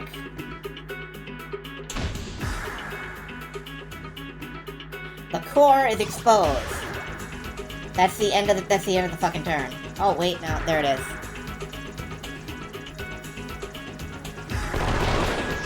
No?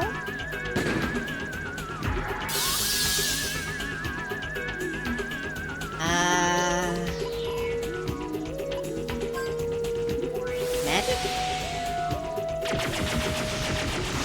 No.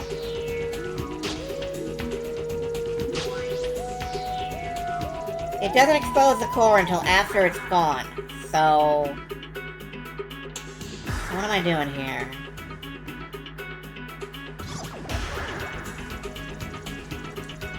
You reload. Happy ability?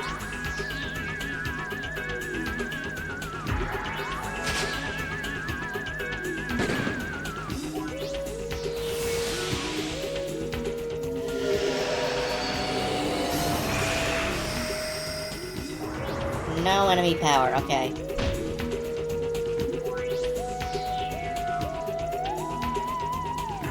Core only gets exposed at the very end of the turn.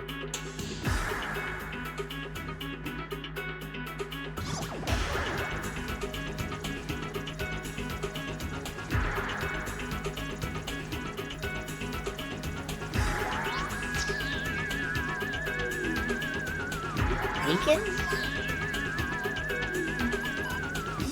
Repeat the previous command at the end of your turn. Okay,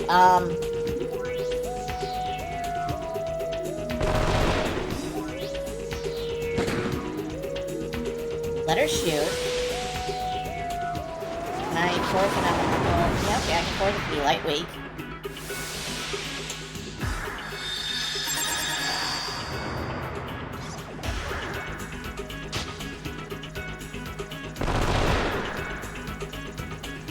Core is exposed. Yeah, baby!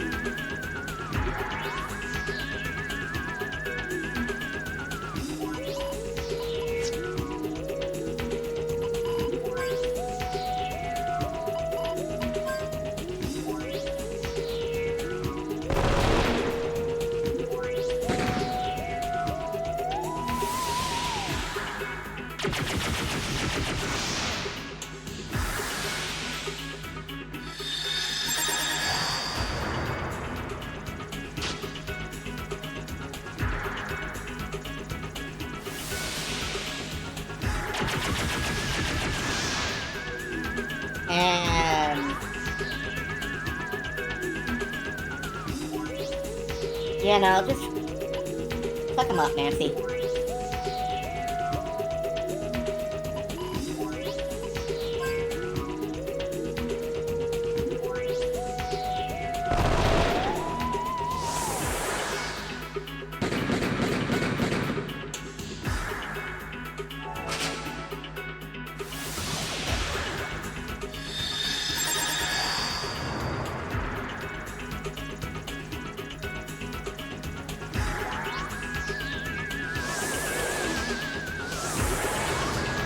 Oh, shit. Okay, that doesn't work.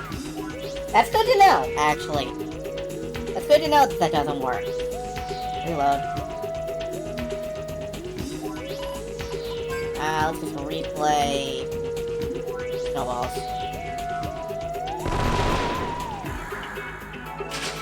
Look, education happens. Education is something that happens to you while you're doing other stuff.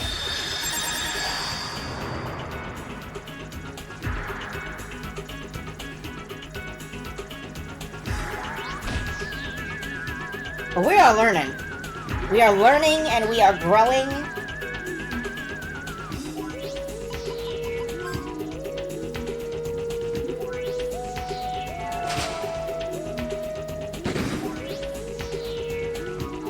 Learning and growing, that's us.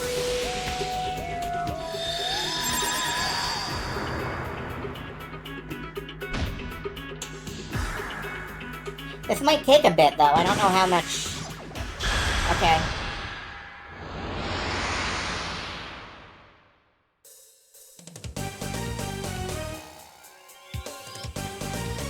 Disco lizards.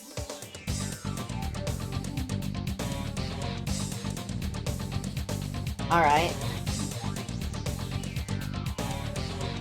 What am I doing?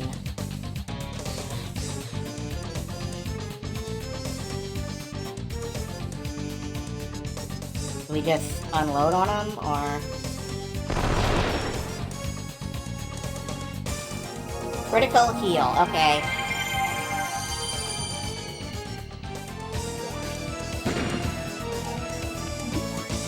We do not just unload on them. Okay, good to know.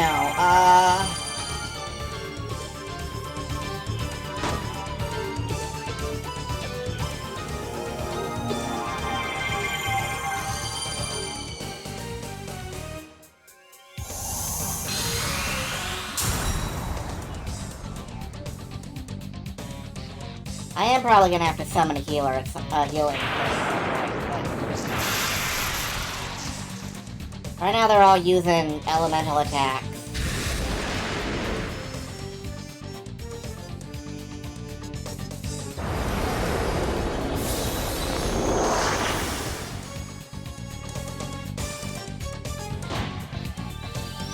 Alright, so I guess it's an elemental thing. I'm gonna have to figure out what they're weak to. I wonder if I can just, like... Extension copy ability.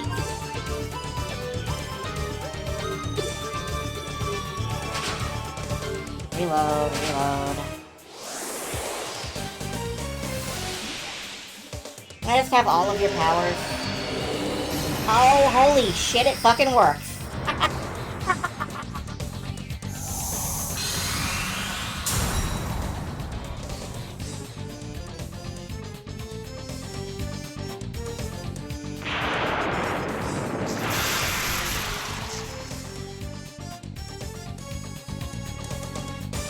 It works, but I only get one. Oh.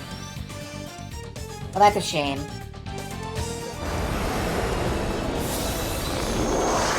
Okay, I think the last one is definitely weak to light.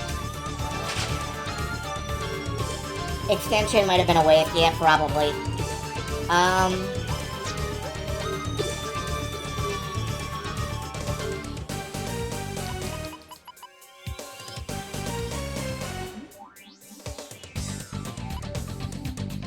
You know, Flare, I don't get to say you're wrong very often. Yeah, I think this one's weak to light.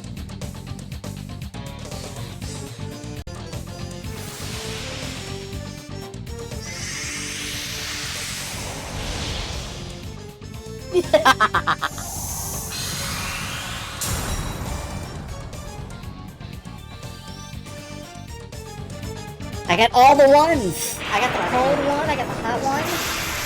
I felt bad about doing this briefly, and then I didn't anymore.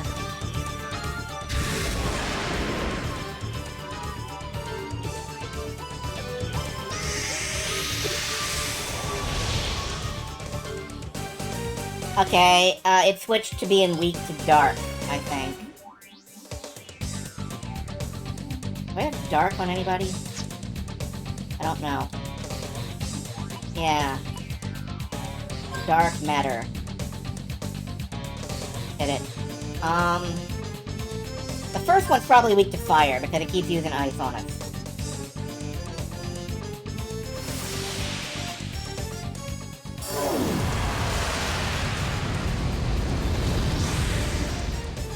Alright, that's one. Yeah, we got barrier chain shit. You gotta hit them with the opposite of what they're using on you. Which I guess is water for lightning. And what are you... Earth. This is gonna be earth. Okay. Happily, I am all warded up, so... Alright, I could use earth with him, but no. Water is probably fine here. I will use earth here. Yelly has the power of murder. It's beautiful.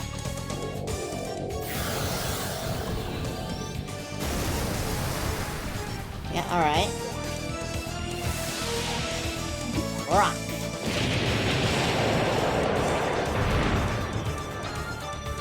That didn't kill either.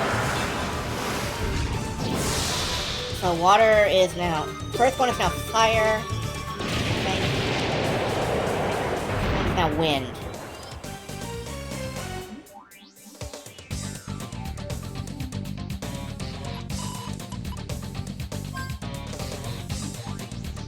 First one is fire.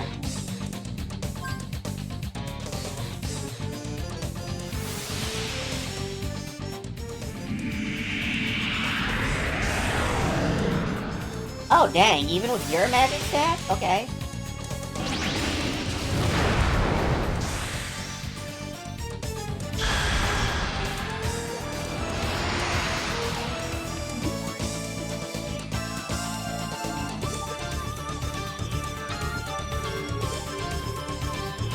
Okay.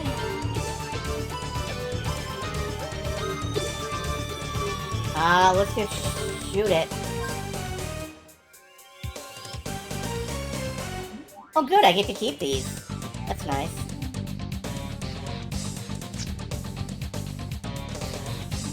But no, let's just shoot it. No. No. Just kill it, just kill it.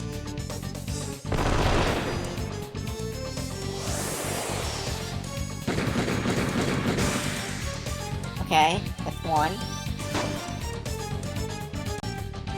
Hyper! Viper beam.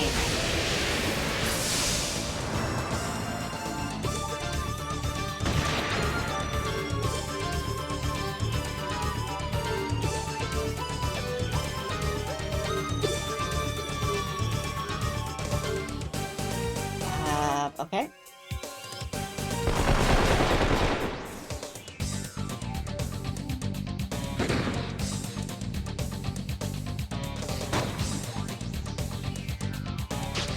Ow.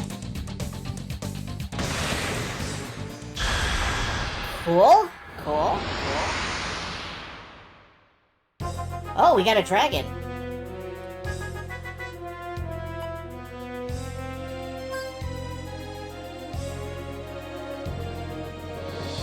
Look! Dragon! Ah! Look, dragon! Big! Can I hit him with... I'm gonna try hitting him with electricity. And a, find a start.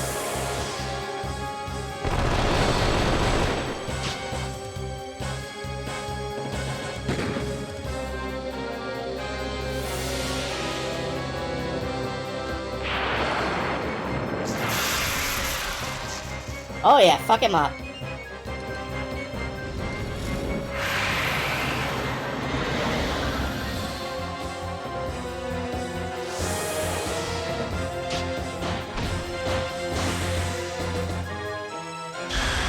Fuck him up!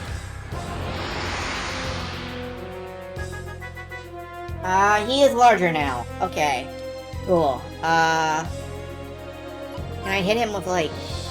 Oh, he's fuzzy! He's a fuzzy wuzzy dragon. I'm sorry. Let's keep going. Hit him with the lightning again. Let's see if that works. Reload.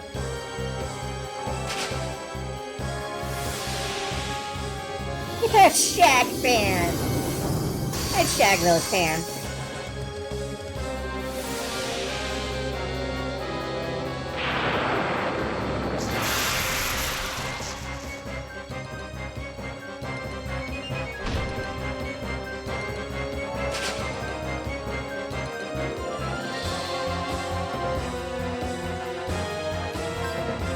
Refrigerate.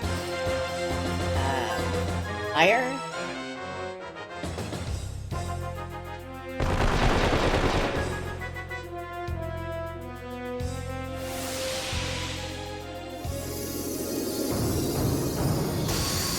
Oh, it doesn't work. I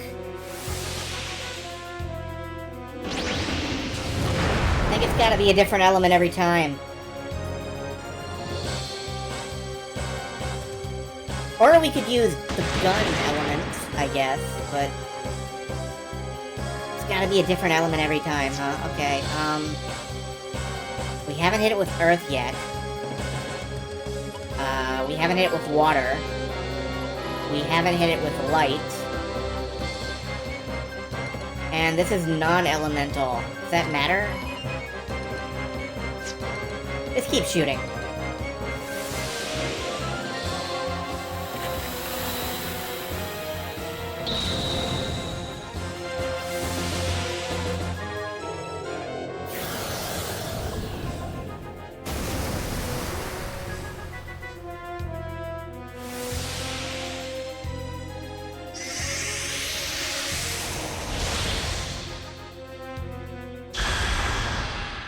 Okay.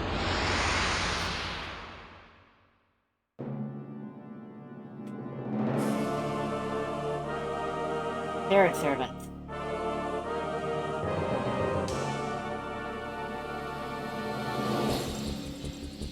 Alright, okay. It's Giratina. It is a little bit, yeah, except it's got like a scythe butt. Okay, let's shoot the spirit servants.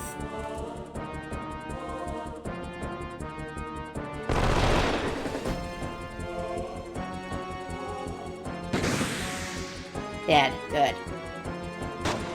No effect. That's bad.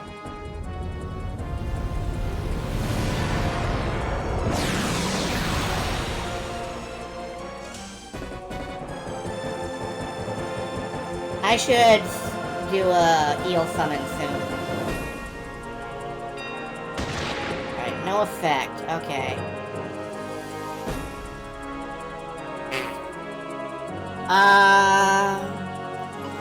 Does magic work on him? Yeah, it's Giratina, but Giratina got the booty.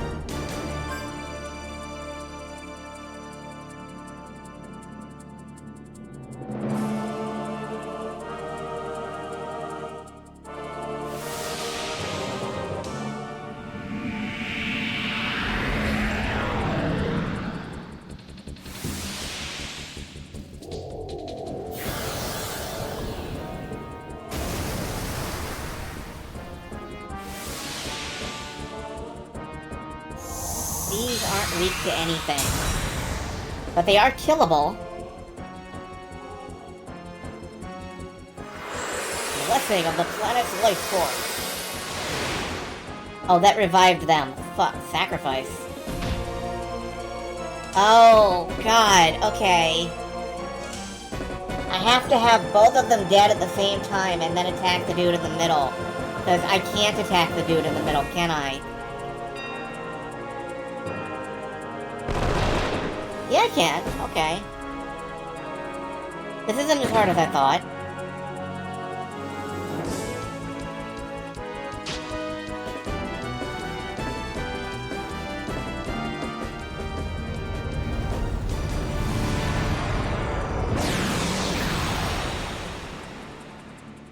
And it's really just Snowball that's getting fucked up. Well, and Nancy. Hyperion Blaster! Okay. That's nasty.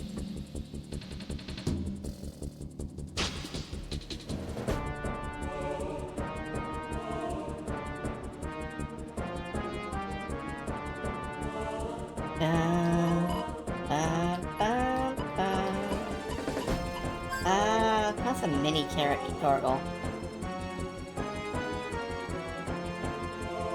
Gallop, can you... Can't extension. Oh, I can't Valiant. I need my shit back. Now, let's summon up a heal real quick.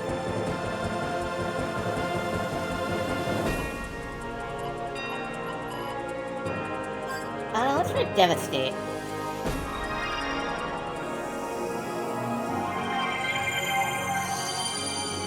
Welcome to Mini Carrot.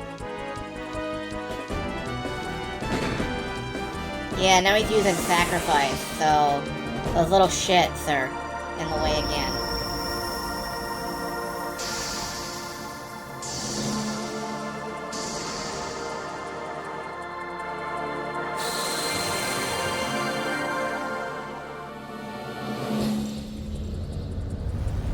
Das Magna!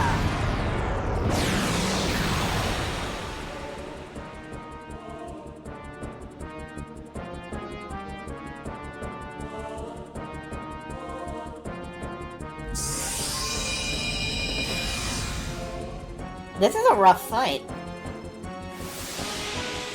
Have I been calling it that the entire time? Yes, it's the art.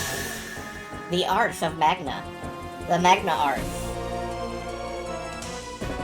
Alright, let's take those little shits out.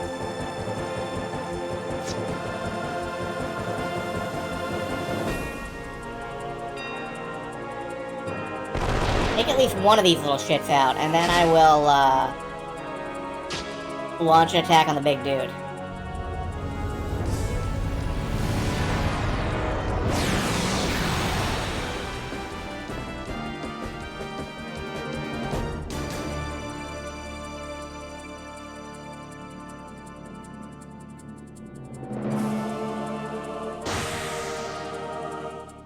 Alright, now I can probably hit the big guy. Gatling.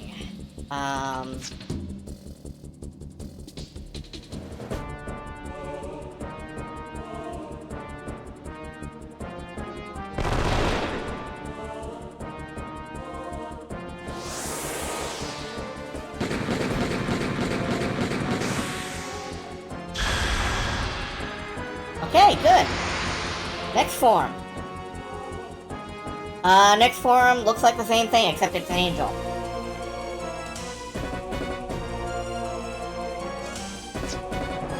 Reload. Reload. Now you know what? I gotta build up some quick FP. I'm in some trouble. Mini Carrot Nancy.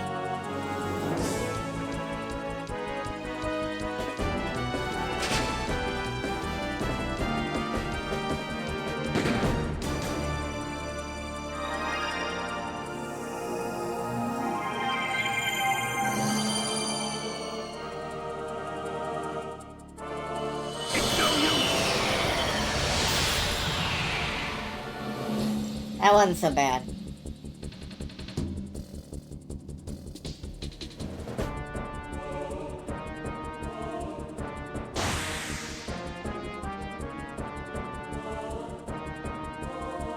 Alright, now Nancy can Mystic a full carrot. I'll get everybody up to full.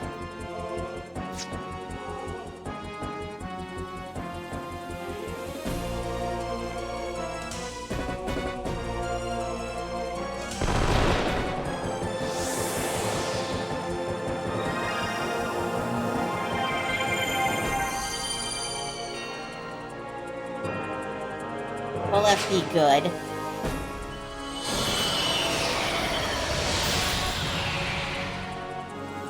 That is doing some damage.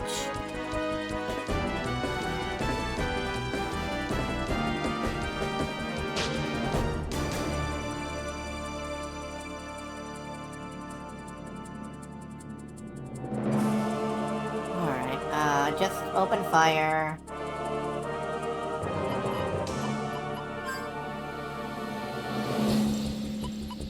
God help me, I'm gonna try Finest Arts.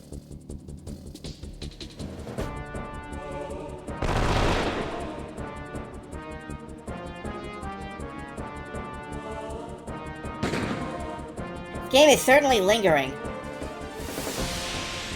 Arctic Lance. That killed it, which means it's gonna revive them. That's probably bad, actually. I hope it can't... Yeah, it can. Damn.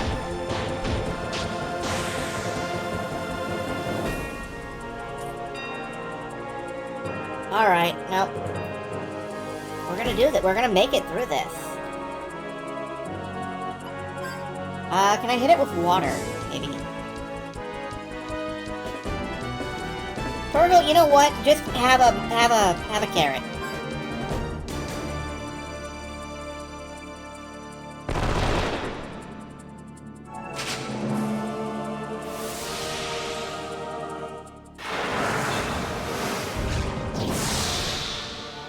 Oh-ho. That worked.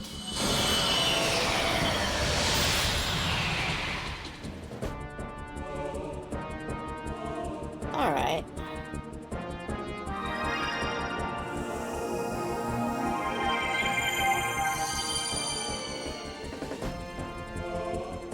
There are some people that consider, you know, items like that or the Mega Berry too precious to use, and I'm not one of those people.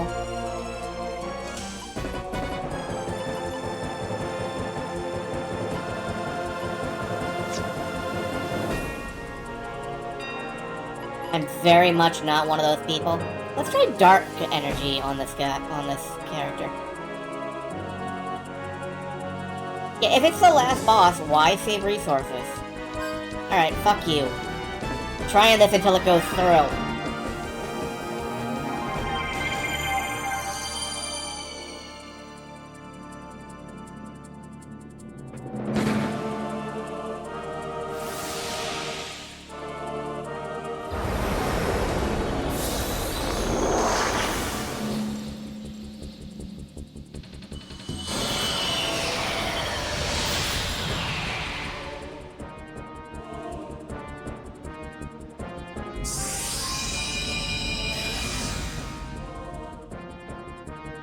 Damn you.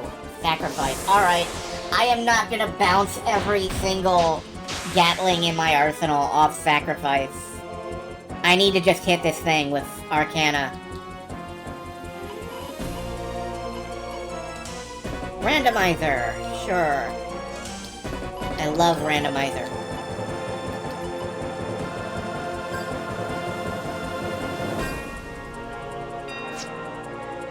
Well, just defend.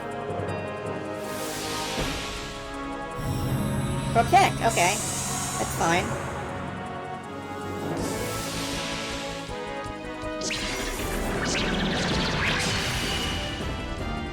Zero, okay. That didn't work at all.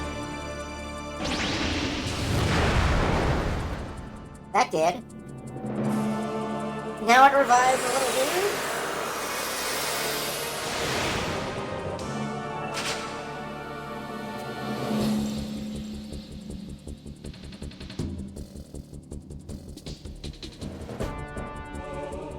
Alright, no, just keep at it. Just keep at it.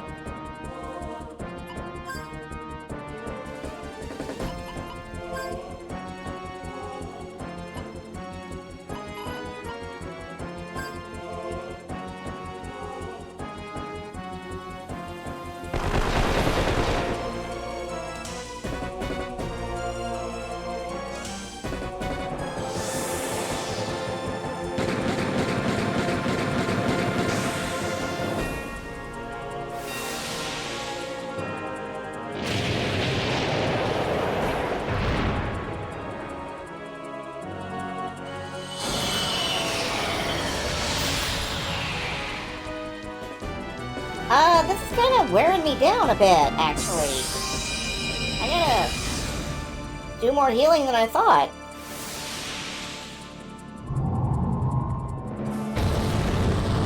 I hadn't noticed.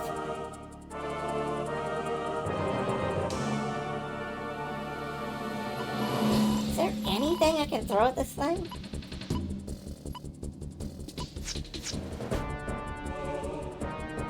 Oh, I don't have Mystic. That's bad. Well, just have a Potion Berry.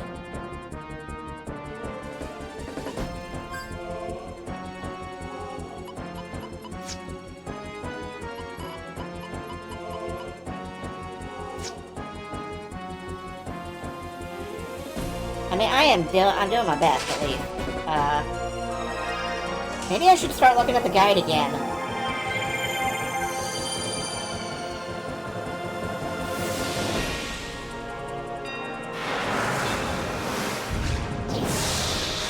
I'm going to very quietly save state.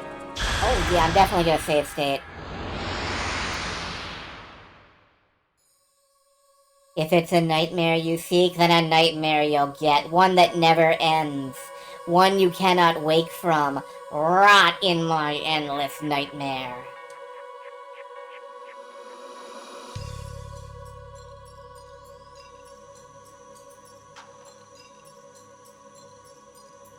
Interesting, but have you considered no?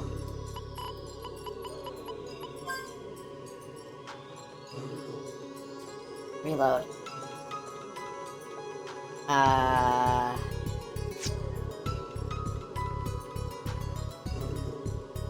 Not reload. Oh, I do remember one thing, though. That, you should pickpocket the final boss if you want all the EX keys. So, this is, I think, the final boss. The last of the final bosses.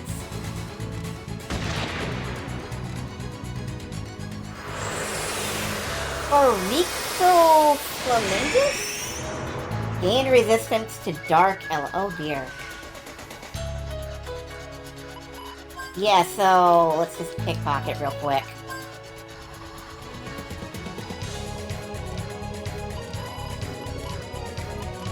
Nancy? Full carrot.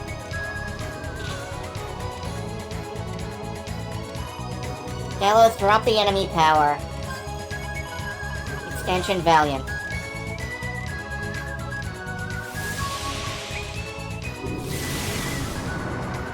Yes.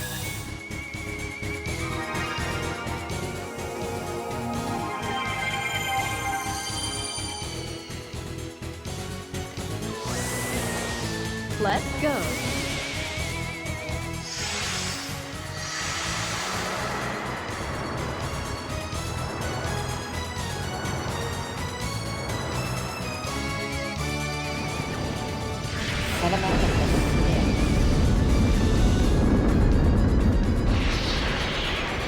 That hurt.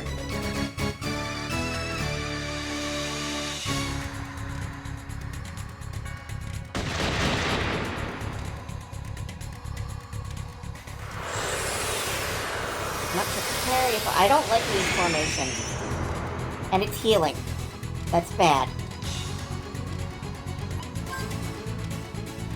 Hey, let's all Gatling!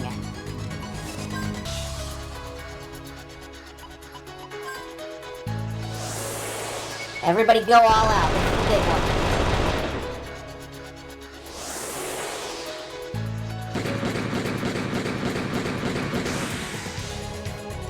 Oh! Way to go, Nancy! My Filgaia and I have been defeated. But your Filgaia will come to an end as well. My Filgaia, your Filgaia. As my controller freaks out. Everything is composed of opposites, day and night, positive and negative. Everything is structured to cancel each other out. Just like my Filgaia in the dream world and your Filgaia. The connected world will perish with my demise. They will eventually expel each other. Everything will come to an end. You, me, everything will be engulfed in nothingness.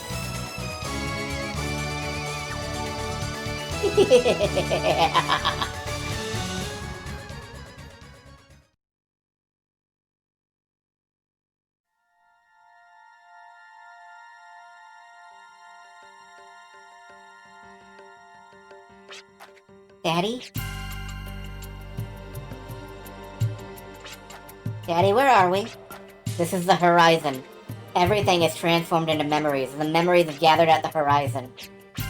An interval between reality and the dream world. The horizon that separates the two worlds. And the emulator zone, known as the Information Library Hades. This is Hades? A white world of nothingness. Did our Filgaia end up like this? Just a void?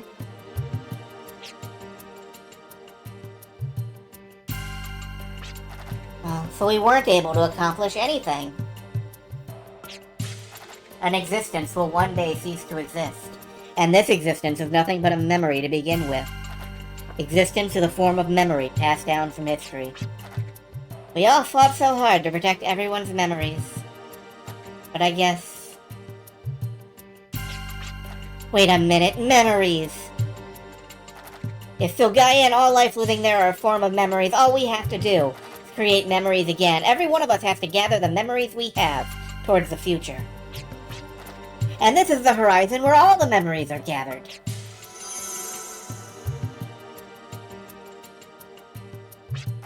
If Beatrice was able to create a Filgaia from memories, then if I use this terminal to unify everyone's memory as one, our Filgaia may live again. And likewise, we use the Yggdrasil System's generator that was transformed into memories. It'll take a miracle for this to succeed. This is an unlikely coincidence. Do you believe it will work? Coincidence is part of fate. We're not leaving this miracle to chance.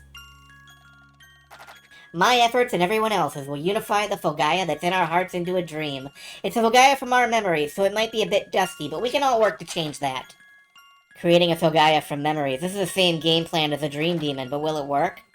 Indeed, if it is possible, Snowball's memories will also be included. If we still have his memories of the former Filgaia, then maybe, just maybe, the Filgaia before will rise. This is like planting a single seed in the wasteland. It will be a miracle if it blooms. I know it'll work, Daddy. I'm not alone. Plus, a miracle is a reward you get for giving it your best. That's what I think. Or the fruits of our efforts won't be worth the price. Slow down! Does this have a fucking pause button? Yeah, I think I can open the menu to pause it, so I will... God. Is everyone alive? You're the one who was out cold until now. The world! Is Filgaia still here? Yes, yes! We all made it! Yeah, we all made it back safely.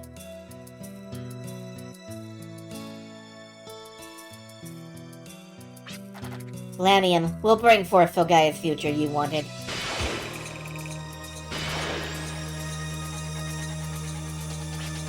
What are you doing up there? Did you do this? Why did you kill the founder? No, wait, it's not what you think. You've got it all wrong. Everyone in here! The founder has been... Talk about bad timing, the worst. They're pretty green at fighting. We can still find our way out. No, we can't do that. We have no other choice. We've been showered with fire before. What's the difference now? Don't tell me we're committing suicide. No, nothing like that. We're not gonna lay down our lives. Then how the hell do we get out of this pinch? You're the leader. If you have a way out, we'll follow your orders.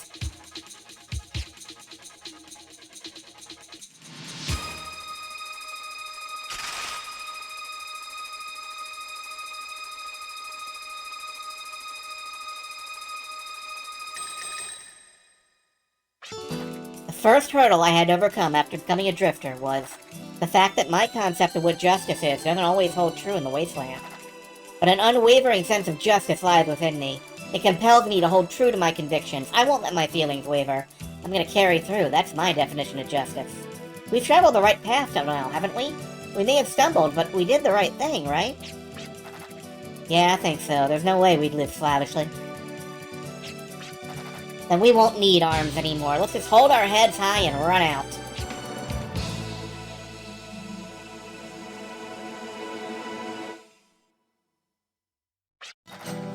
Fine, I'm in, but I'm not accompanying you to the other world. I don't have enough memories yet. You're an unpredictable leader, just like a storm. Whether to believe this storm can blow away our problems is a question. Storm, huh? You said it. Reminds me of that stormy night on the train, but I never would have thought the last stop would turn out like this. Coincidence is part of fate. I'm really glad I met all of you. We had some rough times together, but more than anything, it was fun. Our memories together can't be bought by any treasure, right?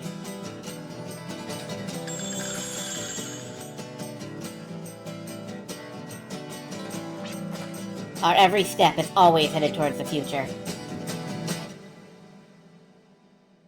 Our memories into the future. It did not slow down, it sped up. That was hell. If I have one criticism of this game, it's that.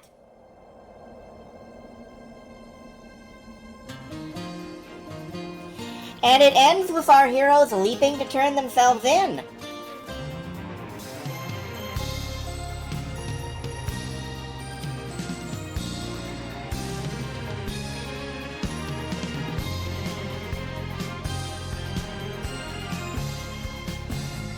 I really hope I'm not gonna get muted for this song. Across this threatening sky, full of tales of danger and war, I hear the thunder, the distant thunder, and the wind begins to take form.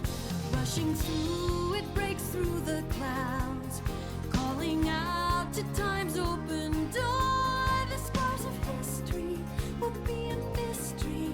Spread your wings, it's time to soar. And with the guiding hand, we'll fly back through the corridors of time to find the key and unlock our destiny. Spread your wings together, tattered wings unfurl through freedom, changing our world with the bow of the hour. Thank you, Koopa. In the dark, unable to see, I stood tall and dared to dream, to find the answer, just one answer, and the truth will lead us as one. We will ride through the eye of the storm, holding on to hearts beating strong, keeping our eyes on a new horizon. The tides of war will turn with our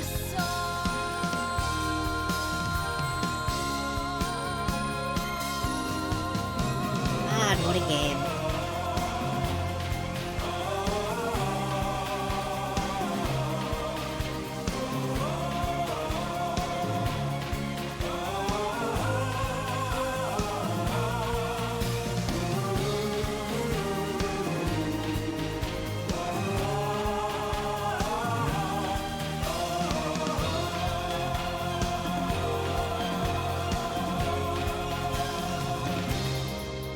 I recall the days of our youth. All around was safety and peace. How could I know then there'd be a time when all would fall at the foot of a beast? On the day we took to the skies, full of hope, so anxious to fly, we soared higher and never tired, with a fire deep in our eyes. And with a guiding hand, we'll fly back through the corridors of time to find the key and unlock our destiny. Spread your wings together, tattered wings unfurl through freedom, changing our world. When the smoke fills the air, I will be there.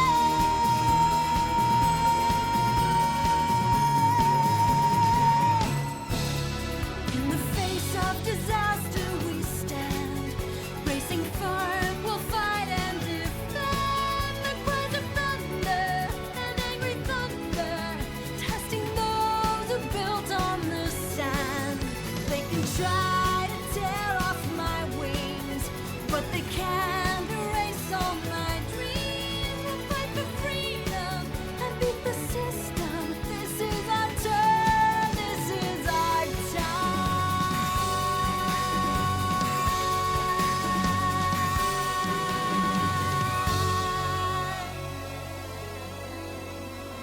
Hell yeah.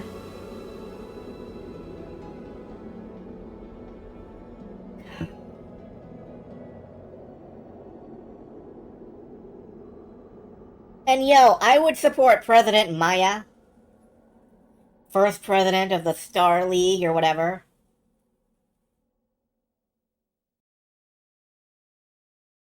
Was that really it, though? Is there a wanted poster? The Drifters are suspected of murdering the Order leader and assaulting the Order members. Minor injuries many, serious none.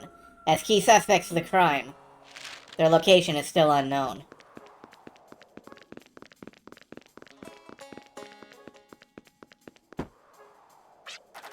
Whoa there! I love it when women make the first move. Why does trouble always seem to come from over there? Help me, please! Bad guys are chasing me! It's a shame, really. We're actually villains ourselves. Except we don't put up with thugs. No! You guys are... I hope you haven't forgotten the great memories we had together.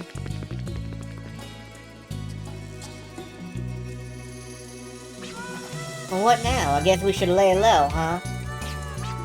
You're the one who sticks out like a sore thumb.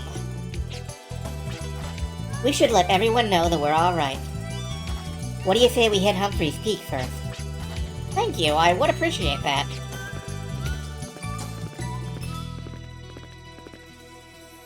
And a flower blooms in the wasteland.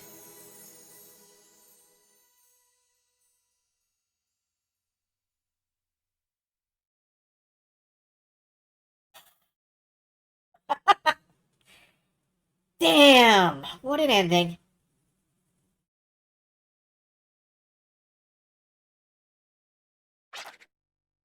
Creating an EX file containing data from a cleared game. Creating a new file or overwriting a previous file is recommended. Let's go ahead and overwrite file, hell, let's just write file 5.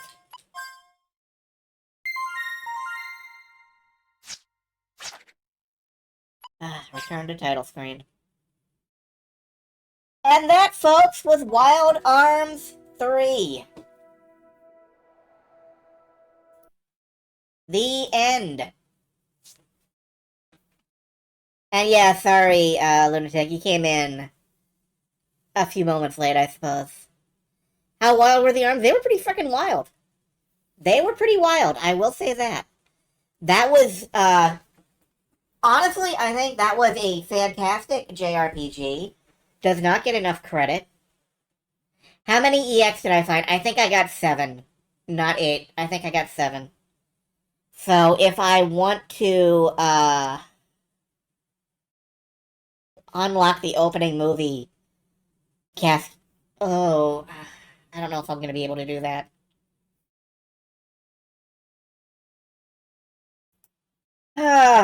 But, and this is a big but, I got a tail, and I gotta fill my face with foods. So, I am gonna,